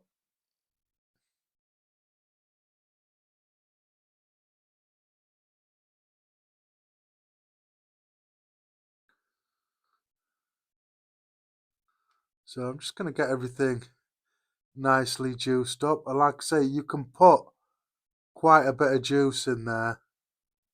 So I'm just going to thing it and pulse it. Again, pulse it. More juice on there, pulse it. Bit more on there, pulse it. Nice, just making sure all that cotton is saturated. And like I say, you can put quite a bit of juice as well there in the deck space. And once you've got the there we are. And once you've got the top cap on, you can put a lot more juice in there because of that chamber. So once you've got the airflow which comes through this side, the other side is completely blocked off. So you can literally put this top cap on, and as long as you don't go above that airflow hole, you can put some serious juice in it. Oh, just got spat in the face then. So again, I'm just going to make sure that cotton is all saturated in there.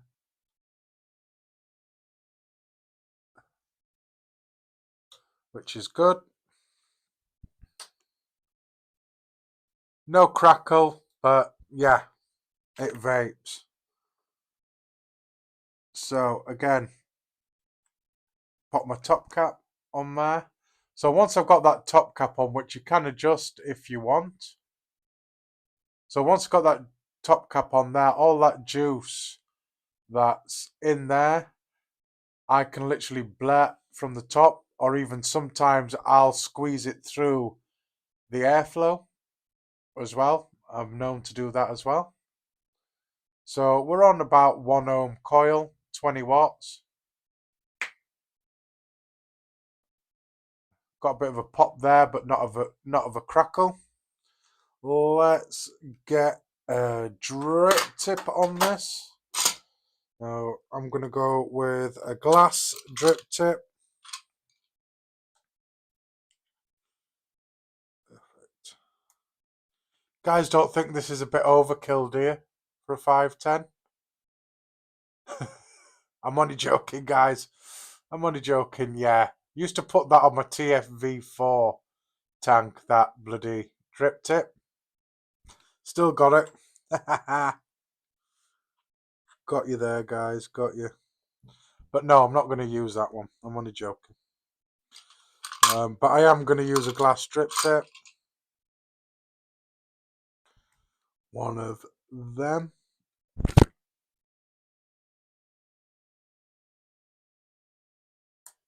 There we are.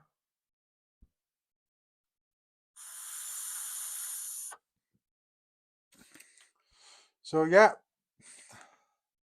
that is the build. Keep that wide open. Glass strip tip goes with the RDA. Like I say, it has got a bit of a pop, but not a crackle. So I'm just gonna have a quick toot.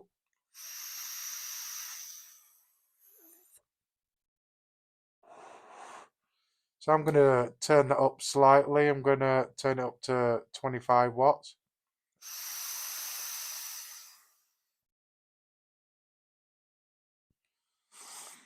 "25 watts, that is perfect." So I'll go to FaceTime.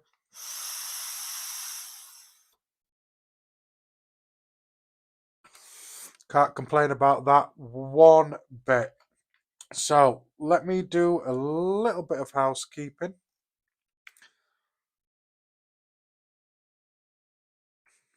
Just get everything nice and tidy.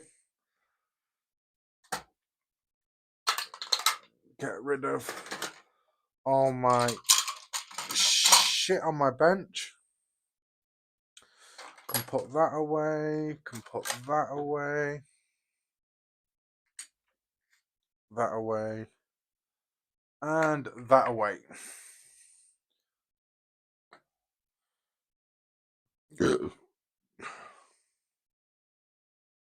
Excuse me, guys. So, boom. Let me take that off. Let me swivel that back around.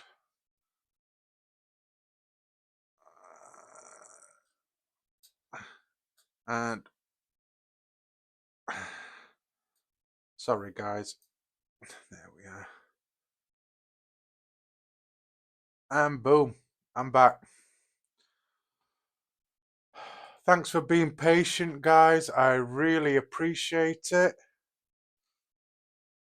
So I'm just going to leave it on this mod here. So that is the Veritas RDA 22 millimeters.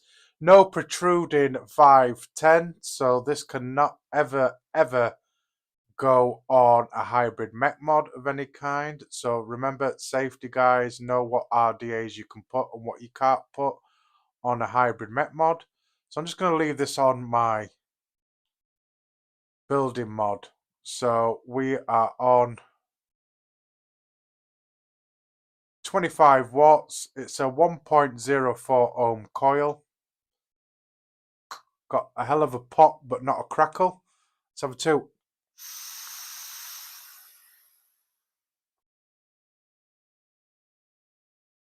And as you can see, it produces the clouds.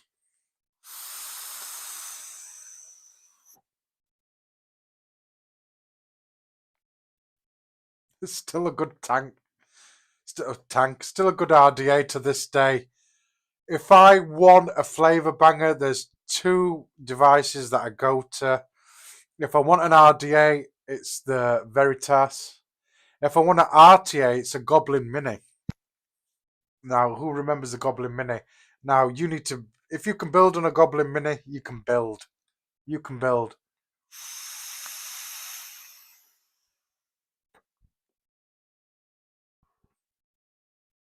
I cannot fault the flavour one bit. Now, if I could put a bit more of an exotic coil on there, probably the flavour would elevate a hell of a lot. But a simple round wire build like that, still flavourful. You know, you talk to some people about round wire and they're like, round wire? You know what I mean? Round wire is still tasty. Still tasty.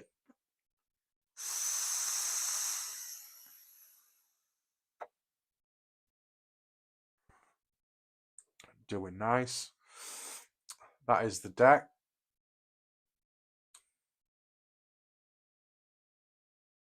Still nice and juicy. The coil. Come on. Still nice and juicy.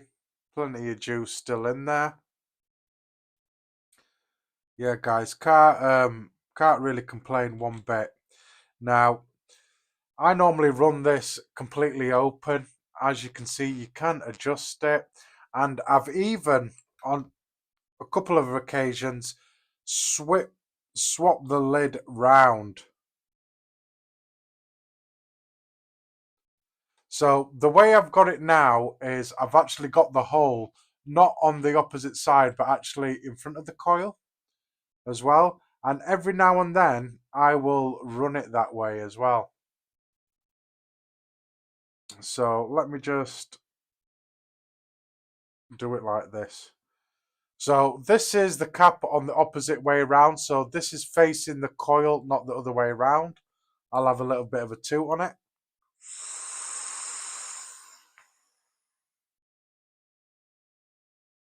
Now with that, it does give you a bit more of a whistle.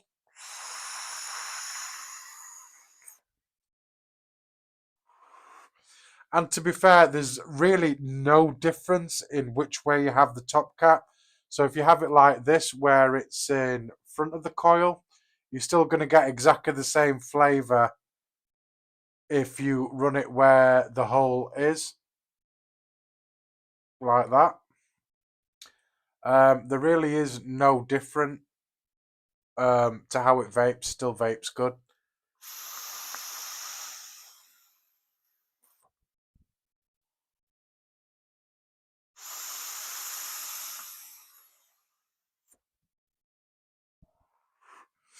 And to be fair, I'll honestly say that this RDA, as old as it is probably on par with the RTA, the Coil 2. The flavour is immense. A bit of a bastard to build on. I must say, bit of a bastard to build on. It is a learning curve building on this RDA. But flavour, can't go wrong with the flavour. So I appreciate all of you that are still here and have stuck with the live. I appreciate you all. I love you all. And this isn't gay shit. This is man shit. You know what I mean? Love you all, guys. You guys that come in and drop in and people that watch on the hashtag replay is what keeps me coming back every week.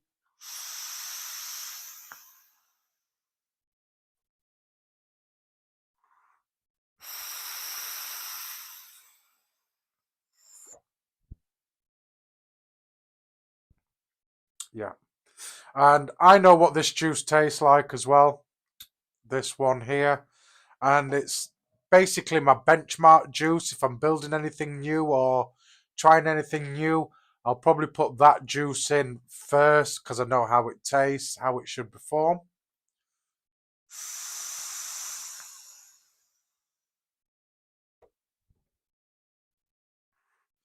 Nice. Let me bump that up a bit. Let me bump that up to 30 watts.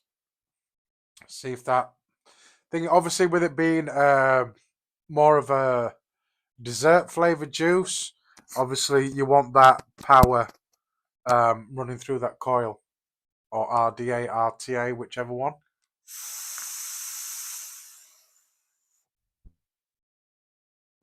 Oh yeah, a lot better at 30 watts.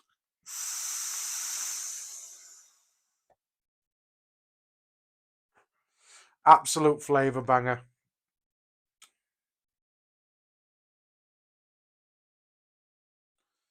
So Gaming Vapor, yes, Darkstar do one shots. They do obviously bottle shots. So this is my wife's juice since she started vaping. Come on. So this is my wife's juice that I do juice a bit, lobotomy. So this is a bottle shot. So you get the concentrate, you add your nick and base mix to it. Obviously, they do the concentrates in different sizes. Obviously, make your own bottles. Same method. You put your one shot in, your concentrate that's already mixed, your nick, and obviously your VG, depending on what size bottle you're doing, as well as long fills, 60ml long fills, and 120 short fills. They've got quite a variety on there. And not only Dark Star, get onto Juice Cabin as well, because obviously Dark Star owns Juice Cabin now. And Juice Cabin's got quite a few nice juices as well. One from Juice Cabin that I have in my bag of tricks, not that one. One from Juice Cabin I've got there that's owned by Dark Star as well is the custard creams. And that is gorgeous as well. Just tastes like the custard cream biscuit.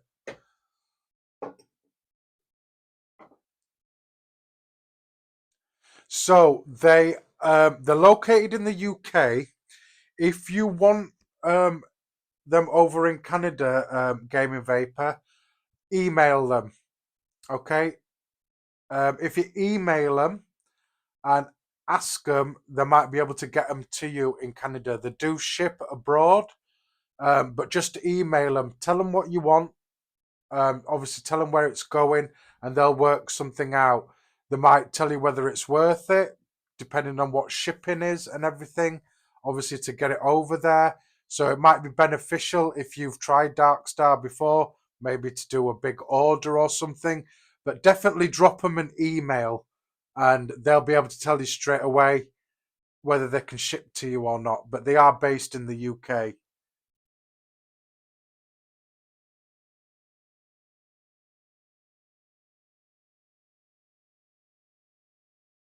So drip caps, I've never.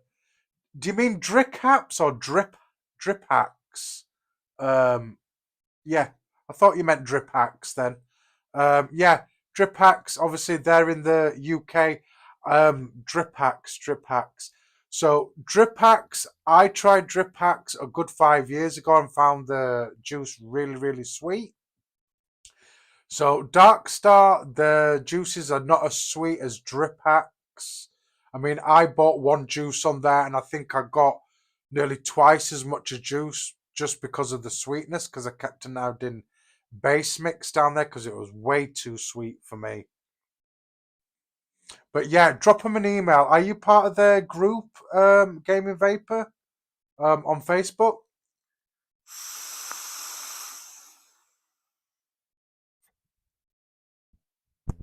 Gorgeous. Two very good old school devices that are still kicking it in 2026.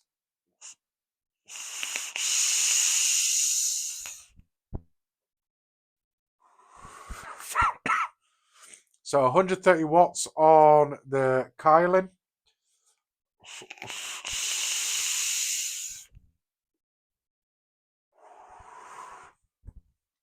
Can't go wrong.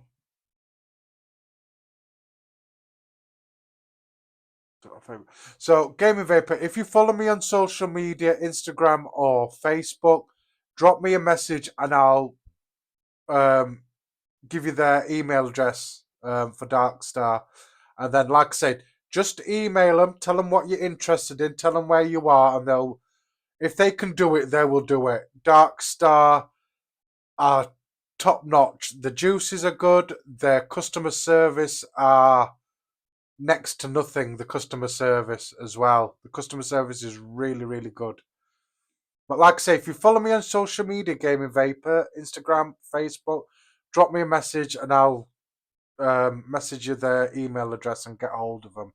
But go on their website, Dark Star website, and just go through all their one shots and stuff and juices that they do. And as well as one shots, obviously they do concentrates as well individually if you want to make your own combination up. They've got quite a few bits there on their website.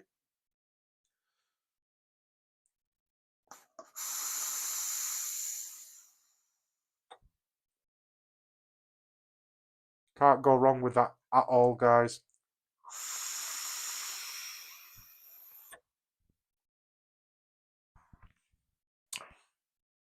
Yeah, really good. So apart from it being just slightly a faff to build on, like I say, once you get it built and everything, juiced up and everything, it's a nice little flavour banger. Especially if you don't want to vape anything too high a wattage and everything, and you just want great flavour, especially with a round wire build, can't go wrong.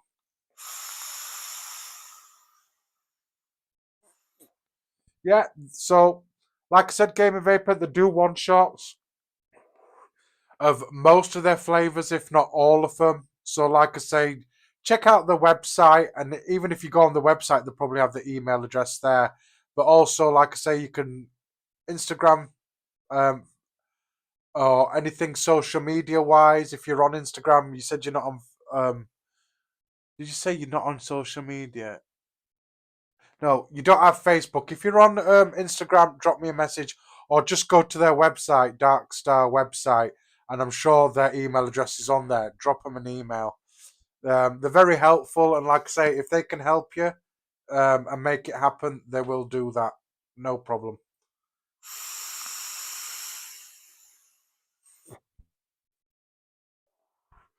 So, guys, Veritas, an extra little build there. Basically, because it's a round wire build, can't really put anything else on there. You might get away with maybe a fuse, not a fuse Clapton, a Clapton one wire, but like I say, it does just shine with normal round wire.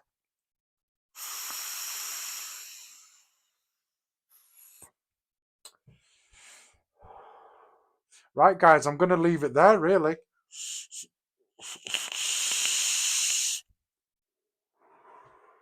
So, hope everybody enjoyed it as well. Shout out to the hashtag replay crew. I hope you enjoyed this live stream as well if you're catching it on the replay. Best way you can support this channel is to like, subscribe, comment, and share. Best way to support this channel. Alternatively, there has been a link to buy me a coffee in the chat. If you wish to do so, you can click on that. You can donate. Whatever comes into the channel goes back into the channel. It'll keep me behind the camera. Not obligated to do so, but if you do, there is that there for you as well. So what I'm going to do, guys, is I'm going to leave it there. I will be here next week, next Tuesday at 8 p.m. UK time. As clockwork, unless anything happens, I will let people know if there's not a live stream on that week. But yeah, love you all, guys. Thank you for joining in. Glad you're enjoying the content as well, and I hope as well you're enjoying the content. Anything that I can do, I don't know, to make your viewing pleasure a bit better, obviously drop a comment as well. Okay, I'll do my best. I am streaming a bit on a shoestring, hence me using my phone and stuff. Eventually, I do want to get a proper camera and a dual camera setup and stuff like that. But yeah, as it is, I'm just raw dogging it at the moment, keeping it proper old school and everything. So yeah, Gamer Vapor, catch you on the next one. Whoever's in, catch you all on the next one. Love and respect, guys. I love you all. You lot keep me coming here every week and everything, and I just enjoy it. It's what I like doing. It's what I'm passionate about. So I appreciate you all, guys, and I will see you next week. Don't forget, love and respect, vape safe, and I will see you guys on the next one.